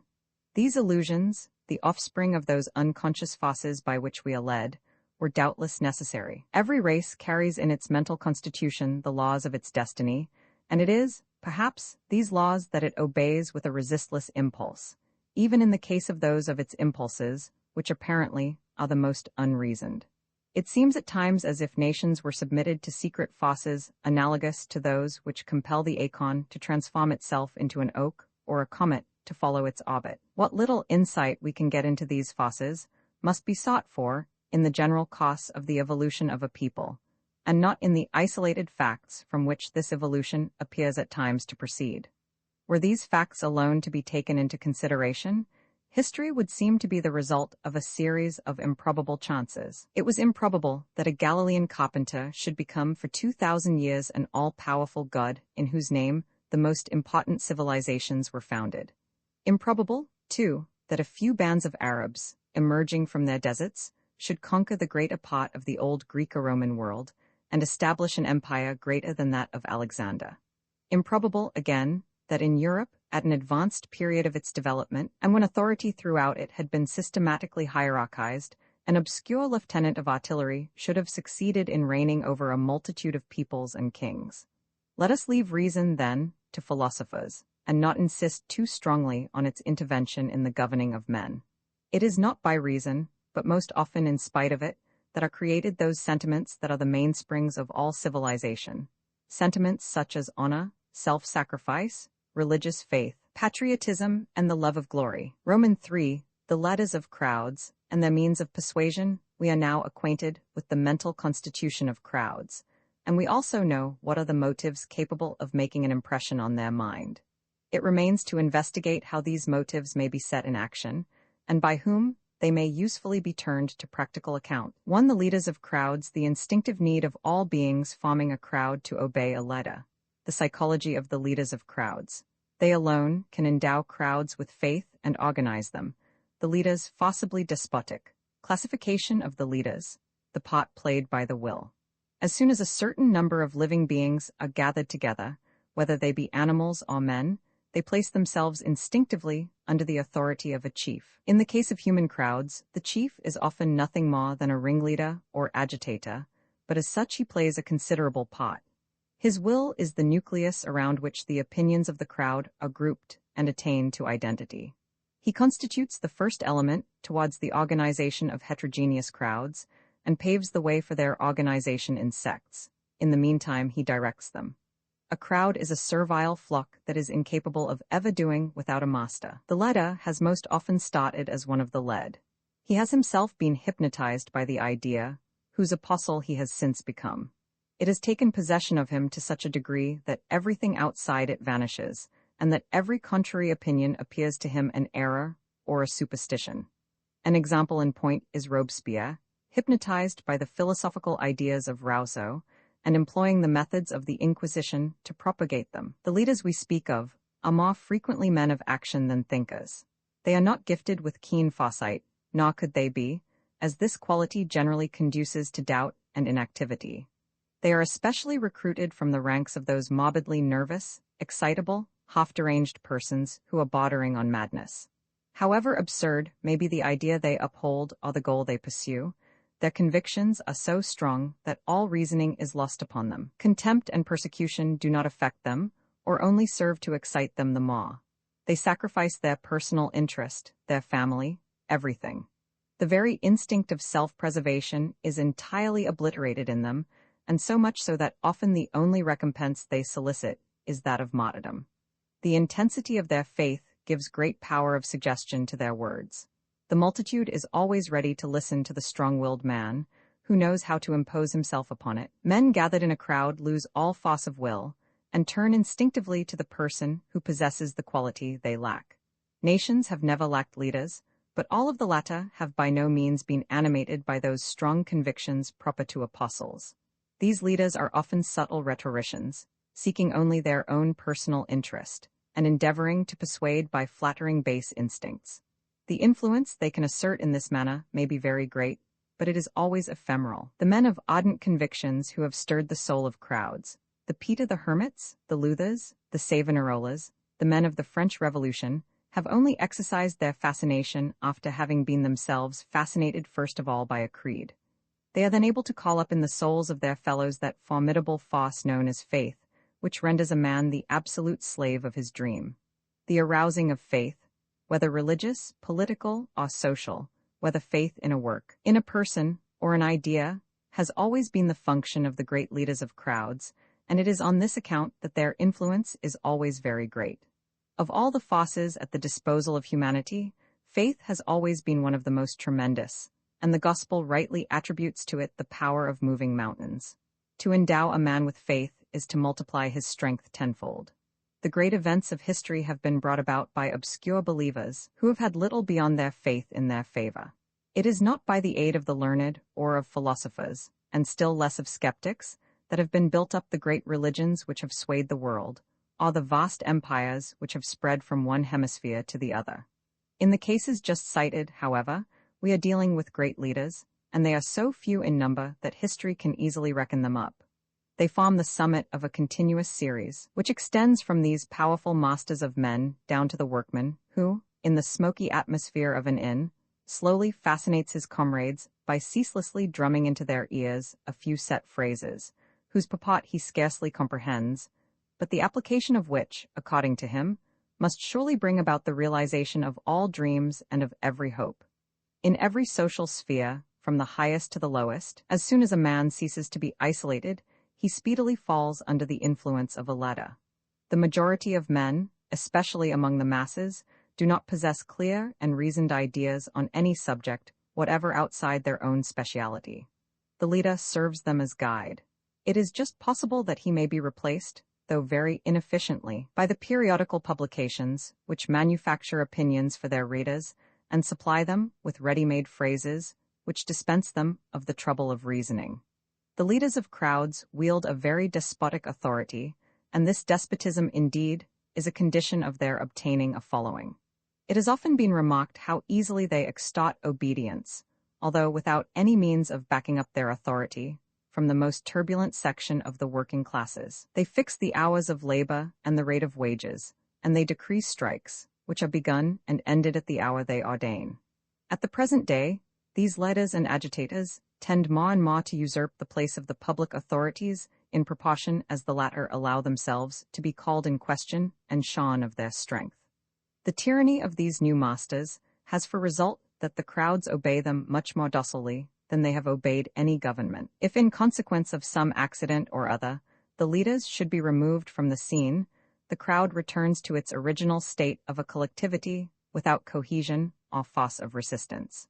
During the last strike of the Parisian omnibus, employees, the arrest of the two leaders who were directing it was at once sufficient to bring it to an end. It is the need not of liberty, but of servitude, that is always predominant in the soul of crowds. They are so bent on obedience that they instinctively submit to whoever declares himself their master. These ringleaders and agitators may be divided into two clearly defined classes. The one includes the men who are energetic and possess, but only intermittently, much strength of will. The other the men, far rarer than the preceding, whose strength of will is enduring. The first mentioned are violent, brave, and audacious. They are more especially useful to direct a violent enterprise suddenly decided on, to carry the masses with them in spite of danger, and to transform into heroes the men who but yesterday were recruits. Men of this kind were Ney and Murat under the First Empire, and such a man in our own time was Garibaldi, a talentless but energetic adventurer who succeeded with a handful of men in laying hands on the ancient kingdom of Naples, defended though it was by a disciplined army. Still, though the energy of leaders of this class is a force to be reckoned with, it is transitory, and scarcely outlasts the exciting cause that has brought it into play. When they have returned to their ordinary course of life, the heroes animated by energy of this description often evince, as was the case with those I have just cited, the most astonishing weakness of character. They seem incapable of reflection, and of conducting themselves under the simplest circumstances, although they had been able to lead others. These men are leaders who cannot exercise their function except on the condition that they be led themselves and continually stimulated, that they have always as their beacon a man or an idea, that they follow a line of conduct clearly traced. The second category of leaders, that of men of enduring strength of will, have, in spite of a less brilliant aspect, a much more considerable influence. In this category are to be found the true founders of religions and great undertakings, St. Paul, Mohammed, Christopher Columbus, and de Lesseps, for example. Whether they be intelligent or narrow-minded is of no importance. The world belongs to them. The persistent will force they possess is an immensely rare and immensely powerful faculty to which everything yields. What a strong and continuous will is capable of is not always properly appreciated. Nothing resists it, neither nature, gods, nor man. The most recent example of what can be effected by a strong and continuous will is afforded us by the illustrious man who separated the Eastern and Western worlds, and accomplished a task that during 3,000 years had been attempted in vain by the greatest sovereigns. He failed later in an identical enterprise, but then had intervened old age, to which everything, even the will, succumbs. When it is desired to show what may be done by mere strength of will, all that is necessary is to relate in detail the history of the difficulties that had to be surmounted in connection with the cutting of the Suez Canal. An ocular witness, Dr. Cazales, has summed up in a few striking lines the entire story of this great work, recounted by its immortal author. From day to day, episode by episode, he told the stupendous story of the canal. He told of all he had had to vanquish, of the impossible he had made possible, of all the opposition he encountered, of the coalition against him, and the disappointments, the reverses, the defeats which had been unavailing to discourage or depress him. He recalled how England had combated him, attacking him without cessation, how Egypt and France had hesitated, how the French consul had been foremost in his opposition to the early stages of the work, and the nature of the opposition he had met with, the attempt to force his workmen to desert from thirst by refusing them fresh water. How the Minister of Marine and the engineers, all responsible men of experienced and scientific training, had naturally all been hostile, were all certain on scientific grounds that disaster was at hand, had calculated its coming, foretelling it for such a day and hour as an eclipse is foretold. The book which relates the lives of all these great leaders would not contain many names, but these names have been bound up with the most important events in the history of civilization. 2. The means of action of the leaders. Affirmation, repetition, contagion. Affirmation, repetition, contagion, the respective part of these different factors.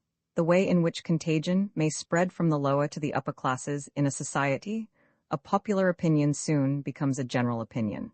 When it is wanted to stir up a crowd for a short space of time, to induce it to commit an act of any nature, to pillage a palace, or to die in defense of a stronghold or a barricade, for instance, the crowd must be acted upon by rapid suggestion, among which example is the most powerful in its effect.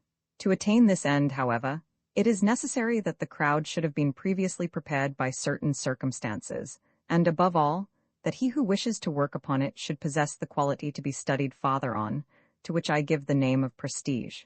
When, however, it is proposed to imbue the mind of a crowd with ideas and beliefs, with modern social theories, for instance, the leaders have recourse to different expedients. The principal of them are 3 in number and clearly defined: affirmation, repetition, and contagion.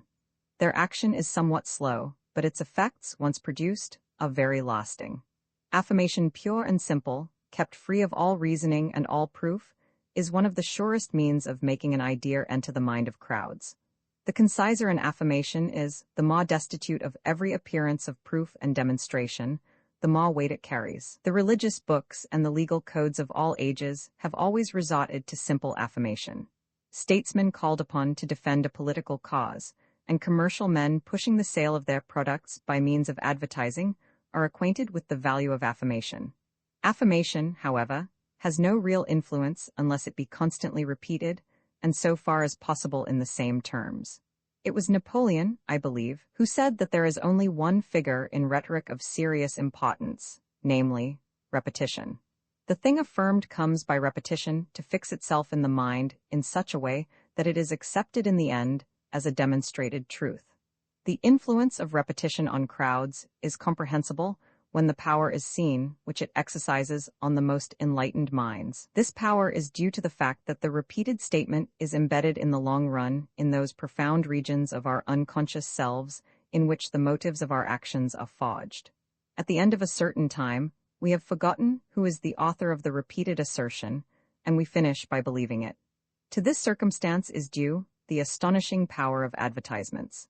When we have read 100, 1,000 times that X's chocolate is the best, we imagine we have heard it said in many quarters, and we end by acquiring the certitude that such is the fact. When we have read 1,000 times that Whitecass flour has cured the most illustrious persons of the most obstinate maladies, we are tempted at last to try it when suffering from an illness of a similar kind.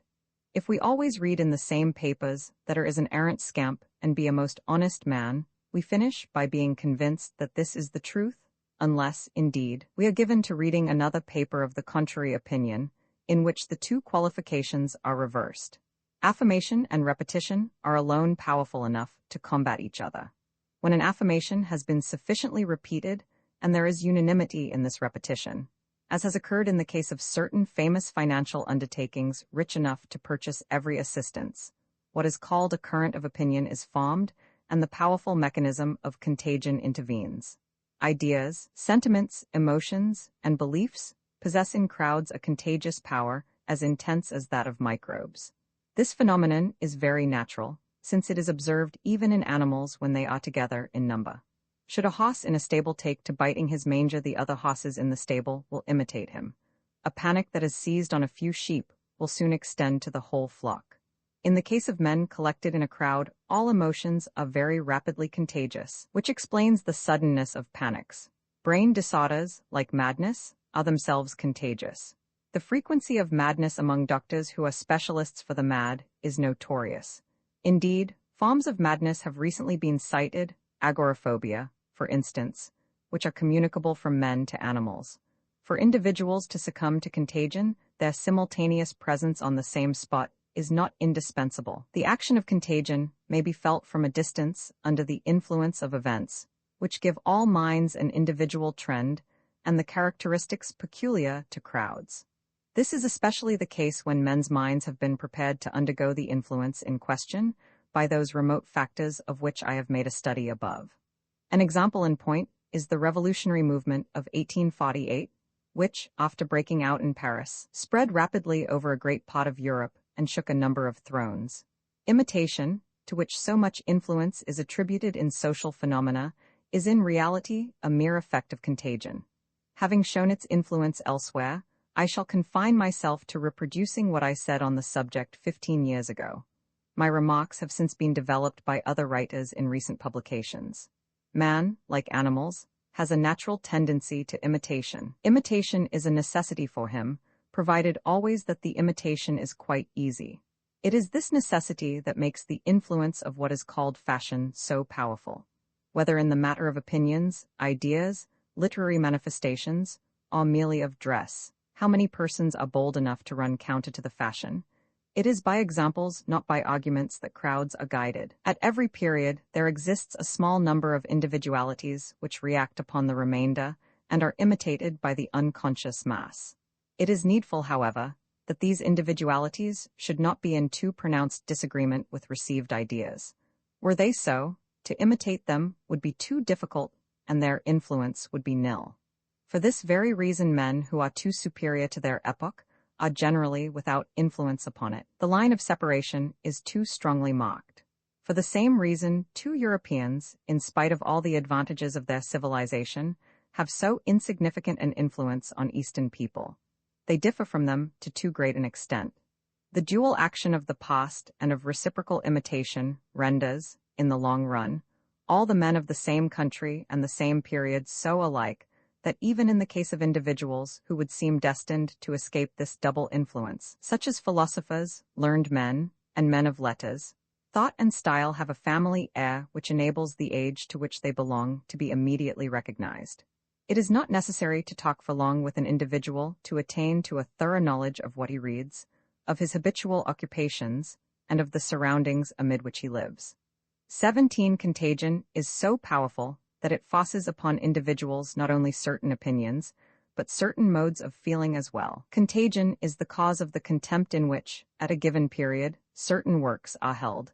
The example of Tanhiyusa may be cited, which, a few years later, for the same reason are admired by those who were foremost in criticizing them. The opinions and beliefs of crowds are specially propagated by contagion, but never by reasoning. The conceptions at present rife among the working classes have been acquired at the public house as the result of affirmation, repetition, and contagion, and indeed the mode of creation of the beliefs of crowds of every age has scarcely been different.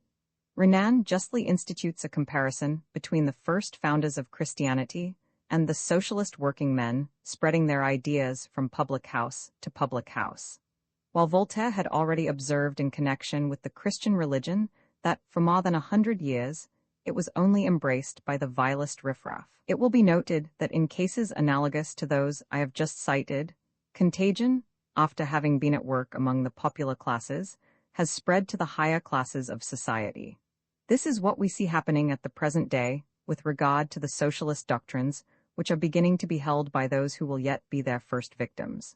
Contagion is so powerful a force that even the sentiment of personal interest disappears under its action. This is the explanation of the fact that every opinion adopted by the populace always ends in implanting itself, with great vigor, in the highest social strata, however obvious be the absurdity of the triumphant opinion.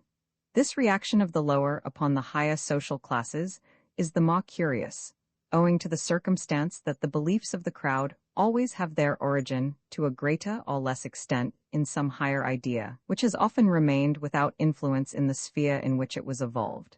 Leaders and agitators, subjugated by this higher idea, take hold of it, distort it, and create a sect which distorts it afresh, and then propagates it amongst the masses, who carry the process of deformation still further. Become a popular truth, the idea returns, as it were, to its source and exerts an influence on the upper classes of a nation. In the long run, it is intelligence that shapes the destiny of the world, but very indirectly. The philosophers who evolve ideas have long since returned to dust, when, as the result of the process I have just described, the fruit of their reflection ends by triumphing. 3. Prestige. Definition of prestige and classification of its different kinds: acquired prestige and personal prestige. Various examples. The way in which prestige is destroyed. Great power is given to ideas propagated by affirmation, repetition, and contagion by the circumstance that they acquire in time that mysterious force known as prestige. Whatever has been a ruling power in the world, whether it be ideas or men, has in the main enforced its authority by means of that irresistible force expressed by the word prestige. The term is one whose meaning is grasped by everybody, but the word is employed in ways too different for it to be easy to define it. Prestige may involve such sentiments as admiration or fear. Occasionally, even these sentiments are its basis, but it can perfectly well exist without them. The greatest measure of prestige is possessed by the dead, by beings, that is, of whom we do not stand in fear, by Alexander, Caesar, Muhammad, and Buddha, for example. On the other hand, there are fictive beings whom we do not admire, the monstrous divinities of the subterranean temples of India, for instance, but who strike us nevertheless as endowed with a great prestige. Prestige in reality is a sort of domination exercised on our mind by an individual, a work, or an idea. This domination entirely paralyzes our critical faculty and fills our soul with astonishment and respect. The sentiment provoked is inexplicable, like all sentiments, but it would appear to be of the same kind as the fascination to which a magnetized person is subjected. Prestige is the mainspring of all authority. Neither gods, kings, nor women have ever reigned without it. The various kinds of prestige may be grouped under two principal heads: acquired prestige and personal prestige. Acquired prestige is that resulting from name, fortune, and reputation. It may be independent of personal prestige.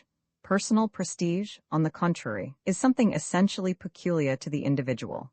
It may coexist with reputation, glory, and fortune, or be strengthened by them, but it is perfectly capable of existing in their absence. Acquired or artificial prestige is much the most common. The mere fact that an individual occupies a certain position, possesses a certain fortune, or bears certain titles, endows him with prestige, however slight his own personal worth. A soldier in uniform, a judge in his robes, always enjoys prestige. Pascal has very properly noted the necessity for judges of robes and wigs. Without them, they would be stripped of half their authority.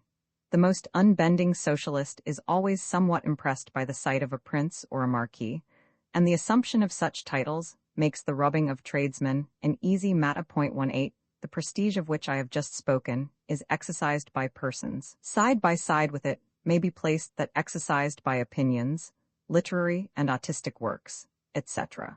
Prestige of the latter kind is most often merely the result of accumulated repetitions.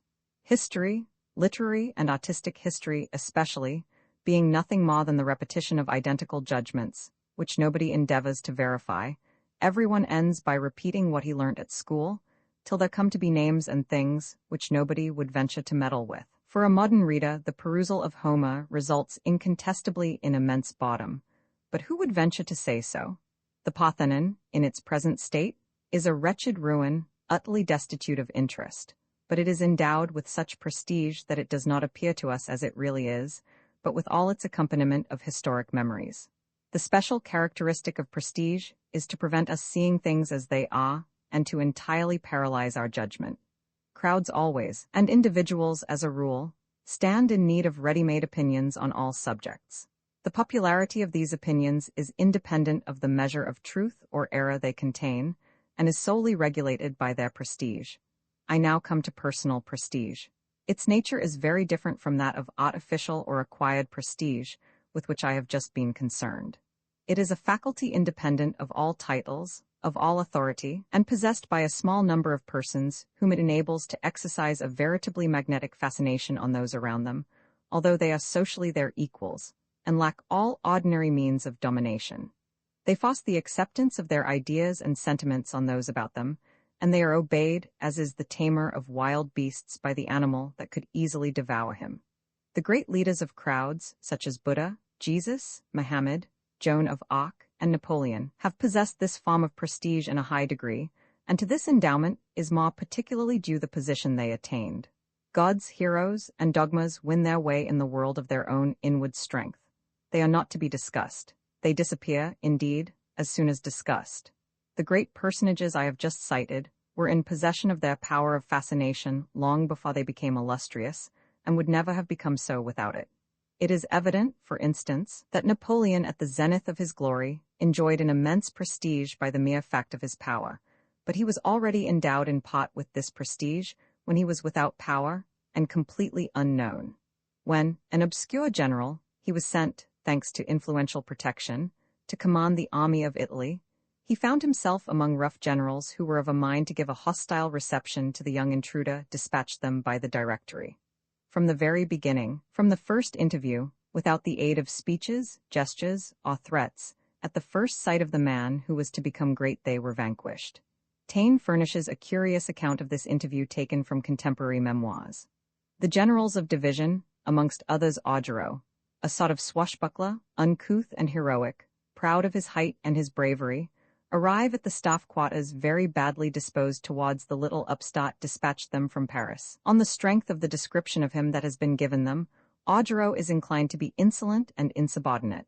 A favorite of Barras, a general who owes his rank to the events of Vendémiaire, who has won his grade by street fighting, who is looked upon as bearish, because he is always thinking in solitude, of poor aspect, and with the reputation of a mathematician and dreamer.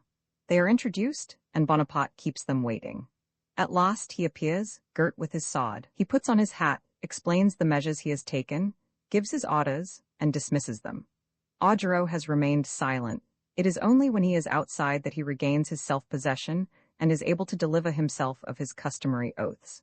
He admits with Massena that this little devil of a general has inspired him with awe. He cannot understand the ascendancy by which from the very first he has felt himself overwhelmed. Become a great man, his prestige increased in proportion as his glory grew, and came to be at least equal to that of a divinity in the eyes of those devoted to him. General Vandamme, a rough, typical soldier of the Revolution, even more brutal and energetic than Augereau, said of him to Marshal d'Ornano in 1815, as on one occasion they mounted together the stairs of the Tuileries. That devil of a man exercises a fascination on me that I cannot explain even to myself, and in such a degree that, though I fear neither God nor devil, when I am in his presence I am ready to tremble like a child, and he could make me go through the eye of a needle to throw myself into the fire. Napoleon exercised a like fascination on all who came into contact with him. 19 Davoust used to say, talking of Marat's devotion and of his own. Had the Emperor said to us, "It is important in the interest of my policy that Paris should be destroyed without a single person leaving it or escaping," Marat, I am sure, would have kept the secret. But he could not have abstained from compromising himself by seeing that his family got clear of the city. On the other hand, I, for fear of letting the truth leak out, would have let my wife and children stay. It is necessary to bear in mind the astounding power exerted by fascination of this order to understand that marvelous return from the Isle of Elba, that lightning-like conquest of France, by an isolated man, confronted by all the organized forces of a great country that might have been supposed weary of his tyranny. He had merely to cast a look at the generals sent to lay hands on him, and who had sworn to accomplish their mission. All of them submitted without discussion. Napoleon, writes the English General Wolseley, lands in France almost alone, a fugitive from the small island of Elba which was his kingdom, and succeeded in a few weeks, without bloodshed, in upsetting all organized authority in France under its legitimate king.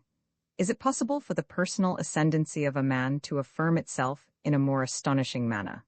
But from the beginning to the end of this campaign, which was his last, how remarkable, too, is the ascendancy he exercised over the Allies, obliging them to follow his initiative, and how near he came to crushing them. His prestige outlived him and continued to grow. It is his prestige that made an emperor of his obscure nephew.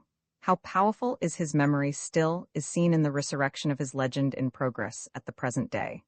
Ill-treat men as you will, massacre them by millions, be the cause of invasion upon invasion. All is permitted you if you possess prestige in a sufficient degree and the talent necessary to uphold it.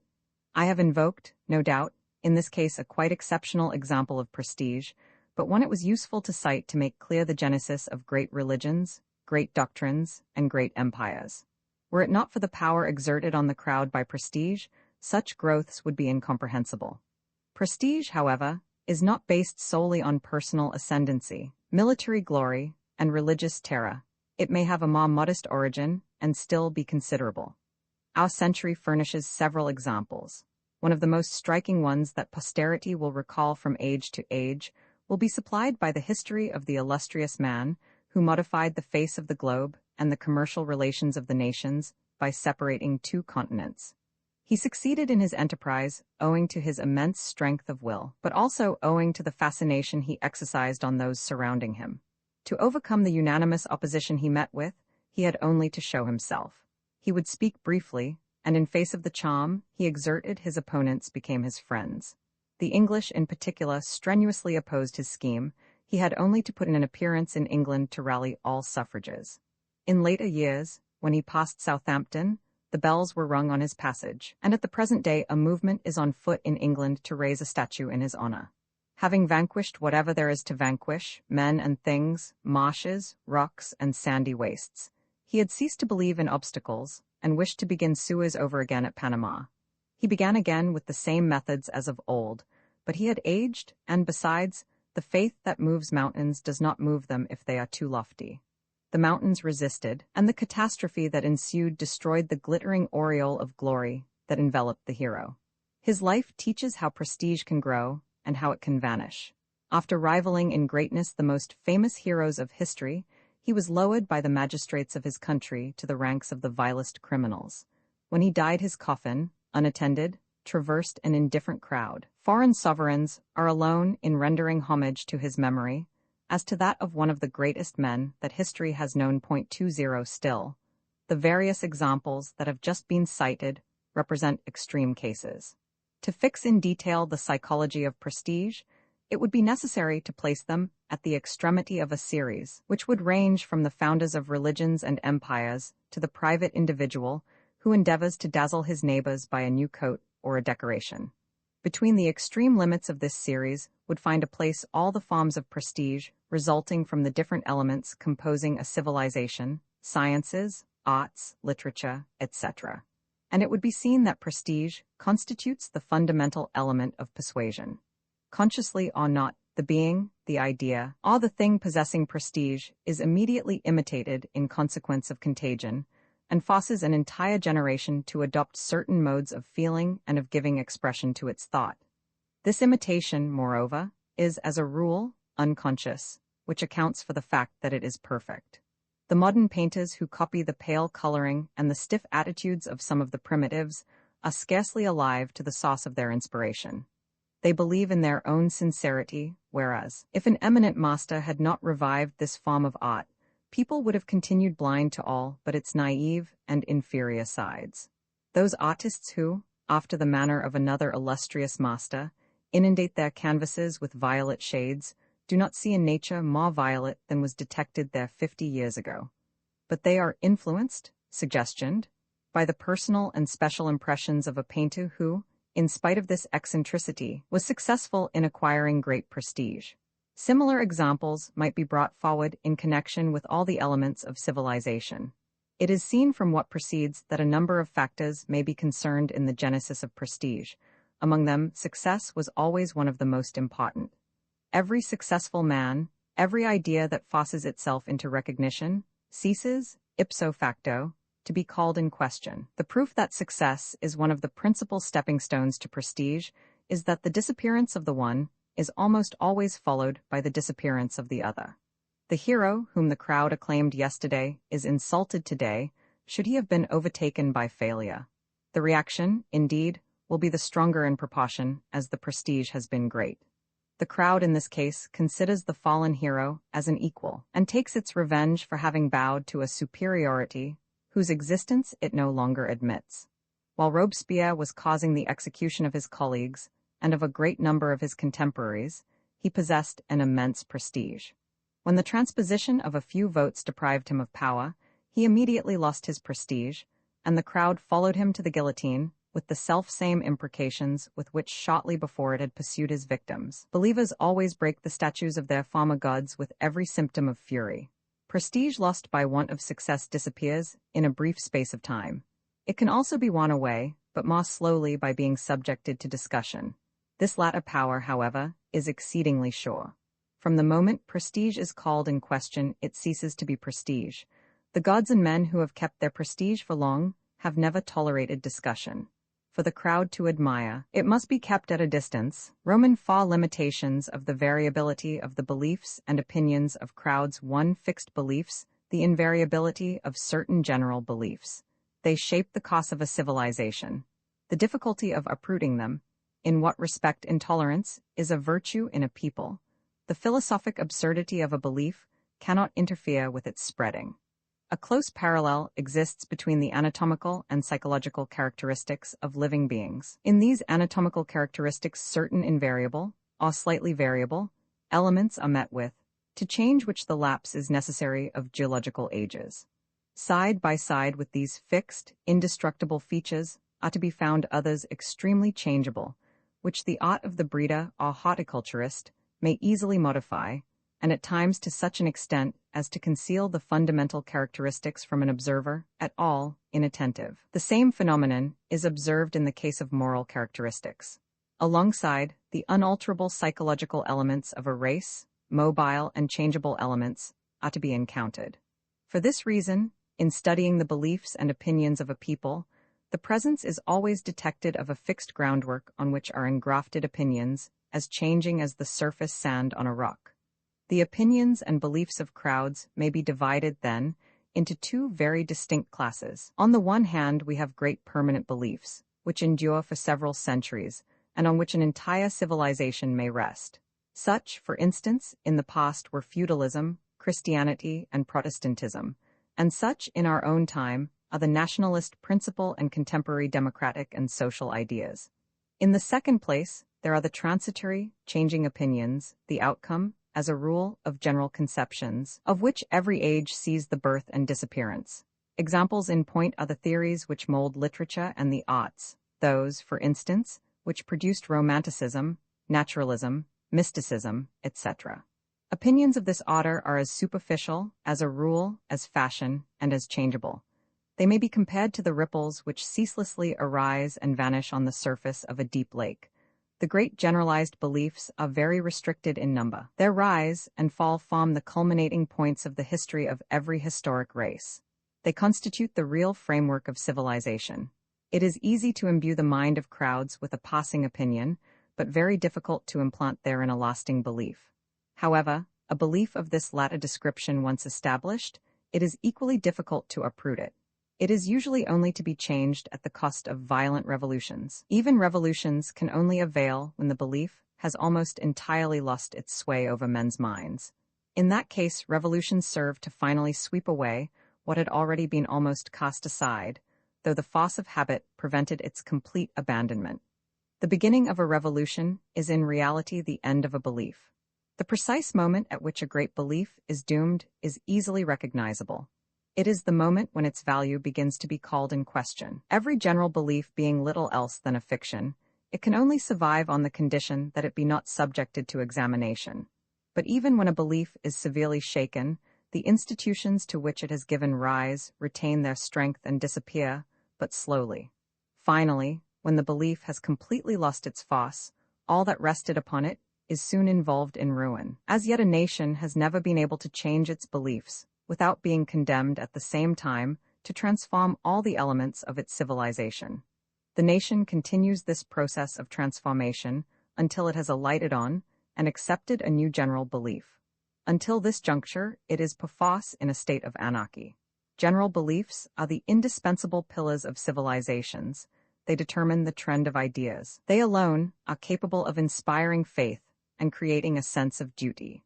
Nations have always been conscious of the utility of acquiring general beliefs and have instinctively understood that their disappearance would be the signal for their own decline. In the case of the Romans, the fanatical cult of Rome was the belief that made them masters of the world, and when the belief had died out, Rome was doomed to die. As for the barbarians who destroyed the Roman civilization, it was only when they had acquired certain commonly accepted beliefs that they attained a measure of cohesion and emerged from anarchy. Plainly, it is not for nothing that nations have always displayed intolerance in the defense of their opinions.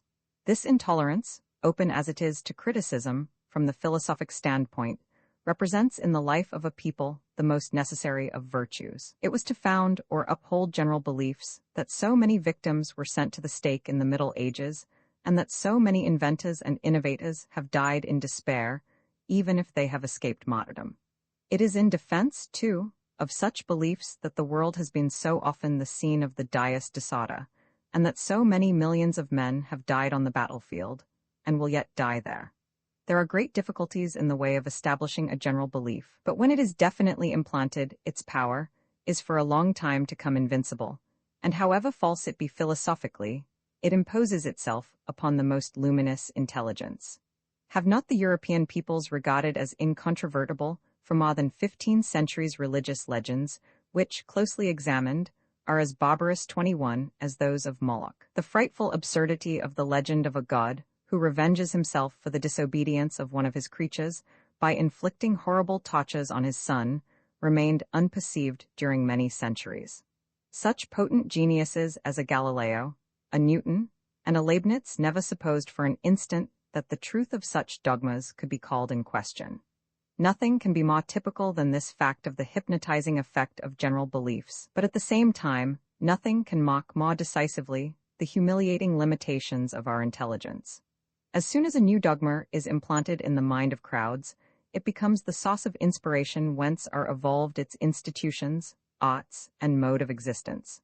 The sway it exerts over men's minds under these circumstances is absolute. Men of action have no thought beyond realizing the accepted belief, legislators beyond applying it, while philosophers, artists, and men of letters are solely preoccupied with its expression under various shapes. From the fundamental belief transient accessory ideas may arise, but they always bear the impress of the belief from which they have sprung. The Egyptian civilization, the European civilization of the Middle Ages, the Mussulman civilization of the Arabs, are all the outcome of a small number of religious beliefs which have left their mark on the least important elements of these civilizations and allow of their immediate recognition. Thus it is that, thanks to general beliefs, the men of every age are enveloped in a network of traditions, opinions, and customs which render them all alike, and from whose yoke they cannot extricate themselves. Men are guided in their conduct above all by their beliefs, and by the customs that are the consequence of those beliefs. These beliefs and customs regulate the smallest acts of our existence, and the most independent spirit cannot escape their influence. The tyranny exercised unconsciously on men's minds is the only real tyranny, because it cannot be fought against. Tiberius, Genghis Khan, and Napoleon were assuredly redoubtable tyrants, but from the depth of their graves Moses, Buddha, Jesus, and Muhammad have exerted on the human soul a far profounder despotism. A conspiracy may overthrow a tyrant, but what can it avail against a firmly established belief? In its violent struggle with Roman Catholicism, it is the French Revolution that has been vanquished, and this in spite of the fact that the sympathy of the crowd was apparently on its side, and in spite of recourse to destructive measures as pitiless as those of the Inquisition. The only real tyrants that humanity has known have always been the memories of its dead, or the illusions it has forged itself. The philosophic absurdity that often mocks general beliefs has never been an obstacle to their triumph.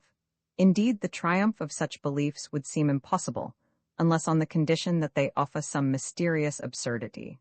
In consequence, the evident weakness of the socialist beliefs of today will not prevent them triumphing among the masses. Their real inferiority to all religious beliefs is solely the result of this consideration, that the ideal of happiness offered by the latter being realizable only in a future life, it was beyond the power of anybody to contest it. The socialist ideal of happiness being intended to be realized on earth, The vanity of its promises will at once appear as soon as the first efforts towards their realization are made, and simultaneously, the new belief will entirely lose its prestige. Its strength, in consequence, will only increase until the day when, having triumphed, its practical realization shall commence. For this reason, while the new religion exerts to begin with, like all those that have preceded it, a destructive influence, it will be unable, in the future, to play a creative part. 2. The changeable opinions of crowds. The extreme mobility of opinions, which do not arise from general beliefs. Apparent variations of ideas and beliefs in less than a century. The real limits of these variations. The matters affected by the variation. The disappearance at present in progress of general beliefs, and the extreme diffusion of the newspaper press have for result that opinions are nowadays more and more changeable. Why the opinions of crowds tend on the majority of subjects towards indifference. Governments now powerless to direct opinion, as they formerly did, opinions prevented today from being tyrannical on account of their exceeding divergency.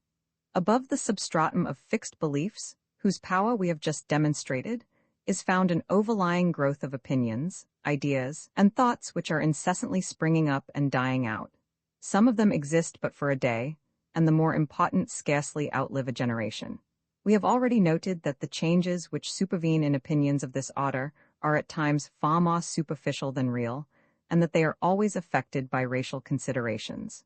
When examining, for instance, the political institutions of France, we showed that parties to all appearance utterly distinct royalists, radicals, imperialists, socialists, etc., have an ideal absolutely identical, and that this ideal is solely dependent on the mental structure of the French race, since a quite contrary ideal is found under analogous names among other races. Neither the name given to opinions nor deceptive adaptations alter the essence of things. The men of the Great Revolution, saturated with Latin literature, who their eyes fixed on the Roman Republic, adopted its laws, its fasces, and its togas, did not become Romans because they were under the empire of a powerful historical suggestion. The task of the philosopher is to investigate what it is which subsists of ancient beliefs beneath their apparent changes, and to identify amid the moving flux of opinions the part determined by general beliefs and the genius of the race. In the absence of this philosophic test, it might be supposed that crowds change their political or religious beliefs frequently and at will. All history, whether political, religious, artistic, or literary, seems to prove that such is the case. As an example, let us take a very short period of French history, merely that from 1790 to 1820, a period of 30 years' duration, that of a generation. In the course of it, we see the crowd at first monarchical become very revolutionary, then very imperialist, and again very monarchical. In the matter of religion, it gravitates in the same lapse of time from Catholicism to atheism, then towards deism, and then returns to the most pronounced forms of Catholicism. These changes take place not only amongst the masses, but also amongst those who direct them.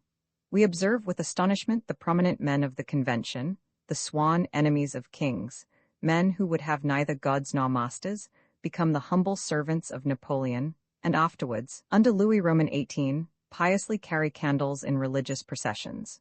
Numerous, too, are the changes in the opinions of the crowd in the course of the following 70 years. The perfidious Albion of the opening of the century is the ally of France under Napoleon's heir. Russia, twice invaded by France, which looked on with satisfaction at French reverses, becomes its friend. In literature, art, and philosophy, the successive evolutions of opinion are more rapid still. Romanticism, naturalism, mysticism, etc., spring up and die out in turn. The artist and the writer applauded yesterday are treated on the morrow with profound contempt. When, however, we analyze all these changes in appearance so far-reaching, what do we find? All those that are in opposition with the general beliefs and sentiments of the race are of transient duration, and the diverted stream soon resumes its course. The opinions which are not linked to any general belief or sentiment of the race, and which in consequence cannot possess stability, are at the mercy of every chance, or, if the expression be preferred, of every change in the surrounding circumstances. Formed by suggestion and contagion, they are always momentary. They crop up and disappear as rapidly on occasion as the sandhills formed by the wind on the seacoast. At the present day, the changeable opinions of crowds are greater in number than they ever were, and for three different reasons. The first is that as the old beliefs are losing their influence to a greater and greater extent, they are ceasing to shape the ephemeral opinions of the moment as they did in the past. The weakening of general beliefs clears the ground for a crop of haphazard opinions without a past or a future. The second reason is that the power of crowds being on the increase, and this power being less and less counterbalanced, the extreme mobility of ideas, which we have seen to be a peculiarity of crowds, can manifest itself without let or hindrance. Finally, the third reason is the recent development of the newspaper press, by whose agency the most contrary opinions are being continually brought before the attention of crowds. The suggestions that might result from each individual opinion are soon destroyed by suggestions of an opposite character. The consequence is that no opinion succeeds in becoming widespread, and that the existence of all of them is ephemeral. An opinion nowadays dies out before it has found a sufficiently wide acceptance to become general. A phenomenon quite new in the world's history, and most characteristic of the present age, has resulted from these different causes. I allude to the powerlessness of governments to direct opinion. In the past, and in no very distant past, the action of governments and the influence of a few writers and a very small number of newspapers constituted the real reflectors of public opinion. Today, the writers have lost all influence, and the newspapers only reflect opinion. As for statesmen, far from directing opinion, their only endeavor is to follow it. They have a dread of opinion, which amounts at times to terror, and causes them to adopt an utterly unstable line of conduct. The opinion of crowds tends, then, more and more to become the supreme guiding principle in politics. It goes so far today as to force on alliances, as has been seen recently in the case of the Franco-Russian alliance, which is solely the outcome of a popular movement. A curious symptom of the present time is to observe popes, kings, and emperors consent to be interviewed as a means of submitting their views on a given subject to the judgment of crowds. Formerly, it might have been correct to say that politics were not a matter of sentiment. Can the same be said today, when politics are more and more swayed by the impulse of changeable crowds, who are uninfluenced by reason and can only be guided by sentiment? As to the press, which formerly directed opinion, it has had, like governments, to humble itself before the power of crowds. It wields, no doubt, a considerable influence, but only because it is exclusively the reflection of the opinions of crowds and of their incessant variations. Become a mere agency for the supply of information, the press has renounced all endeavor to enforce an idea or a doctrine. It follows all the changes of public thought, obliged to do so by the necessities of competition under pain of losing its readers. The old staid and influential organs of the past, such as the Constitutional, the Débats, or the Siècle, which were accepted as oracles by the preceding generation, have disappeared or have become typical modern papers, in which a maximum of news is sandwiched in between light articles, society gossip, and financial puffs. There can be no question today of a paper rich enough to allow its contributors to air their personal opinions, and such opinions would be of slight weight with readers who only ask to be kept informed or to be amused, and who suspect every affirmation of being prompted by motives of speculation. Even the critics have ceased to be able to assure the success of a book or a play. They are capable of doing harm, but not of doing a service. The papers are so conscious of the uselessness of everything in the shape of criticism or personal opinion that they have reached the point of suppressing literary criticism, confining themselves to citing the title of a book, and appending a puff of 2 or 3 lines. 22. In 20 years' time, the same fate will probably have overtaken theatrical criticism. The close watching of the cause of opinion has become today the principal preoccupation of the press and of governments. The effect produced by an event, a legislative proposal, a speech, is without intermission what they require to know, and the task is not easy, for nothing is more mobile and changeable than the thought of crowds, and nothing more frequent than to see them execrate today what they applauded yesterday. This total absence of any sort of direction of opinion, and at the same time the destruction of general beliefs, have had for final result an extreme divergency of convictions of every order, and a growing indifference on the part of crowds to everything that does not plainly touch their immediate interests. Questions of doctrine, such as socialism, only recruit champions boasting genuine convictions among the quite illiterate classes, among the workers in mines and factories, for instance. Members of the lower middle class and working men possessing some degree of instruction have either become utterly skeptical or extremely unstable in their opinions. The evolution which has been effected in this direction in the last 25 years is striking. During the preceding period, comparatively near us though it is, opinions still had a certain general trend. They had their origin in the acceptance of some fundamental belief. By the mere fact that an individual was a monarchist, he possessed inevitably certain clearly defined ideas in history as well as in science, while by the mere fact that he was a republican, his ideas were quite contrary. A monarchist was well aware that men are not descended from monkeys, and a republican was not less well aware that such is in truth their descent. It was the duty of the monarchist to speak with horror, and of the republican to speak with veneration, of the Great Revolution. There were certain names, such as those of Robespierre and Marat, that had to be uttered with an air of religious devotion, and other names, such as those of Caesar, Augustus, or Napoleon, that ought never to be mentioned unaccompanied by a torrent of invective. Even in the French Sorbonne, this ingenuous fashion of conceiving history was general. 23 at the present day. As the result of discussion and analysis, all opinions are losing their prestige, their distinctive features are rapidly worn away, and few survive capable of arousing our enthusiasm. The man of modern times is more and more a prey to indifference. The general wearing away of opinions should not be too greatly deplored. That it is a symptom of decadence in the life of a people cannot be contested.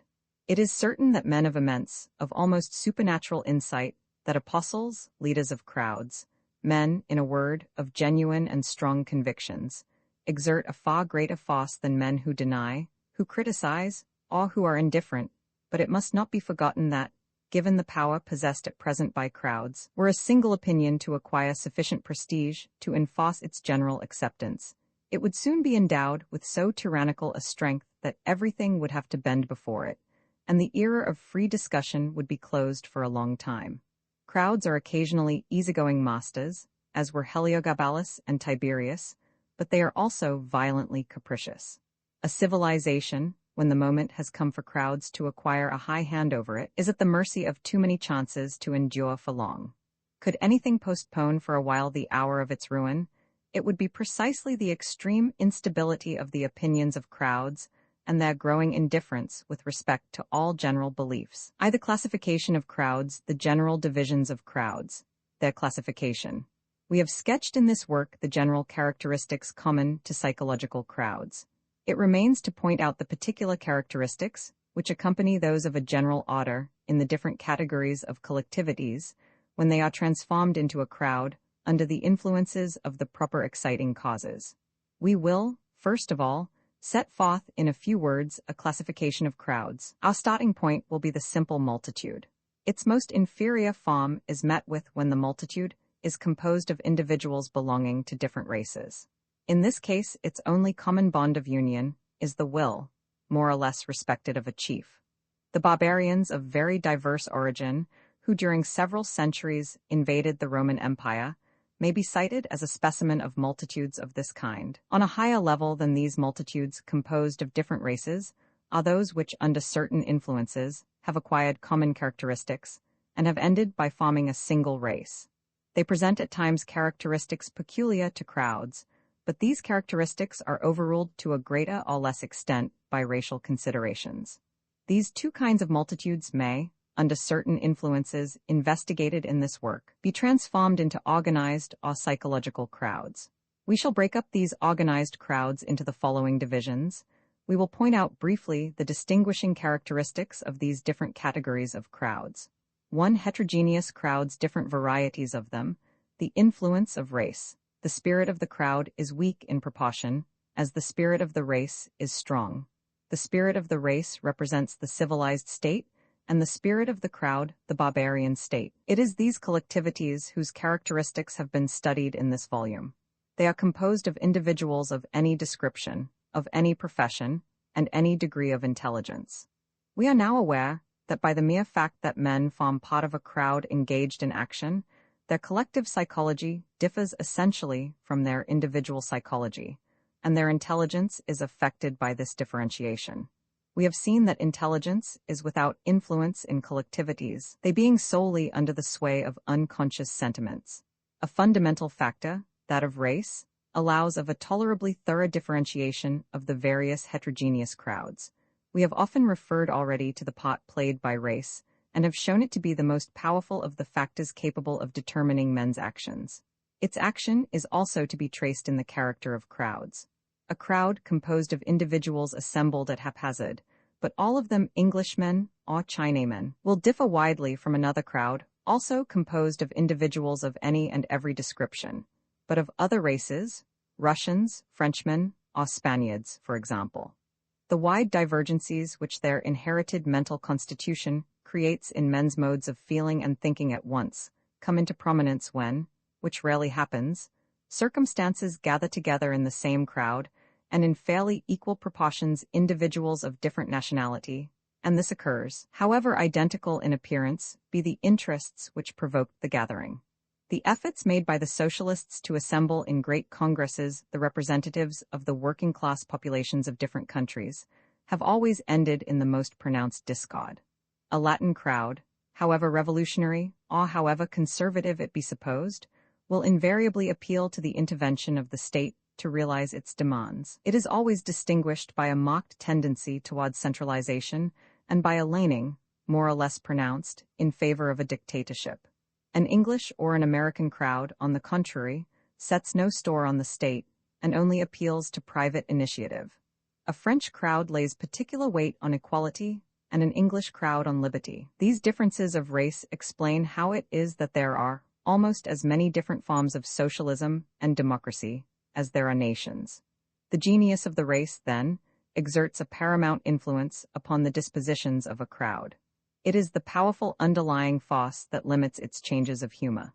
It should be considered as an essential law that the inferior characteristics of crowds are the less accentuated in proportion as the spirit of the race is strong. The crowd state and the domination of crowds is equivalent to the barbarian state, or to a return to it. It is by the acquisition of a solidly constituted collective spirit that the race frees itself to a greater and greater extent from the unreflecting power of crowds and emerges from the barbarian state. The only important classification to be made of heterogeneous crowds, apart from that based on racial considerations, is to separate them into anonymous crowds, such as street crowds and crowds not anonymous, deliberative assemblies and juries, for example. The sentiment of responsibility absent from crowds of the first description and developed in those of the second often gives a very different tendency to their respective acts. Two homogeneous crowds, their different varieties, sects, castes, and classes. Homogeneous crowds include 1. Sects, 2. Castes, 3. Classes. The sect represents the first step in the process of organization of homogeneous crowds. A sect includes individuals differing greatly as to their education, their professions, and the class of society to which they belong, and with their common beliefs as the connecting link.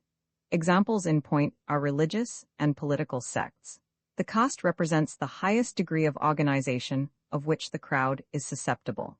While the sect includes individuals of very different professions, degrees of education, and social surrounding, who are only linked together by the beliefs they hold in common, the caste is composed of individuals of the same profession, and in consequence similarly educated and of much the same social status. Examples in point are the military and priestly castes. The class is formed of individuals of diverse origin, linked together not by a community of beliefs, as are the members of a sect, or by common professional occupations, as are the members of a caste, but by certain interests and certain habits of life and education, almost identical. The middle class and the agricultural class are examples. Being only concerned in this work with heterogeneous crowds and reserving the study of homogeneous crowds, sects, castes, and classes for another volume, I shall not insist here on the characteristics of crowds of this latter kind. I shall conclude this study of heterogeneous crowds by the examination of a few typical and distinct categories of crowds.